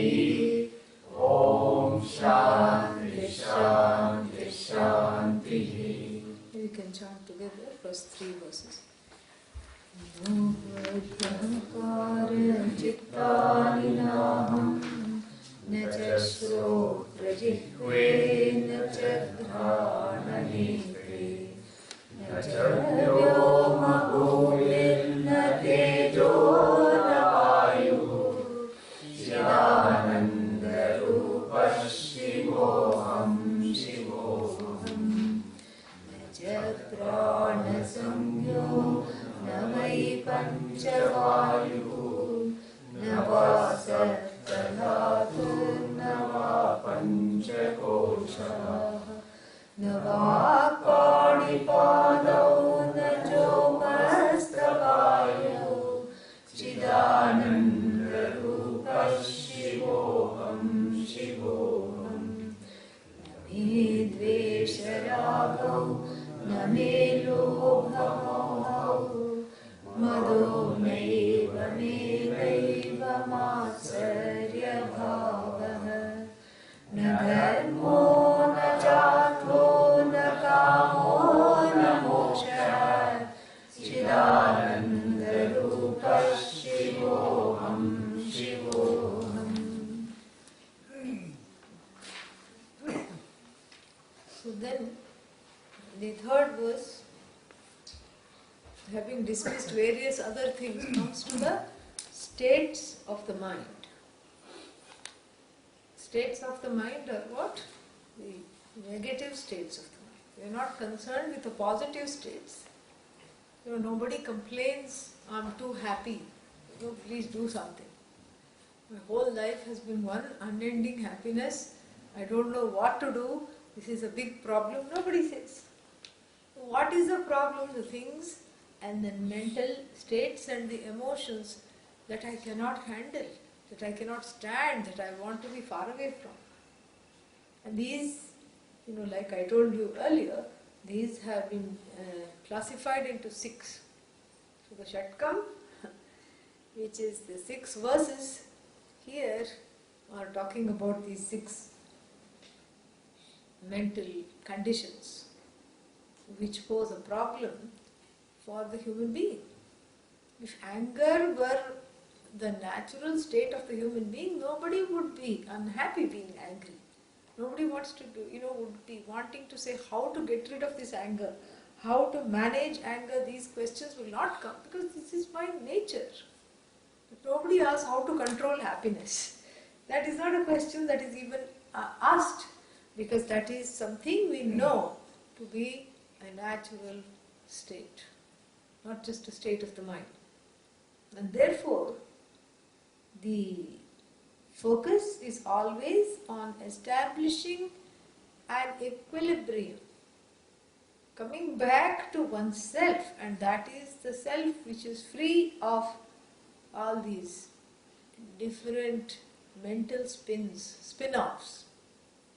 And when we examine closely the negative states, certain things are very clear. That they arise and are sustained and they fall in that consciousness alone. The observer, the one who is able to observe the rise and the fall of the anger and dvesha and jealousy and all these things, that person is free of everything that one observes, really. So the first thing we have to understand is this, that the subject who is subject to anger is observing the anger, and the subject is not affected or afflicted by the sorrow, the anger, whatever one observes. So the first thing to do when the anger strikes or when pain or sorrow strikes at the emotional level is to do that inner viveka, that have that inner discrimination and get into the state of the observer as quickly as one can, as fast as one can, you know. It's like a cat which is being chased by the dog. You know? This is all various satsang experiences. So in one house, cat and dog together. Okay? And then the dog, in the dog's mind, it just wants to play. It's not saying, I'm going to get this cat. In fact, it's very fond of the cat. Only thing is, this love is not mutual. And as soon as the cat even sees the dog, the cat inflates. It makes its fur all very big, standing on end. It puffs up really. And it walks sideways to show how big it is. And so what it would do, the dog would come, and the dog doesn't know how to take a no for an answer. The dog has no idea that this cat is dogged by me. And so it would think that it's playing hide and seek, and it would try to chase the cat. And as soon as the dog came, the cat would it would climb on the counter, and that was not high enough because the dog is still jumping to get at the cat, to play, within quotes. And then it would climb on top of the refrigerator, and from there it would climb on top of the, the kitchen cupboard on top of that. And from that vantage point, it would look victorious over this yapping dog, Do whatever you want. I am not affected. I am in a high place, unaffected by your ups and downs. You can bark, because there is a dog feeling frustrated would try to bark, correct? And the cat would just look victorious over the barking. Do whatever you want. You bark, you jump up and down, because the dog, when it's frustrated in its effort, would certainly try to bark. Okay, bark, go up and down, jump up and down. You can't get me, correct? So, therefore, this is a very good example. When I saw this whole, when I was treated to this view, this is what came to mind, that okay, we can use this as getting to the vantage point. Whenever these negative emotions dog you, what to do? Climb into the highest viewpoint of the observer. And from the place of the observer is safe, it is unassailed by anything, and it is a place we should visit often.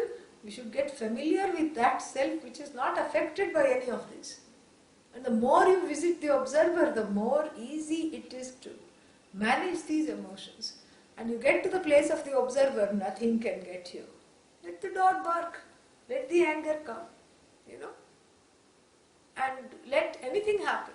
I'm just free of this, And the dog, frustrated, will go away after a while. It will bark, it will say, okay, tomorrow you will come down again, I will take care of you. It will mentally think and go away. And so the point is not to control anger. In fact, the person who says, I have conquered anger, you can make them angry in 2 minutes. How? you just tell them flatly, I don't believe you. No, I have really conquered anger. You don't know. I absolutely don't believe you. This is the biggest bluff. This is a lie. What do you mean I'm lying? They'll get angry in 2 minutes. Yeah. So, it's not the point of conquering or controlling, because anger is a psychological, background. It's a law. It comes whenever a desire is thwarted. That is the cause of anger. No, my anger is different. Well, analyze it. When you reduce the anger to the basics, you see that anger comes whenever you cannot have your way. Whenever a desire that is very dear to you is thwarted. That is the cause of anger. That is why in that second chapter which talks about in the place where it talks about how the person goes on a downward spiral. Sangat, from association with an object or a person or a thing of an association should be with something that one loves. Sangat sanjayate kamaha. So that association with the desired objects brings forth a very powerful and a forceful desire. And then what? Kamat krodhaha abhijayate. And how from kama one can go to krodha? I thought kama does, how can it give krodha? It gives because if the kama is satisfied, it won't give. But how many kamas are satisfied? Kama means desire. Very rarely you can say I am able to. It's very hard work to satisfy all the desires. Even one desire to satisfy, it's a lot of work. It's much easier to study Vedanta. I thought I'll slip that in. Much easier because all you have to do is sit and relax and study and learn. It's much harder to fulfill desire because the hidden variables are too many. The variables you can control are too many, and even the variables, when you do control all the variables that you can control, there are hidden variables. They are called vignas. What really are vignas? Prarabdha karma. Yeah.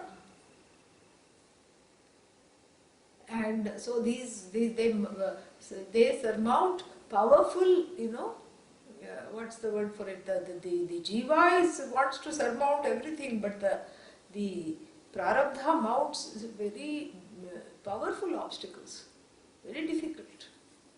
And so therefore, this is all just the inner work of seeing, of cognizing and recognizing that anger comes whenever I cannot have my way.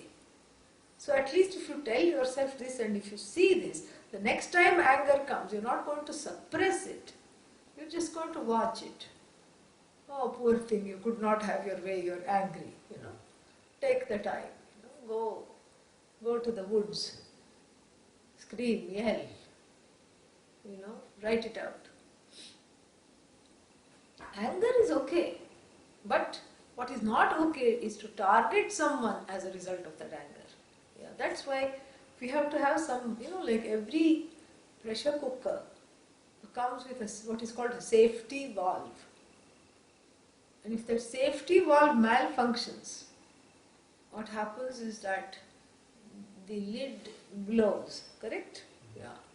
I saw that in someone's house when I was very small. And they were all in a great, to-do, and the whole kitchen was swimming in dal. And then the lid was gone. The cooker was, in a adhogati. And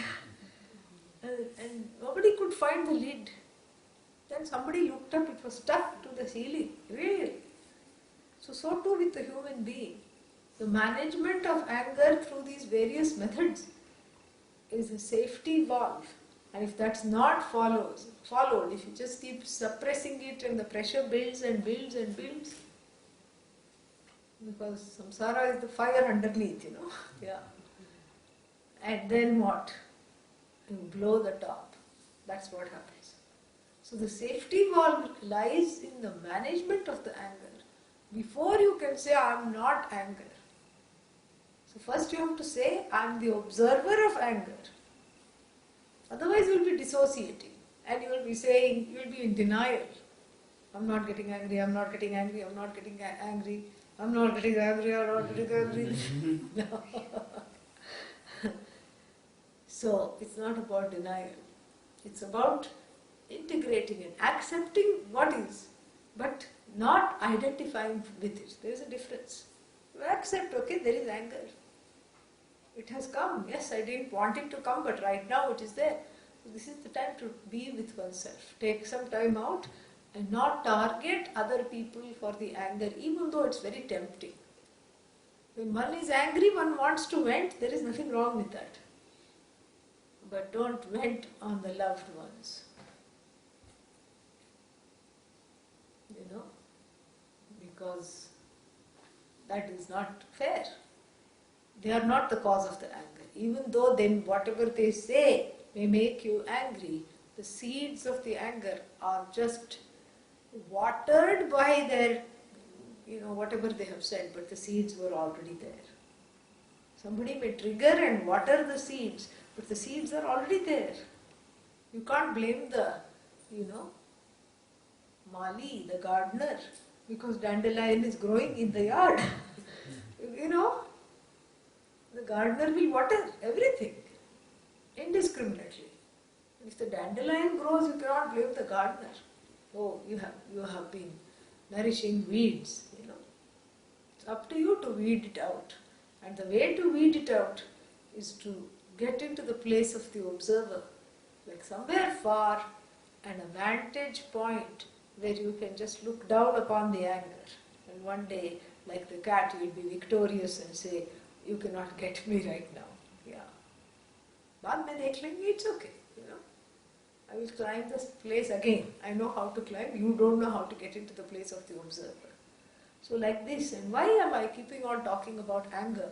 Because that is the one that causes the most distress. Out of all the negative emotions that we are going to discuss, these sixfold, the anger causes the most distress. Anger and sorrow. Sorrow also same thing. Get into the place of the observer.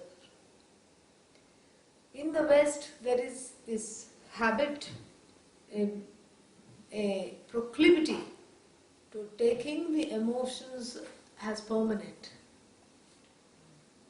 And the emotional threshold is so low that if any slight thing happens, and the identification with the set of emotions so entirely and utterly complete, that if any slight thing happens to hurt or to cause anger, the person just has a massive overreaction.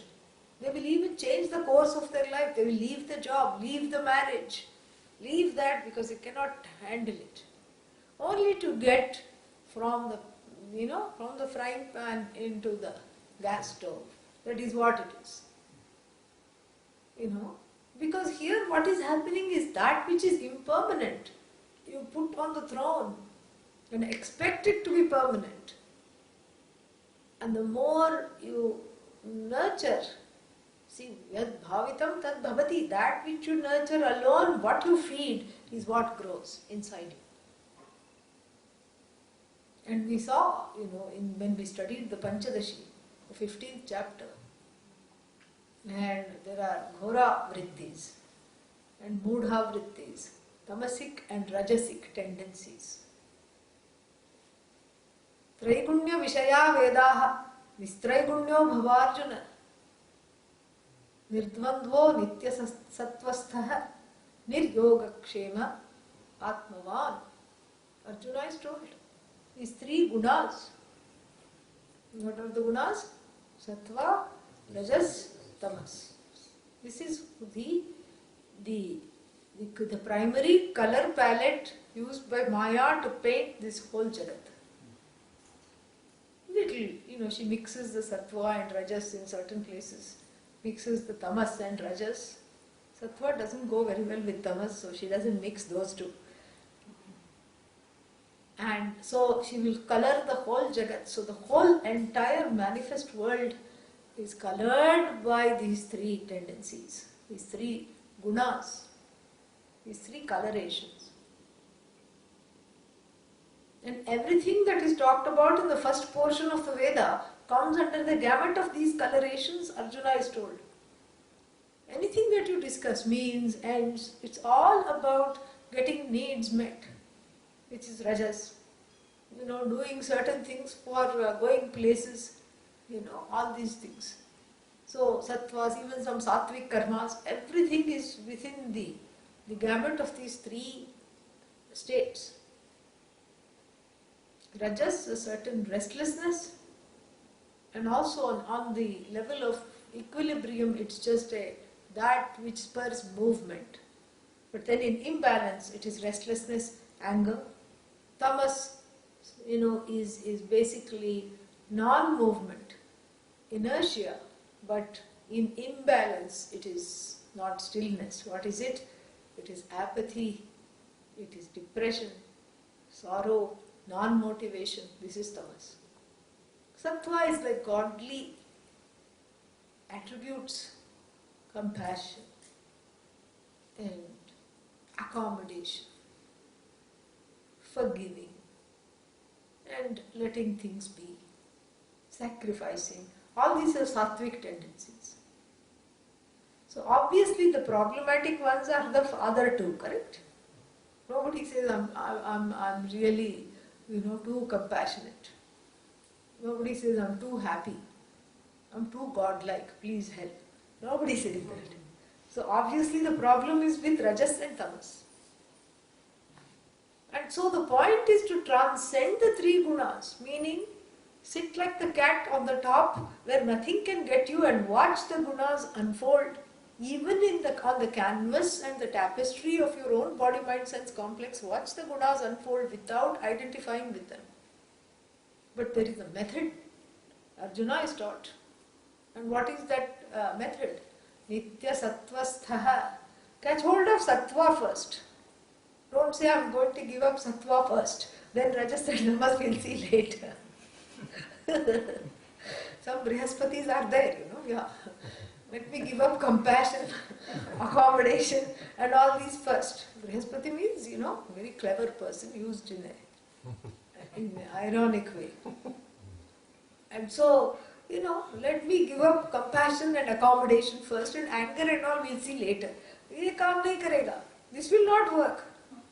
You have to catch hold of sattva and then you have to give up the others slowly. Then only you can give up the others. When you are committed to compassion, then you can give up anger. When you are committed to having a calm mind, shanti, then you can give up depression and sorrow. And for all this you have to be committed to knowledge. And if you are committed to knowledge, then the triggers for the anger and the sorrow and the fear will not be there. Why? Because as Bhagavan will say in a later chapter, you have given your yoga kshema, the pursuits of whatever you want and whatever you want to happen, whatever you don't want to happen, what you want to gain and what you desire to protect. This whole gamut is called yoga and kshema. Apraptasya prapanam, praptasya rakshanam. All these yoga kshema you have given over to hand it to Bhagavan. Bhagavan means, the one who is in charge of everything. And against all odds, when you persist in trying to pursue what you want, what you think you desire, then that means what? That means that yoga kshema are not in Bhagavan's hands, they are in your hands, and that is the cause of the anger, that is the cause of the fear, that is the cause of the trigger, that is the cause of the sorrow. So nitya sattvasthaha means first thing you sacrifice is that I am going to be the agent of producing my happiness. For the simple reason happiness is not a product. How are you going to produce it? No, I am going to be the agent of discovering it. I am going to be the agent that brings together all the things that I want. You cannot. Like I said, fulfilling a desire is a Herculean feat. And so therefore, one focuses on the teaching. And what is the teaching? The teaching is discovering the non-separation between myself and Bhagavan, knowing that I am none other than Bhagavan. And that becomes a worship. The only worship is, may I please know, this is the Jignasu Bhakta's prayer. May I please know that I am not separate from you. May I know one day through this knowledge. And the teaching, the Shravanam becomes a form of meditation. Shravanam itself is worship. And of course prayer is worship because you are focused on the knowledge. And Bhagavan promises, Ananyaha chintayanto mam ye jana paryupasate tesham nityabhyuktanam yogakshemam vahami. Vah, to bear the burden. Bhagavan promises, I will bear the burden of what you want and all your desires. Give your desires to me, I will take care of them. Because you don't know sometimes what you want. That's why even in the West there is the expression, be careful what you ask for. Why? Because you may get it, not because you may not get it. And as soon as you get it, you don't want it. Ayyo, why did I ask for this? You know? Like yesterday we saw in the evening, what did we see? Kumbhakarna asking for Nidra instead of Nityatvam. You know? He really, I mean, you know what, this is what is called the problem. What is the problem? That right in front of Bhagavan, you ask for tamas, you know. Right in front of the one who is all effulgent, the one who can take you out of this ocean of tamas. You say, please give me tamas all the time, you know. What a thing. What a problem, big problem. So anyhow, to overcome the rajasic and tamasic tendencies, you catch hold of the sattva. The sattva is the vantage point of the observer, but not just, you know, the vantage point of the observer won't do anything if you don't bring Bhagavan into it. And you surrender the negative tendencies, you ask for help in the form of prayer, you are committed to changing that, you are committed to the teaching, and then only it will work. Nitya sattvastha. And then of course another problem comes. What is the other problem now? How to get rid of sattva? Because nistraigunyo bhava Arjuna. Arjuna is told, you know, you free yourself from the 3 gunas. Now I have freed myself from how many gunas? Only though, you know, Rajas and Tamas. What about sattva? And then people are very concerned about giving up sattva. I don't know why. But they say that sattva is a golden shackle because you keep doing punya as a result of sattva, correct? And then next time what? It will cause punarjanma. Even too much sattva will cause punarjanma because then you will have to be born with in a golden cage. You know, you become an oil magnate in Saudi Arabia. You know, what is the use? You cannot even pursue this knowledge. Even one photo of Lord Krishna is not allowed. So forget, Bhagavad Gita. And so how are you going to get this knowledge? People worry about all this. So for that, sattva is something that is so close to who you are that it gets absorbed. You know. Like sometimes when they do surgery, they have these 2 kinds of stitches. One kind of stitch, you have to go and get it removed after 15 days. Now that is being, I think, obsolete. Unless under drastic situations they use it. The other kind of sutures, what happens? They get absorbed by the body. Sattva is like that. Yeah. You use it to, after you get rid of the rajas and tamas, after you eliminate the rajasic and tamasic tendencies, sattva is that self-absorbing suture that ties up everything together and itself gets integrated. That is what it does. And it's called, like another example, the classic example that is given is Harishchandrasya Danda. Danda means stick. Harishchandra got himself into a sticky situation. He was tested by Indra and everyone to see actually how sattvic he was. And they put him, and how truthful he was. And they put him through tremendous amounts of tests, numbers of tests after tests after tests that involved, his kingdom being taken away to see if he would keep his equanimity and dharma. So he watched his kingdom go away, and then he was reduced to just poverty and reduced to leaving the kingdom and sitting in the forest. And there the final thing was taking away of the child. He had just one child. And before that, what happened? In order to feed the family, he took a job as a funeral groundskeeper, Chandala. The Chandala job he was doing. And what is Chandala's job? To make sure the bodies burn completely. And so you have to take a stick and keep pushing the dead bodies back into the fire, because there are certain gases, etc. in the body which makes, when the fire comes, it gets up suddenly. Yeah. And so you have to push it back until everything is burned. This is what it is. So Bhagavan took I'm just finishing the story is not important, but since we started, Bhagavan took away the child child suddenly dies, snake bite or scorpion bite or something, and the wife brings the child, please cremate this child. And he is still truthful to the end. He says, not without fees. She says, come on, we don't own anything. What are the fees? He says, either whatever the measure of rice, one measure of rice, whatever measure was there at that time, or a piece of cloth. She says, the only piece of cloth is what I am wearing. He says, that's too bad. You have to give that. I cannot do this for free.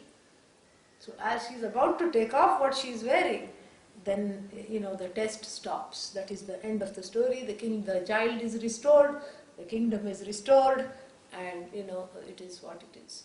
But that is not the purport of the story. We have to focus here on the stick. So after using the stick to push the dead body in the fire, what to do with the stick? You throw the stick also. Correct? That is what sattva is. The sattva does the job and gets integrated. So this is how you can then chant. You can then chant. Name dvesha ragau. Ragas and dveshas, they are not me. They are not for me either. I have transcended raga dveshas. How? Don't ask, because all this time we have been talking of how. Okay? Yeah. I have transcended all the raga dvesha. You've transcended everything, all the negative difficulties. Because why does he begin with raga dveshas? Because the raga dvesha are the root for these 6 difficult emotions. Kama, because of kama alone. Thwarted kama leads to krodha, anger. Anger leads to wrong decisions, delusion, moha. Anger also, lobha comes first, I think. Or does moha come first? Lobha comes first. So lobha is avarice. So kama comes, krodha comes, because kama is not this thing. And instead of gaining some, enlightenment from saying that, okay, the thwarted desire leads to anger, the person starts to get insecure and leads to avarice or hoarding tendencies. Lobha. As a result of which, because if the hoarding tendency comes, I want more. Since I couldn't get this, I'm going to get more of something else. And that deludes you to make wrong decisions. That is called moha. Then, again bringing the cat back into the example. The cats are very self-conscious. They want to look good at all times. And sometimes what happens when you observe them, and this is big cat, small cat, everything. And if a cat by mistake makes a mistake, doesn't land on its feet, quickly it will be pretending to lick itself and clean behind the ears, and it will pretend as though nothing happened. Correct? Yeah. This is what is pride. The pride of denial, mada. Pride. That I have no fall. The person is making wrong decisions. I'm not going to fall. You know who you are talking to? This is me. Who is this me? Satchidananda? No, not Satchidananda. This person with so many degrees and pedigrees, this is my lineage, this is who I am. And people have all these, there's a whole lineage, what is that? There's a lineage delusion, pride. I come from a good stock. You don't know who my grandfather was. You don't know who my great-great-grandfather was. Okay, they may have done wonderful things. May they rest in peace. But why are you, resting on their laurels? What have you done? You can't just sort of say, I belong to this particular Rishi's lineage. Rishi was exalted. But you cannot rest on the laurels of the Rishi. That is not enough. It's not just enough to say Abhivadaye and introduce yourself from the lineage, and then that is just to give someone a self-esteem. That is wonderful to fill oneself with self-esteem, but it's not an excuse to not do whatever is needed to let go of this pride. So the pride comes because it's a tactic of remaining insulated from all the rules which other people are subject to. This is pride. And so this is mada, and then of course the pride hinges on, asuya. Asuya means the inability to stand anyone else's progress. That is the definition of jealousy.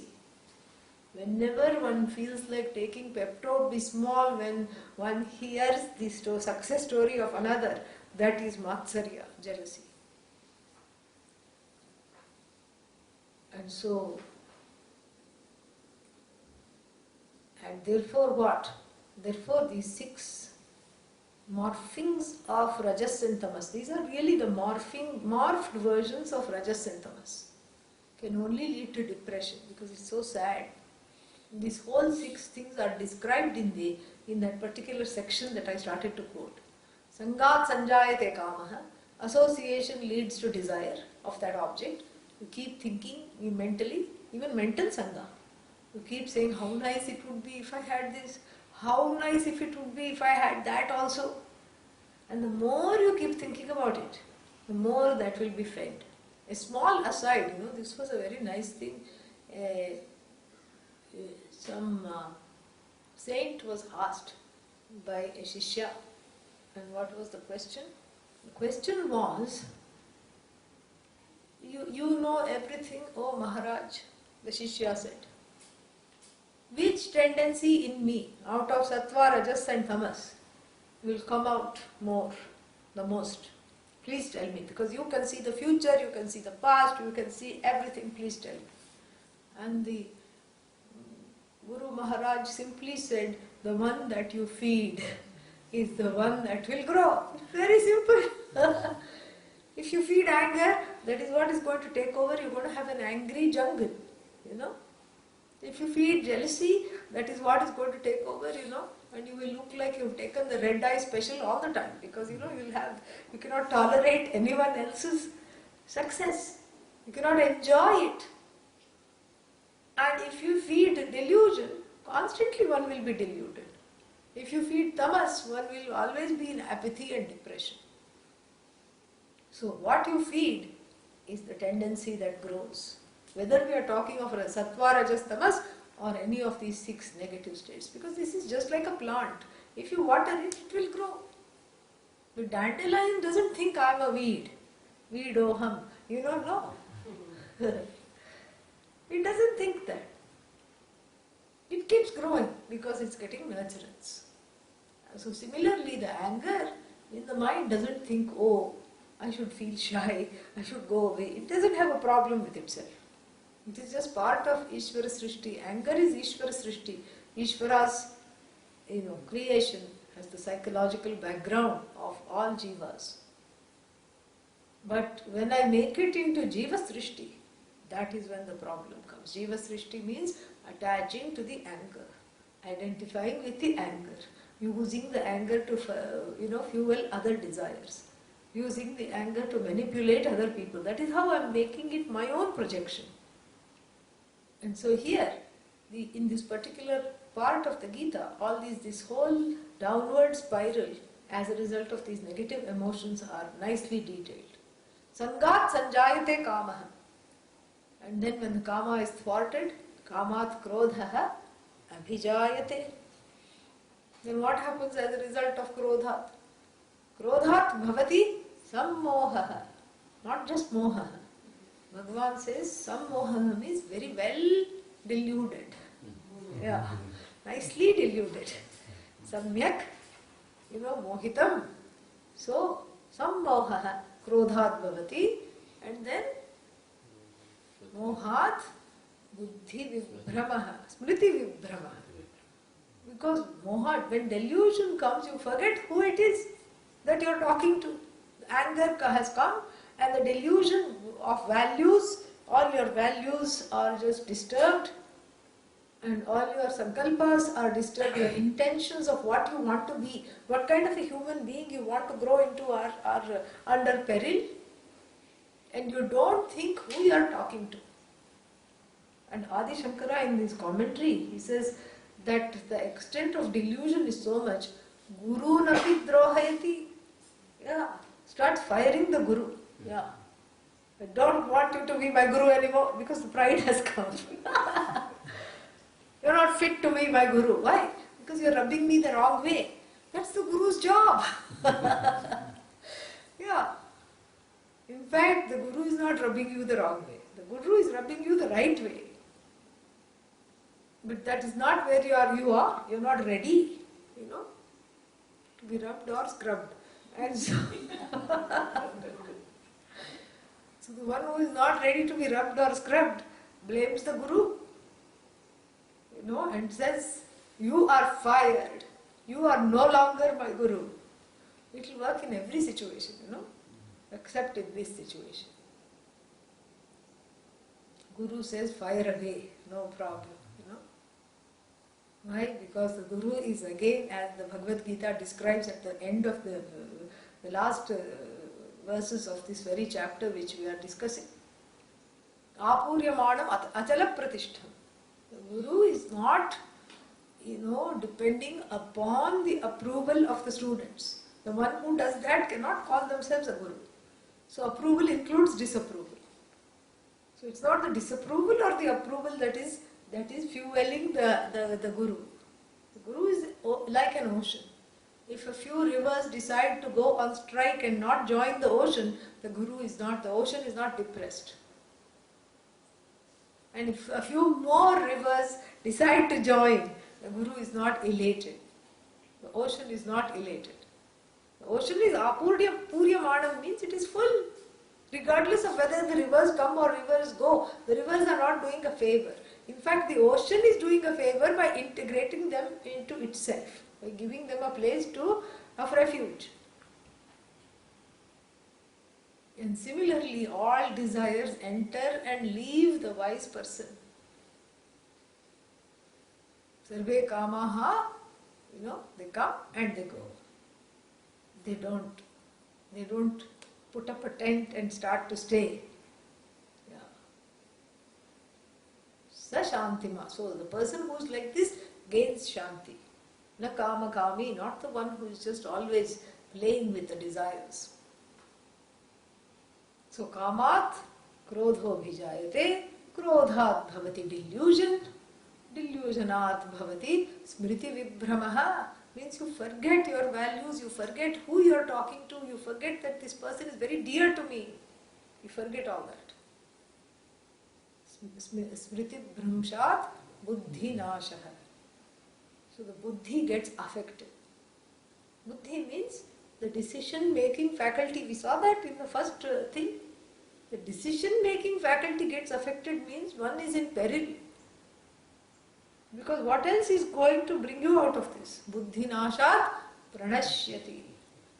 Very beautiful, downward spiral is discussed and described here. And this is a caveat for those living in the West, because in the West, because of the sahavasa dosha, the fallacy of living in a climate that only fosters making the impermanent emotions into permanent fixtures where one identifies. Angry young man, oh that's me. This is ridiculous. So one identifies totally and solely on the emotional level. That is a very good recipe for disaster. So when the negative emotions come, become take temporary sannyasa from those emotions. They don't belong to me. I am just an observer. Get to the vantage point. Don't, target others and make others vulnerable because of what these emotions are. Know that the emotions are just like a little thunderstorm. Where in the teacup, they will go. They will go. They will come, they will go. You have to be in the place of the observer. That's when you can say, Name dvesha rago, name lobha moha, mado naiva me naiva matsarya bhava. None of these morphed emotions, because of rajas, tamas, because of raga dveshas. So really speaking, if raga dveshas are, managed, then what? Then you don't have to manage anything else, correct? All the others fall into place. All the other ducks are in a row.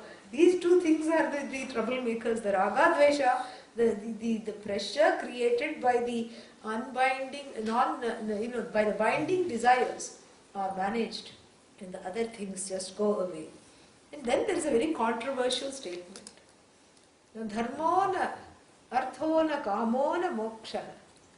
Means what? All pursuits begin because there is something needed, because of kama, because of raga dvesha alone.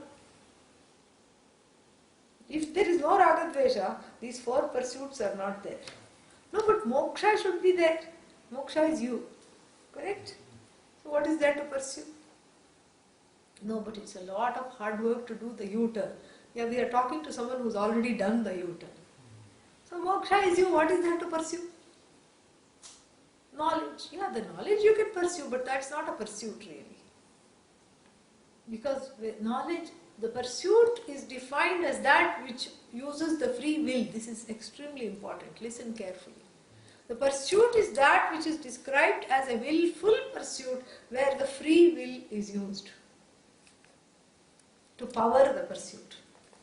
That is the gas, This is the fuel that powers any pursuit. But when you look at moksha, what is moksha? My own nature, who I am. And so moksha, what do you have to do to gain moksha? What do you have to do? I have to do Shravanam, let us say. Does Shravanam require free will? Yes. No. No. How can you say that? You don't know how hard it is to wake up in the morning to come to this class. How can you say that it doesn't require free will? This is a lie. Everything that you have said the last few days we have swallowed, but this one we are not going to, because you don't know what it is like to get up in the morning. Without free will I wouldn't be here. Okay, theek hai, granted, that may be the case. But once you are here, let's give you a gold star for the Herculean effort of getting ready at 7 a.m. No problem. But my question is this, having come here, what choice do you have? Whether you are going to listen to me or to the coffee maker? If the coffee maker was also competing with me right now. What choice do you have?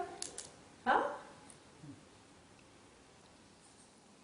I'm quoting Bhagavad Gita, Nirdvandvo Nitya Sattvastha. And the coffee maker, I don't know what it's quoting, but it's going. What choice do you have? Exercise your free will. Stop hearing that and only hear this. Can you do that? No. There is no free will in Shravanam at all. Because the ears are a means of knowledge. And any means of knowledge, if there is a means of knowledge and something to pick up for it in its area, It will pick it up. That's why you're just passing from one room to another and suddenly you hear whispering and somebody is telling your name, and naturally you don't intend to be eavesdrop, but the steps become a little slower and a little more silent.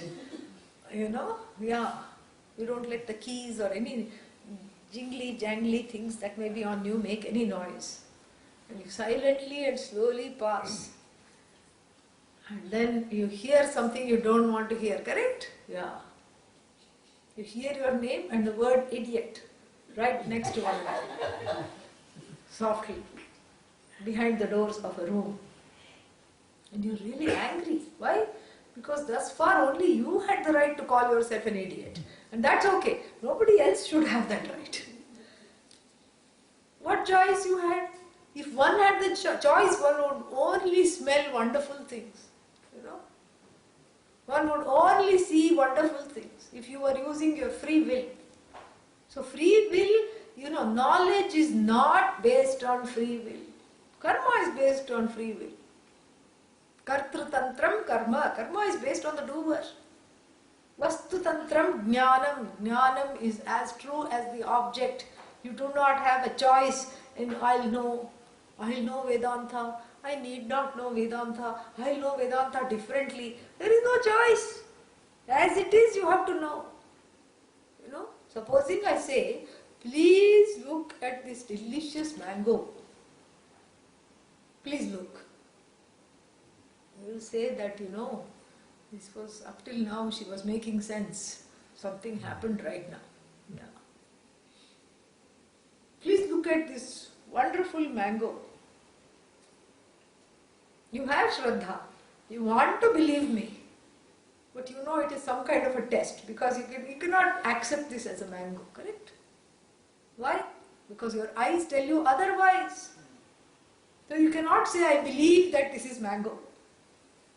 And your belief, even if you keep saying this is mango, it's not going to oblige and become a mango. This is what I mean, jnanam vastu tantram. The knowledge is as true as the object.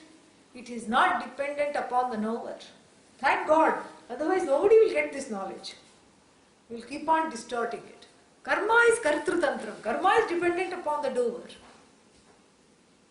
Clap your hands. Everybody thought it's a trick. Nobody clapped, correct? Kartum shakyam, akartum shakyam, anyatha va kartum shakyam. I can do, I need not do, I can do differently. Correct? But you cannot say jnatum shakyam, ajnatum api shakyam, anyatha va jnatum shakyam. It is modern Vedanta. This is not, yeah. That's Veda Danta. Sometimes somebody said, Vedanam Dantaha Vedanta. The teeth of Vedas is Vedanta. Ridiculous.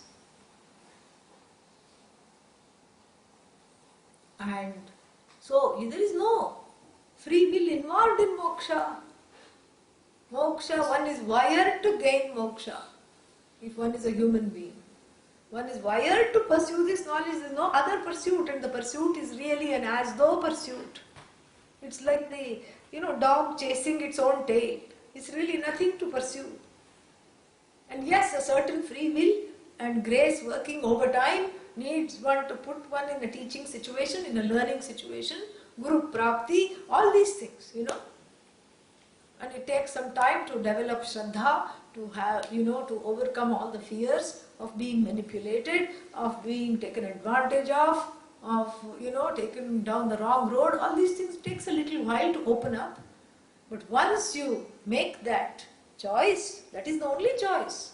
The choice is to be, again, as I said in the Gayatri Mantra explanation, to be in the right place at the right time. And so once that choice is made, what choice do you have? To know. There is no choice. No, I'll say I am whole in stages. That's not the vision. You are the whole. It's impartite, it's not divided, it's not in stages. And so moksha is not really a pursuit. It is a homecoming. It is finally roosting in your own nest. Yeah. And you sit on the eggs of the Upanishad till they hatch. That's all it is. And some roosting techniques you learn from the teacher. That's all it is. How to sit, what to do. Yeah, that's all it is. And if you look at the bird, Prajad, if you look at the whole birds, they have a very nice techniques. You know, there was one eagle cam. Very interesting. Eagle cam. So somebody went high up and this nest of eagle, they put a camera and watched these little eaglets or whatever they are called come out. There were three of them were there. So wonderful. You could, go to this website any time of the day or night. And it was very nice, not a dull moment, And one time this eagle, they are very clever, and it figured out that it is being watched. And it came and gave the camera several whacks with its beak. But the camera was encased in some non-destroyable, some kind of a glass or something like that, so it couldn't do anything. But it came, any time it would feel watched, it would come and give the camera nice thwacks right on that viewfinder, So you would see the beak of the eagle come at you literally, because you are watching on the other side. And the eagle and the partner of the eagle, the two eagles, the mother and the father, would take turns to hatch these eggs, to sit on the eggs. Sometimes she would sit and he would bring the food, and he would, wait patiently, because he knows she's been sitting on these eggs for such a long time, she'll be more hungry than me. He has not eaten and come. He has just brought home takeaway in the form of some rat or something. Sometimes a hare, something. And he sits and watches her eat, and then he eats the leftovers. He helps in the hatching. And then sometimes, when she needs to just get away, he would sit on the thing, not for very long, but he would sit. This is what is Karmayoga. Everybody, the mother and the father are committed to the eggs. Yeah. Which kind of eggs? Upanishadic eggs. Yeah, we are waiting for them to hatch in the mind. That is nididhyasana, waiting for the assimilation knowledge to make it one's own. So to make this knowledge one's own.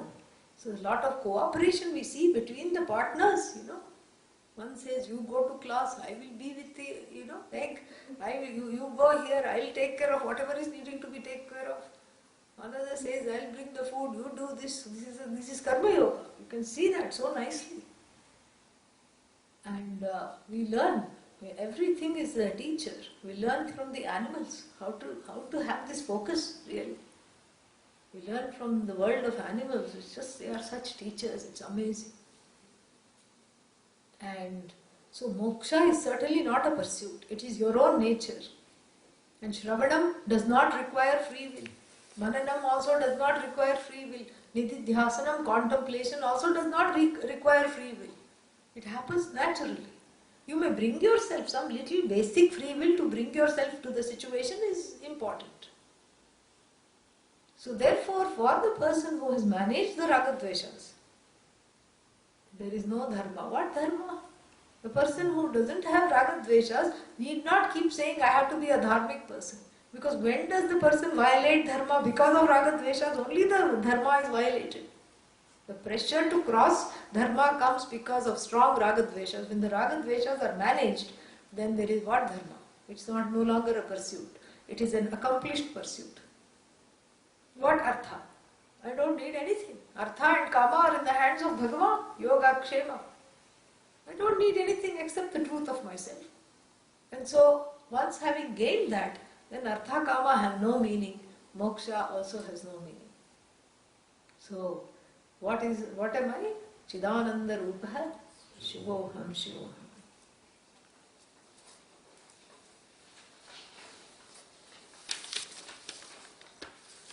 Punyam na papam na saukhyam na dukkham na mantro na tirtham na veda na yajnaha aham bhojanam naiva bhojyam na bhokta Chidananda Rupa Shivoham Shivoham.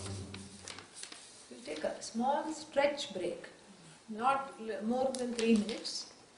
Just stretch, get up, jump in place, do whatever you need to and come back. We'll continue. Just 2-3 minutes. Yeah. Yesterday I spoke to Vidyaji. They're all reached safely. They have reached? Good. They're having a good time? Yeah. I spoke to her at 9:45. What were they doing? They had already eaten and they said the 15 hours went by very quickly. Oh, good. Yeah. So they had a good time. They got a room there and everything. Yeah. Wonderful. They're all getting ready to retire. So Today they will see Swami. today, so we just call it to wish all our pranams to. Yeah. Good. It feels like we are all there. Doesn't it? I remember this sample.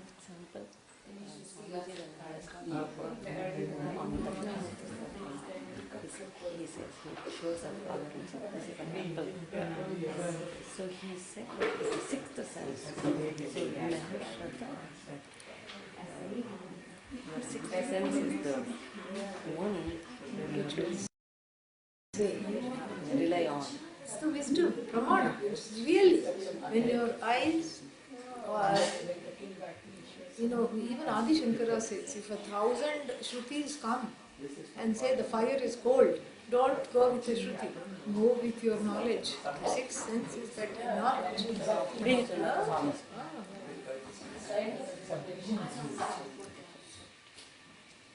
Very nice. So how time goes, I don't know. I can just sit and do this all day. So wonderful. And all of you listen so nicely. It's very inspiring. Pura Pura. All the prayers are with you.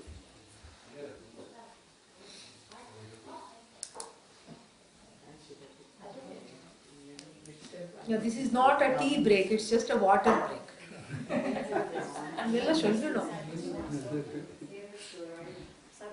Idhar hai, pani hai.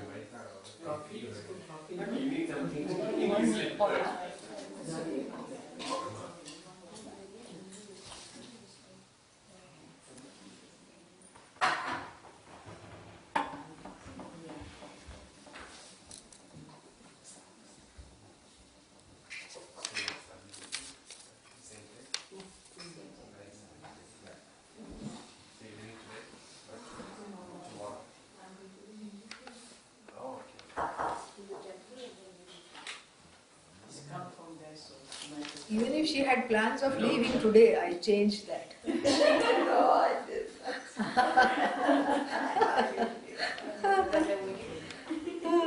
But this has been wonderful. We've had you for, Yeah, I have parked myself in your house. Yeah. So wonderful.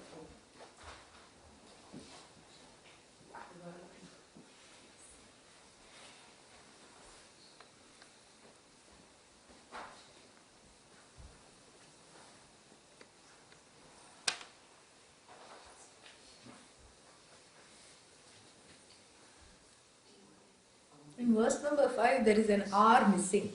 It should be na bandhur na mitram, gurur naiva shishyaha.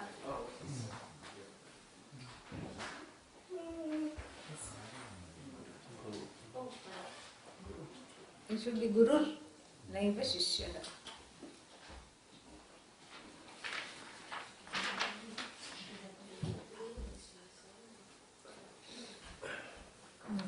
Good, everybody is back.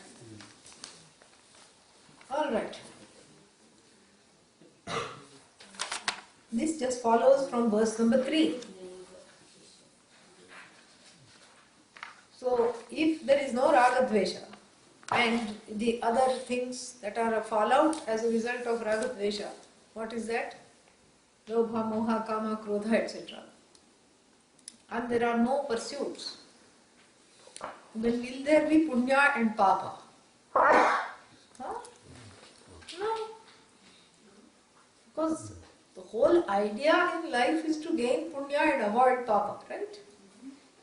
And why does one have a stockpile of punya? To go to heaven, that's the only reason.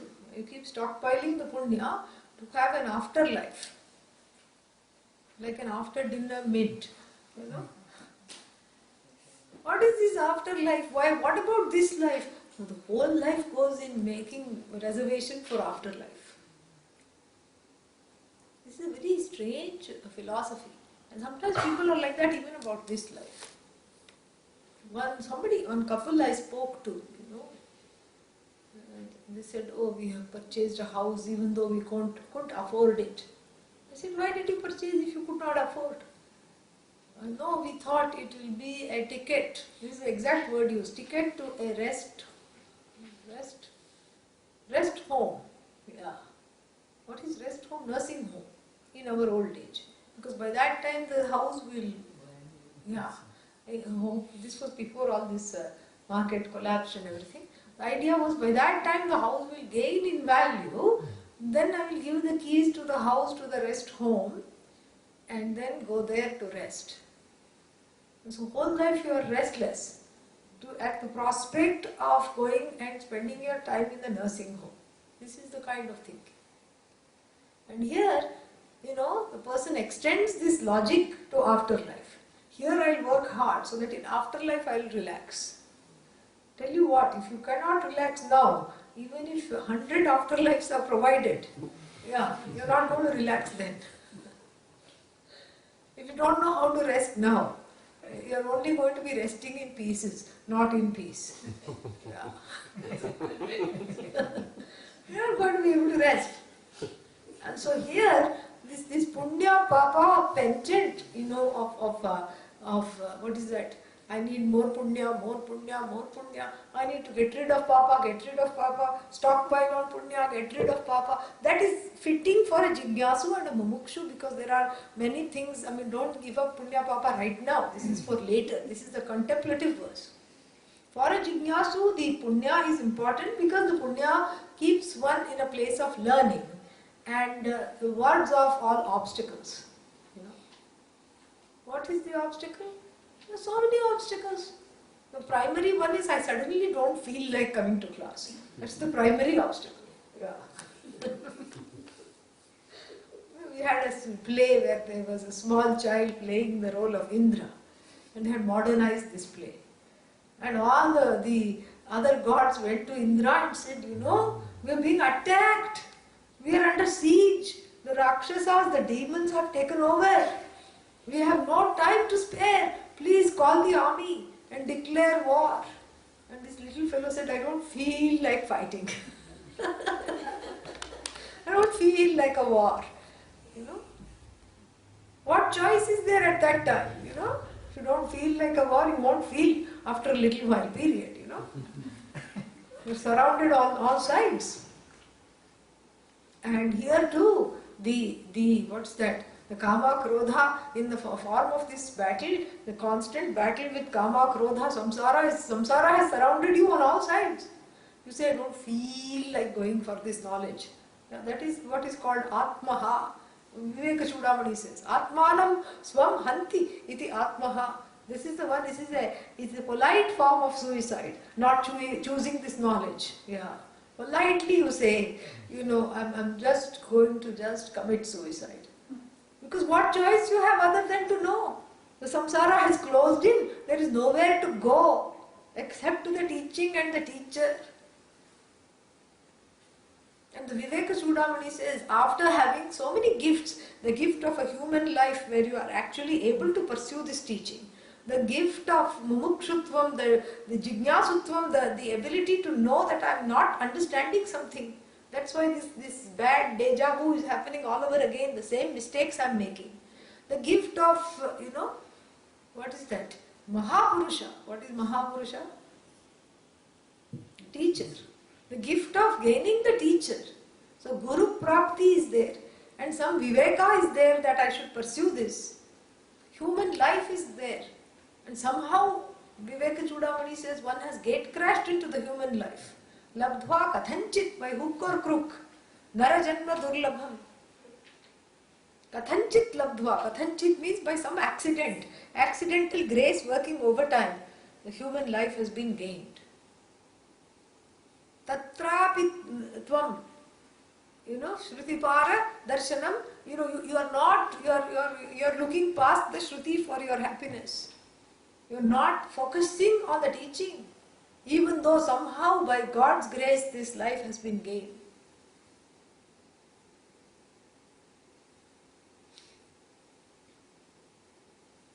And then the last verse says, that person is called Atmaha, the one who commits suicide, self-sabotage. All there is self-sabotage. If you are able to manage that tendency, there is nothing like it. Cutting off the limb on which you sit, that which is giving you ashraya, you cut that, you negate that. And then what? Free fall into samsara. I was already in samsara. Okay, happy frying. That's all. Continue roasting. That's all it is.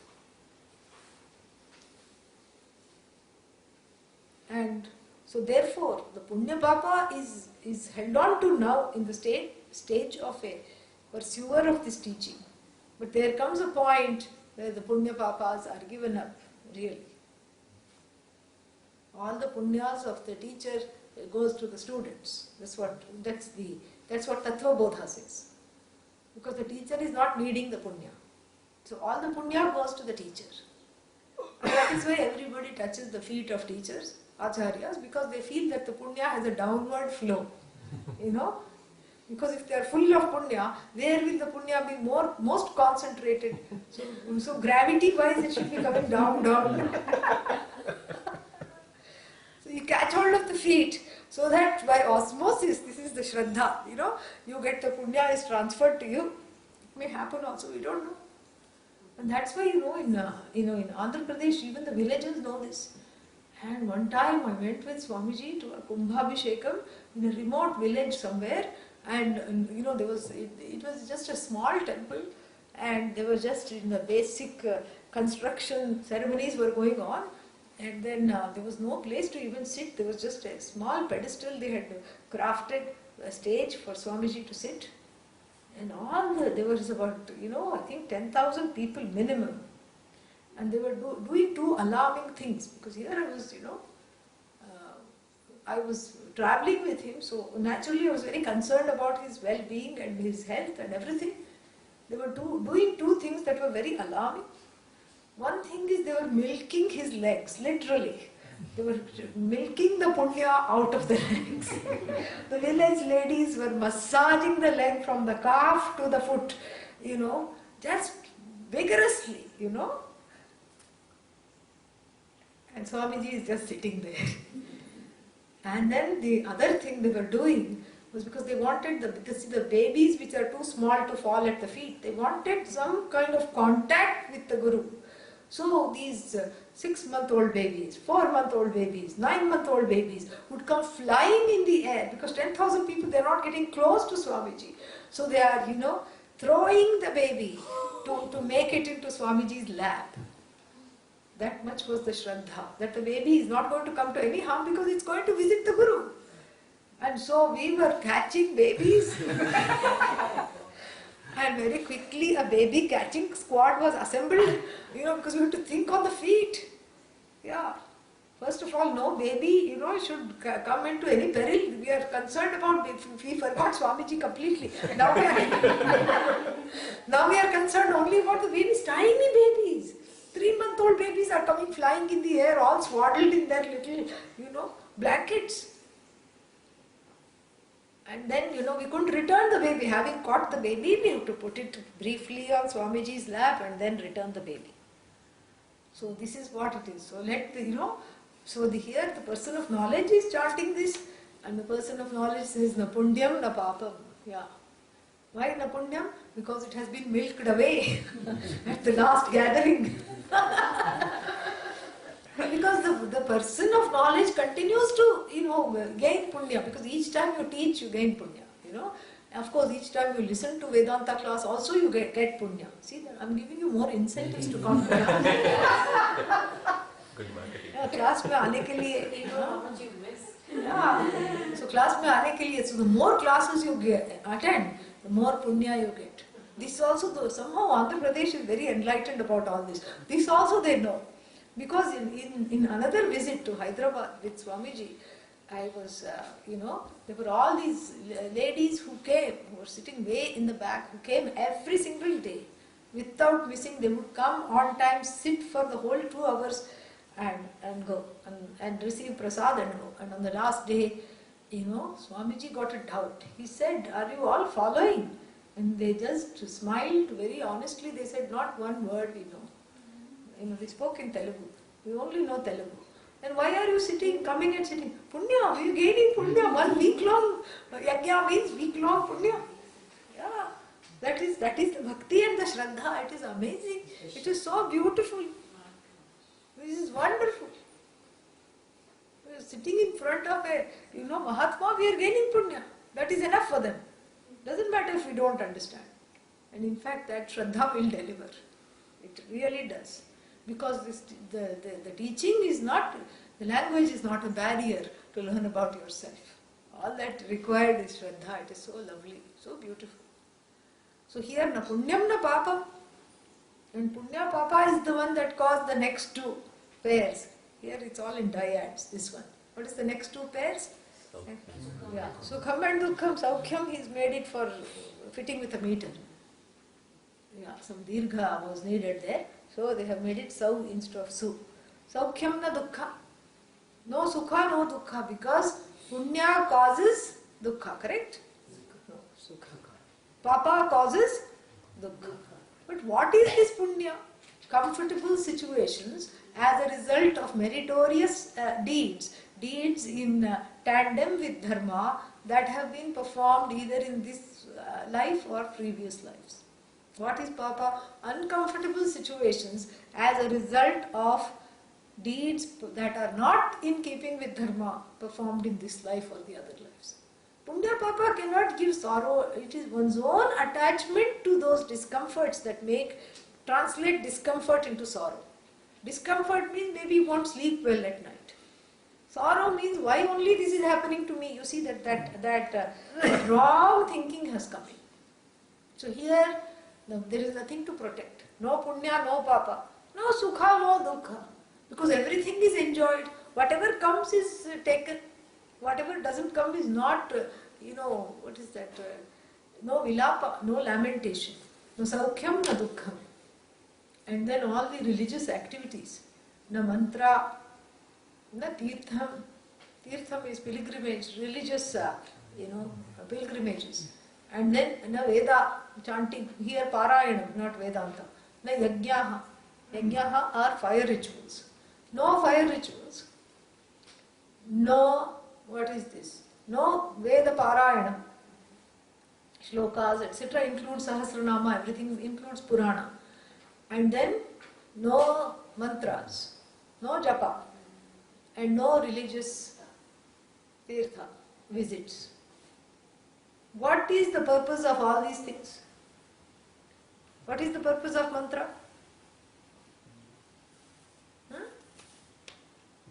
Punya. And what is the purpose of tirtha? Punya. And to avoid papa. Parihara is also there.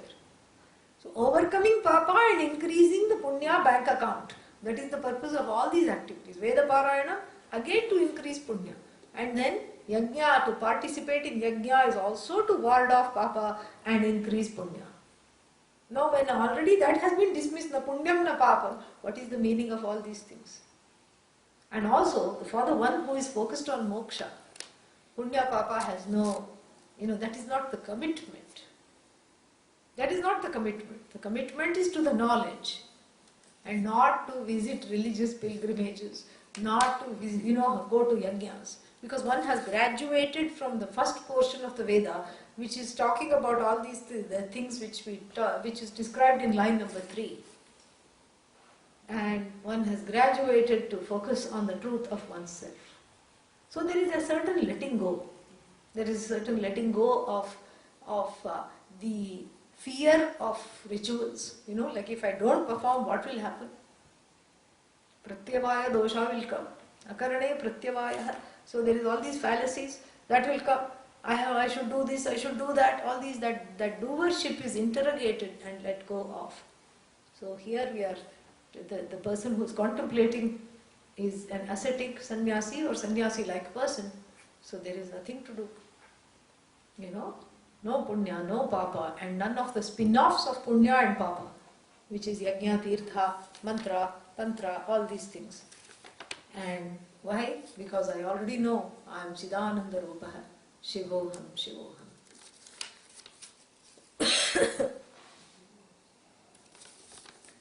Me mrityu shanka, na me jati bhedaha, pita naiva me naiva mata na janma, na bandhur na shimitram na gurur naiva shishyaha, Chidananda Rupa Shivoham, Shivoham.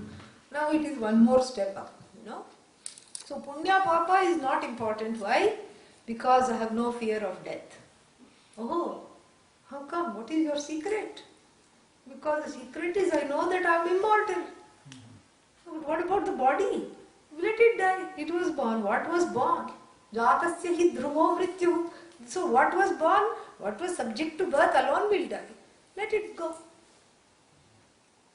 No, but what about you? That is not me. I know that it was already said earlier. Mano buddhi ahankara chittani naham. It was already, dismissed earlier. So name mrityu shanka. Shanka actually means doubt. But here it means fear. Doubt, fear, both you can take. I am in no doubt that I am immortal. I am limitless. I am that chit which is in the form of ananda, which is permeating this whole body, mind, sense complex. So the fear of death is gone. What dies, let it die. Then it is somebody else's responsibility. It has to be consigned to the flames or put under the ground. Let them do whatever is left over. This is not I anyway. So that body identification is not there. The fear of death, dehabhimana is not there. Fear of death is also likewise not there. And then what? No categories. Beyond categories. Na jati bhedaha. Whether there are hierarchies that I correspond to in life. One treats people differently based on how they are dressed or how their house looks like. That is a natural tendency. Even if, and based on the amount of power they enjoy. Even if one hasn't voted for Obama, if Obama you see right now, oh, wow, how nice.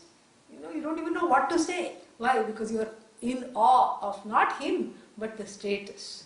Yeah, it's status. So the status, everybody is status conscious.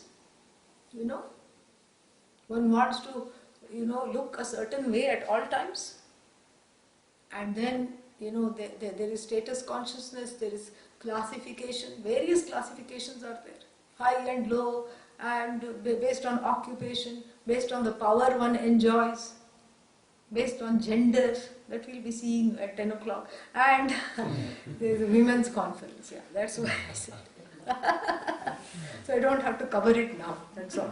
So then, based on so many things, there are all these, gradations. And therefore what? Therefore, this is that from whom all categories have departed. Kathopanishad puts this beautifully.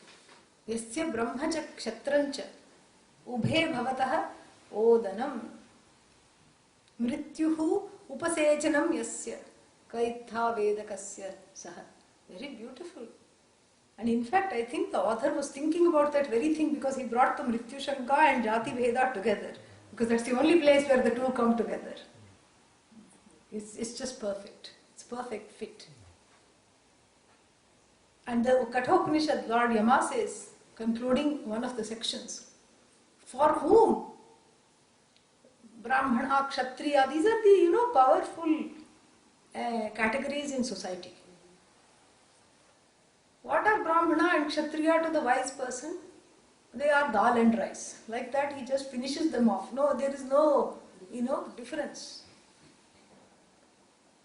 Just like when you eat the food, you finish off the categories. It's not that the person becomes a Brahmahatti and starts eating Brahmanas and Kshatriyas for lunch. No. The category of Brahmana and Kshatriya are consumed.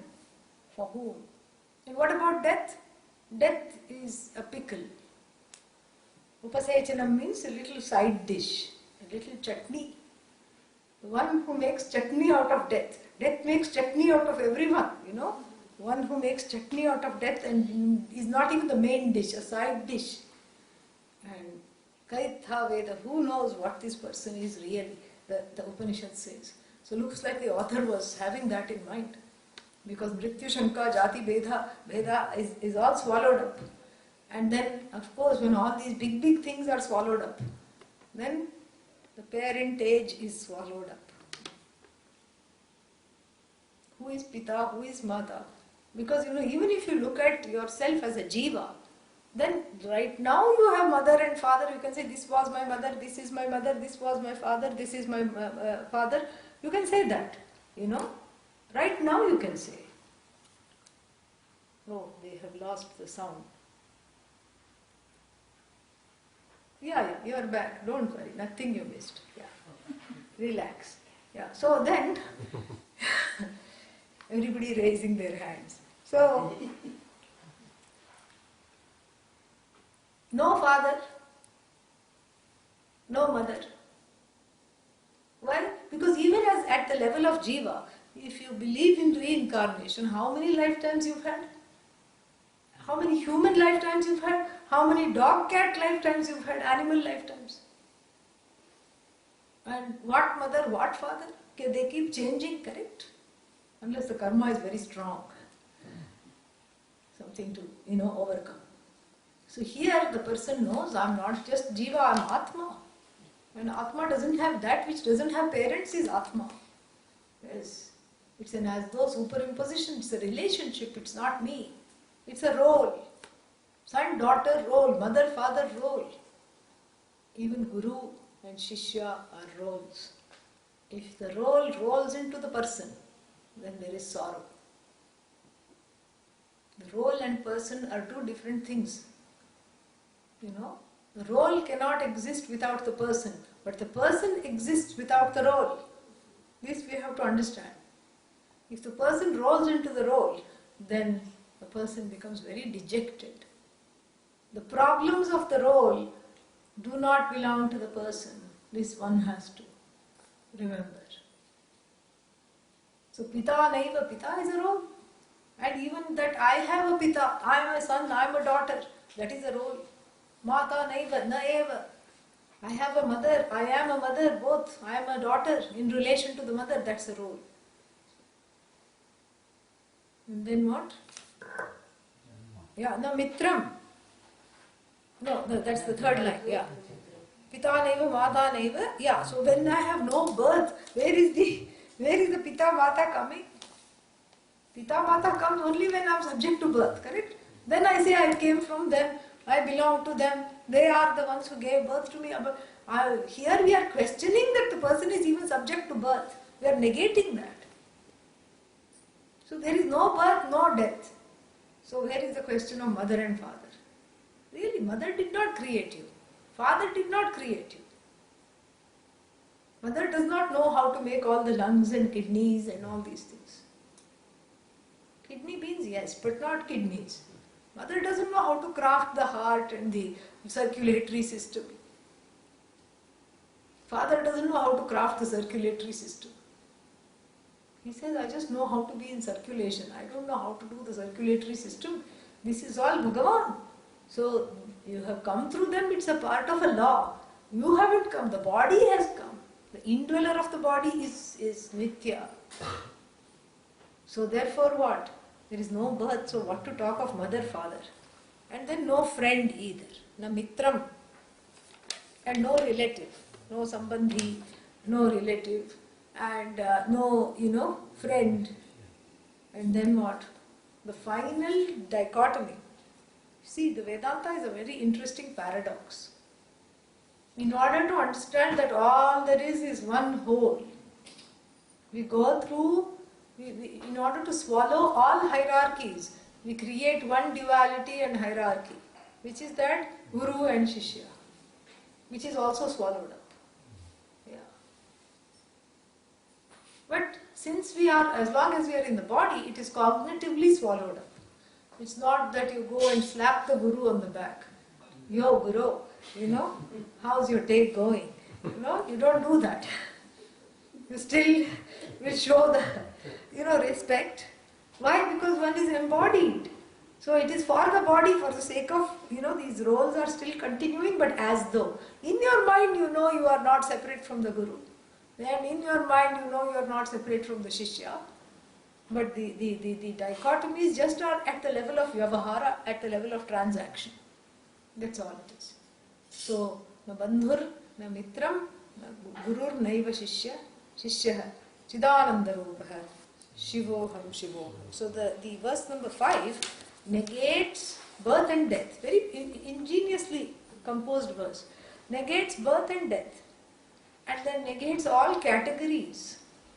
And negates all roles and relationships, including the final relationship to gain this knowledge that I have forged. That is also swallowed up. Ishvaro Gururatmeti Murti Bheda Vibhagine Vyomavad Vyapta Dehaya Dakshina Murtaye Namaha. Salutations unto that Lord Dakshina Murti. And what has he done? The one who has swallowed the basic distinction between Ishvara, Jiva, Jagat, Ishvara, Guru, Shishya, all these things. During this, what is called Brahmacharya Diksha, when the person comes to be initiated to be the student of someone, usually 3 things are taken, as an offering. So you can take, in India they give 3 rupees, or, because the person who is coming to this usually, the brahmachari doesn't have any money. So 3 rupees they will give, or 3 pieces of fruit, 3 flowers, or sometimes they give 3 kinds of 3 things to clinch the whole thing. And what is these 3? So from henceforth may I be committed only to the Guru, the Bhagavan, which is what the Guru is going to reveal, and Atma. This is what, some people say Atma, myself, oneself, or some people say the third commitment is to the Shastra. Shastra, Guru, and Shastra, Acharya, and Bhagavan. These are the 3 commitments which I offer in the form of these 3 things. And the Guru will give Gayatri Mantra and accept the person as the disciple. So that is how traditionally it is done. So these 3 things are always kept. These are the 3 things I am pursuing. And if other pursuits come, I quickly get back to these 3 things. Shastra, Acharya, Bhagavan.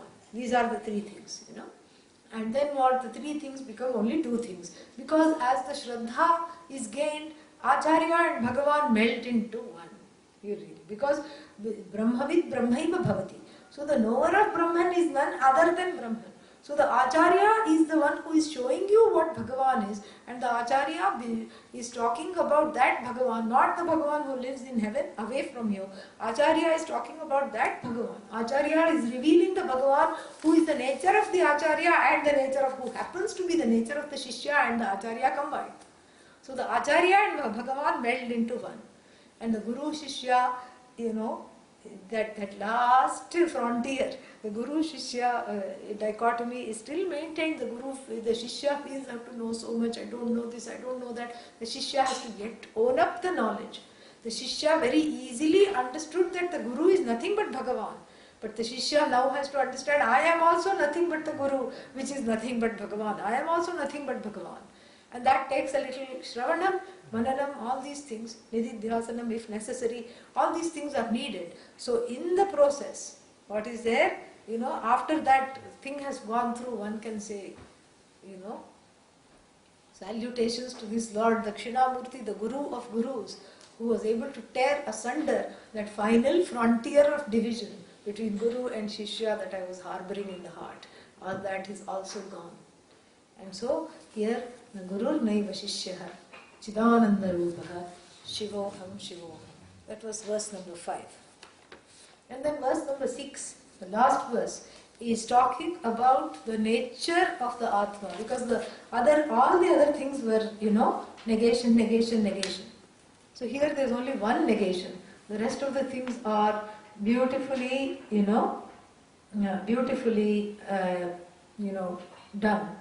And so there's only one negation in line 3 because it is all the neti is now coming to iti. Thus is it, thus it is. Aham nirvikalpo nirakara rupaha vibhurvacha sarvatra sarve indriyanam sada me samatvam naiva muktirna Chidananda Rupa Shivoham. So, what is this I? You have kept on negating everything. You have peeled me in the last few days like an onion. Somebody said the self is like an onion. Yeah, very unsavory metaphor, first of all. And, because when you keep peeling, what is left? Nothing. Horrible. And so it's, and it's, that is the thing. And therefore, this onion metaphor has to be given up. Because that is very good for Buddhism, not for us. You say walnut or something like that.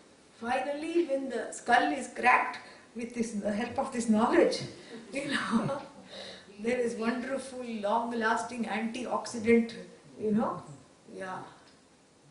First I thought I was a common nut, then I understood, I'm full of all these, Satchidananda nut, this is very good. Yeah. I'm Jagannatha, from nut to nath, because these, Britishers, when they came to India, they were completely flummoxed by that Ratha festival in Puri. They didn't know how to say Jagannath. So they said Jaggernut. Jaggernut. So from common nut, I know I am now Jaggernut, Jagannatha, I know. So like this, at least that's a better metaphor, something that is inside, that has to be understood. But here, this onion metaphor has to be given up. Because the one who is negating has to be accepted, correct? You cannot negate the negator. How can you negate the negator? Because, there is a conscious being who is negating everything. And now, I want to negate the ultimate negator, which is the conscious being. Alright, try. I, the conscious being, heretofore declare that I am not. Declare, very loudly. You borrow the microphone if you need to. Get a megaphone if you need to. Kya hoga? In declaring your so-called non-existence, what are you proclaiming? Your existence. So you cannot negate the negator. So then what? And so therefore you have to now contend with what is the nature of this negator which cannot be negated.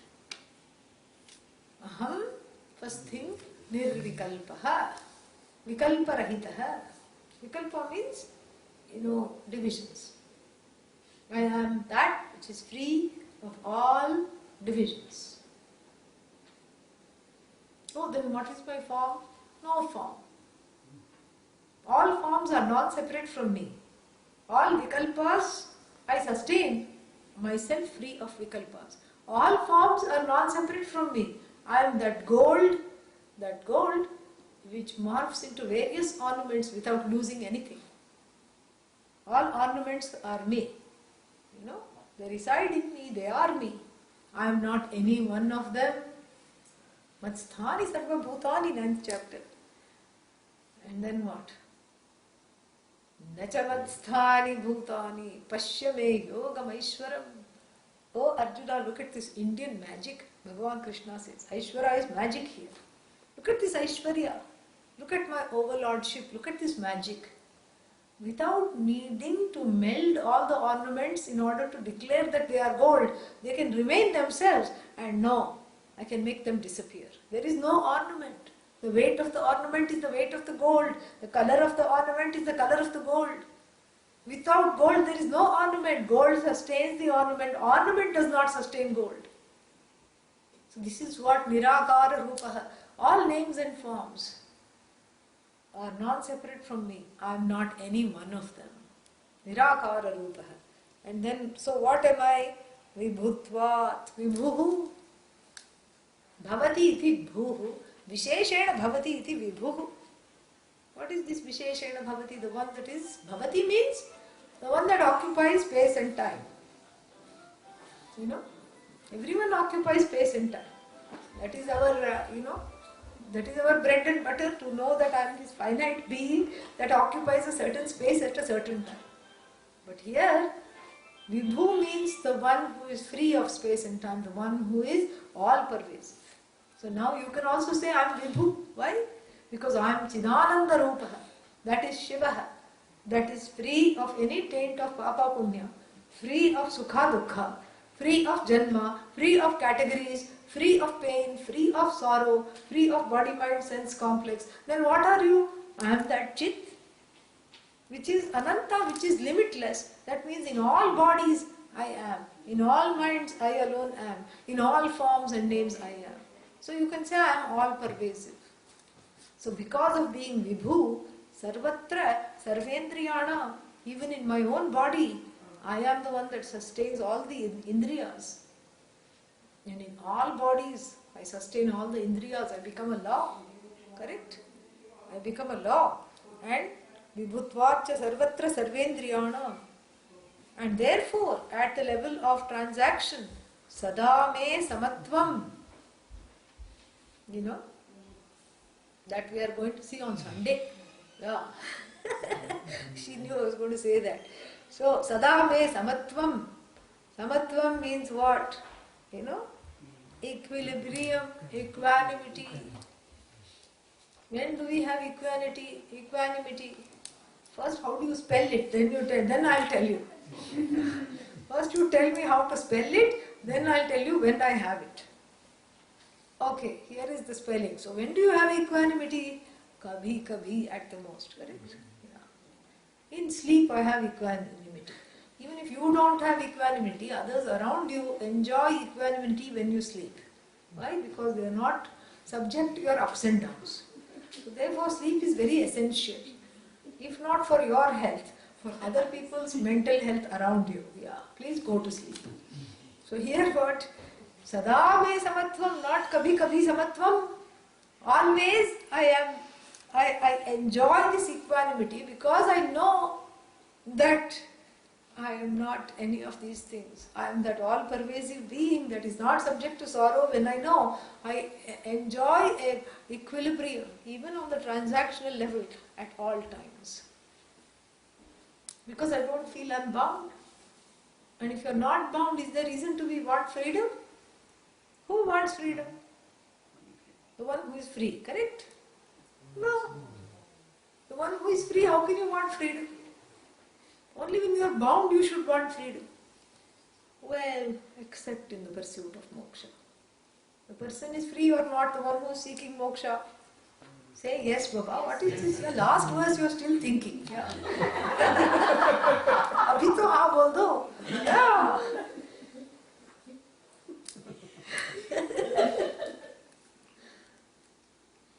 So, in moksha, it's a very funny thing. The one who is seeking moksha is already free. Yes or no? Yes. Yes, very nice. The one who is seeking moksha is free.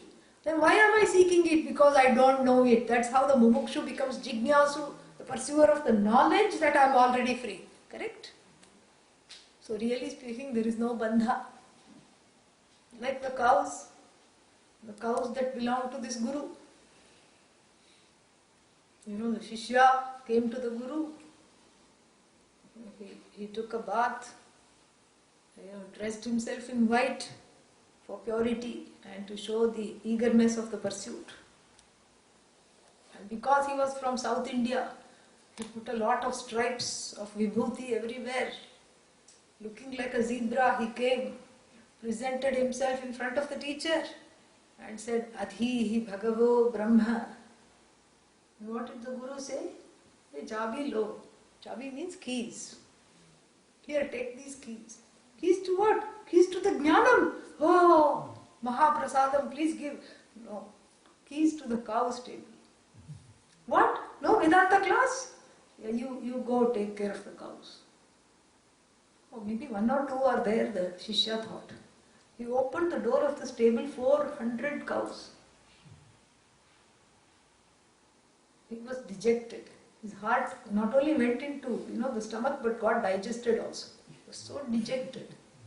He said, here I thought I had Shraddha, I thought I had Samadhanam, I thought I had Shama, Dama, Uparatit, Tiksha, the six-pack.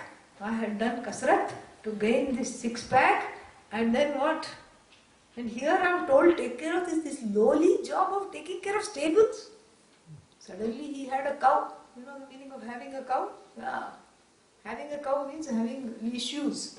Suddenly he had he had a cow about taking care of cows.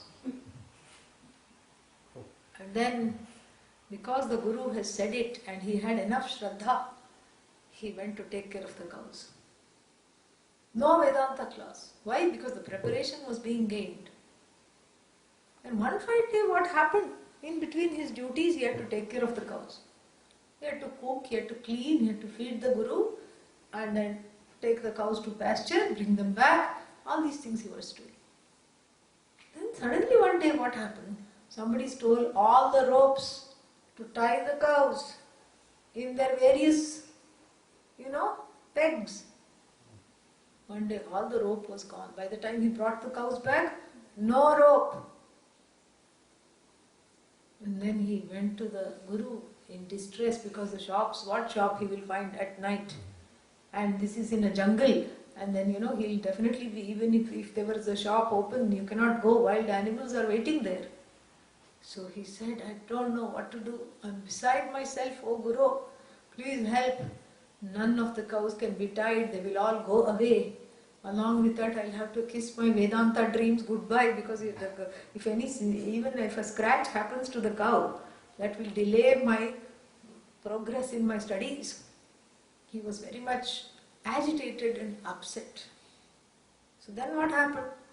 Then the Guru said, pretend to tie them. What? Pretend to tie them in their places. And he said, the Guru must know some mantra. Forget Vedanta, I'm going to get this mantra from him. How to keep person stuck in a place. This is a good knowledge to have. So he pretend tied one cow.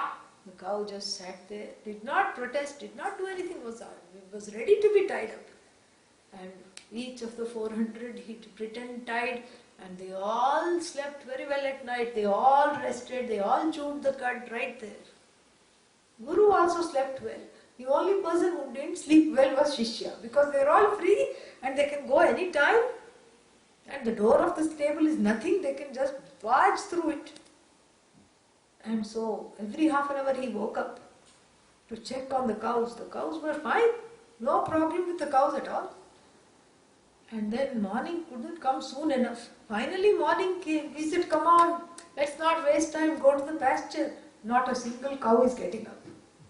Each one is in its place. Then he got impatient. He took a little, small little branch, and not something to hurt, just a small little branch, and just gave it one on the side. Come on. And the cow took the beating, avoided the beating in place. Kept going this side, that side to show its discomfort, but would not get up. Then he said, aha, this Guru's mantra is very powerful and definitely I am going to get. So he went to the Guru and said, Guru, please remove the mantra. Not a single cow is going to the pasture. Okay, again they got this problem. Fixed, yeah. No worries. Just say a silent prayer so that this karma of the sound going will stop. So then the Guru said, he went to the Guru, the Shishya said, Guru, your mantra is very strong. It hasn't worn away. All the cows are sitting there taking beating but not going to the pasture, not going to the lake, not going to the water. Guru said, idiot, did you untie them? What? And that was just a pretense. I had pretended to tie them. Okay, pretend to untie them. He said, this is really crazy, but I'm going to try it. So he pretended to untie one. That cow was waiting to go. It was thirsty, it was hungry. As soon as he untied it, it just rushed to the water. The next one rushed to the grass. And like that, all 400 of them went. This is the cow-like mentality of the jiva, who thinks it is tied when it is not. Right? Yeah. Who is the one who has tied? The whole circumstances, the maya. Ignorance is the rope that binds. Knowledge that all this is aropa frees. When you see the rope as aropa, you are freed. That is why it's called aropa. The sages knew there would be some connection. The rope is a superimposition. That I am tied is a superimposition upon that Atma, which is, how can you tie space? You cannot tie space. Unless one is spaced out, one will not even attempt it. You can't tie up space. You can't tie up that which is all pervasive. So if I feel bound, clearly there is something wrong. So therefore it's an as though pursuit. Even this pursuit of moksha is an as though pursuit for the one who feels as though bound. And what does the Guru do? Pretend release from pretend bondage. Really. So the Guru just has to, sometimes it is drastic because the Shishya doesn't believe that this is pretense. Like the person coming in from the grass from outside and saying, Dashtoham, I have been bitten by a snake. Where? There are no fang marks, the body is examined. Then finally they say, where is the snake? And the person goes outside and shows a piece of rope lying with 3 bends. This is the snake that bit me. And Adi Sankara says in his Bhashya for one of the Upanishads that for such a person, Ajnana Sarpena Dashtaha, this person bitten by the snake of ignorance, it's not enough to say this is not snake. This is not snake, this is not snake. If you say, it's not going to make the person, free from fear and sorrow. What do you have to say? This is a rope. This is rope. You have made a aropa of the snake over the rope. Aropa means you have superimposed the snake. That can be told later. But first, the teacher has to say, this is rope, relax. So that is the last verse here. That what you are is all pervasive. Ma bhaishta, don't be afraid. So the teacher has to pretend that the student has been bitten sometimes. Oh yeah, I know you've had such a hard life. Because really speaking, there is no problem, there is no solution. From the eyes of the Shastra, the teacher and Bhagavan, there is no problem. And there is no solution required. If sorrow were real, it cannot be removed. If sorrow is unreal, it need not be removed.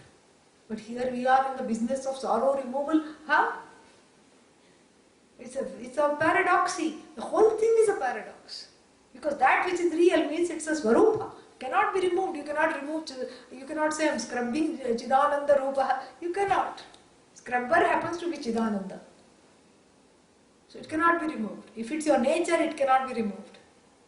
Okay, it's not real. If it's not real, it need not be removed. Correct? What is there to remove? But then there is something there. That is what is called mithya. It is dependent on chit.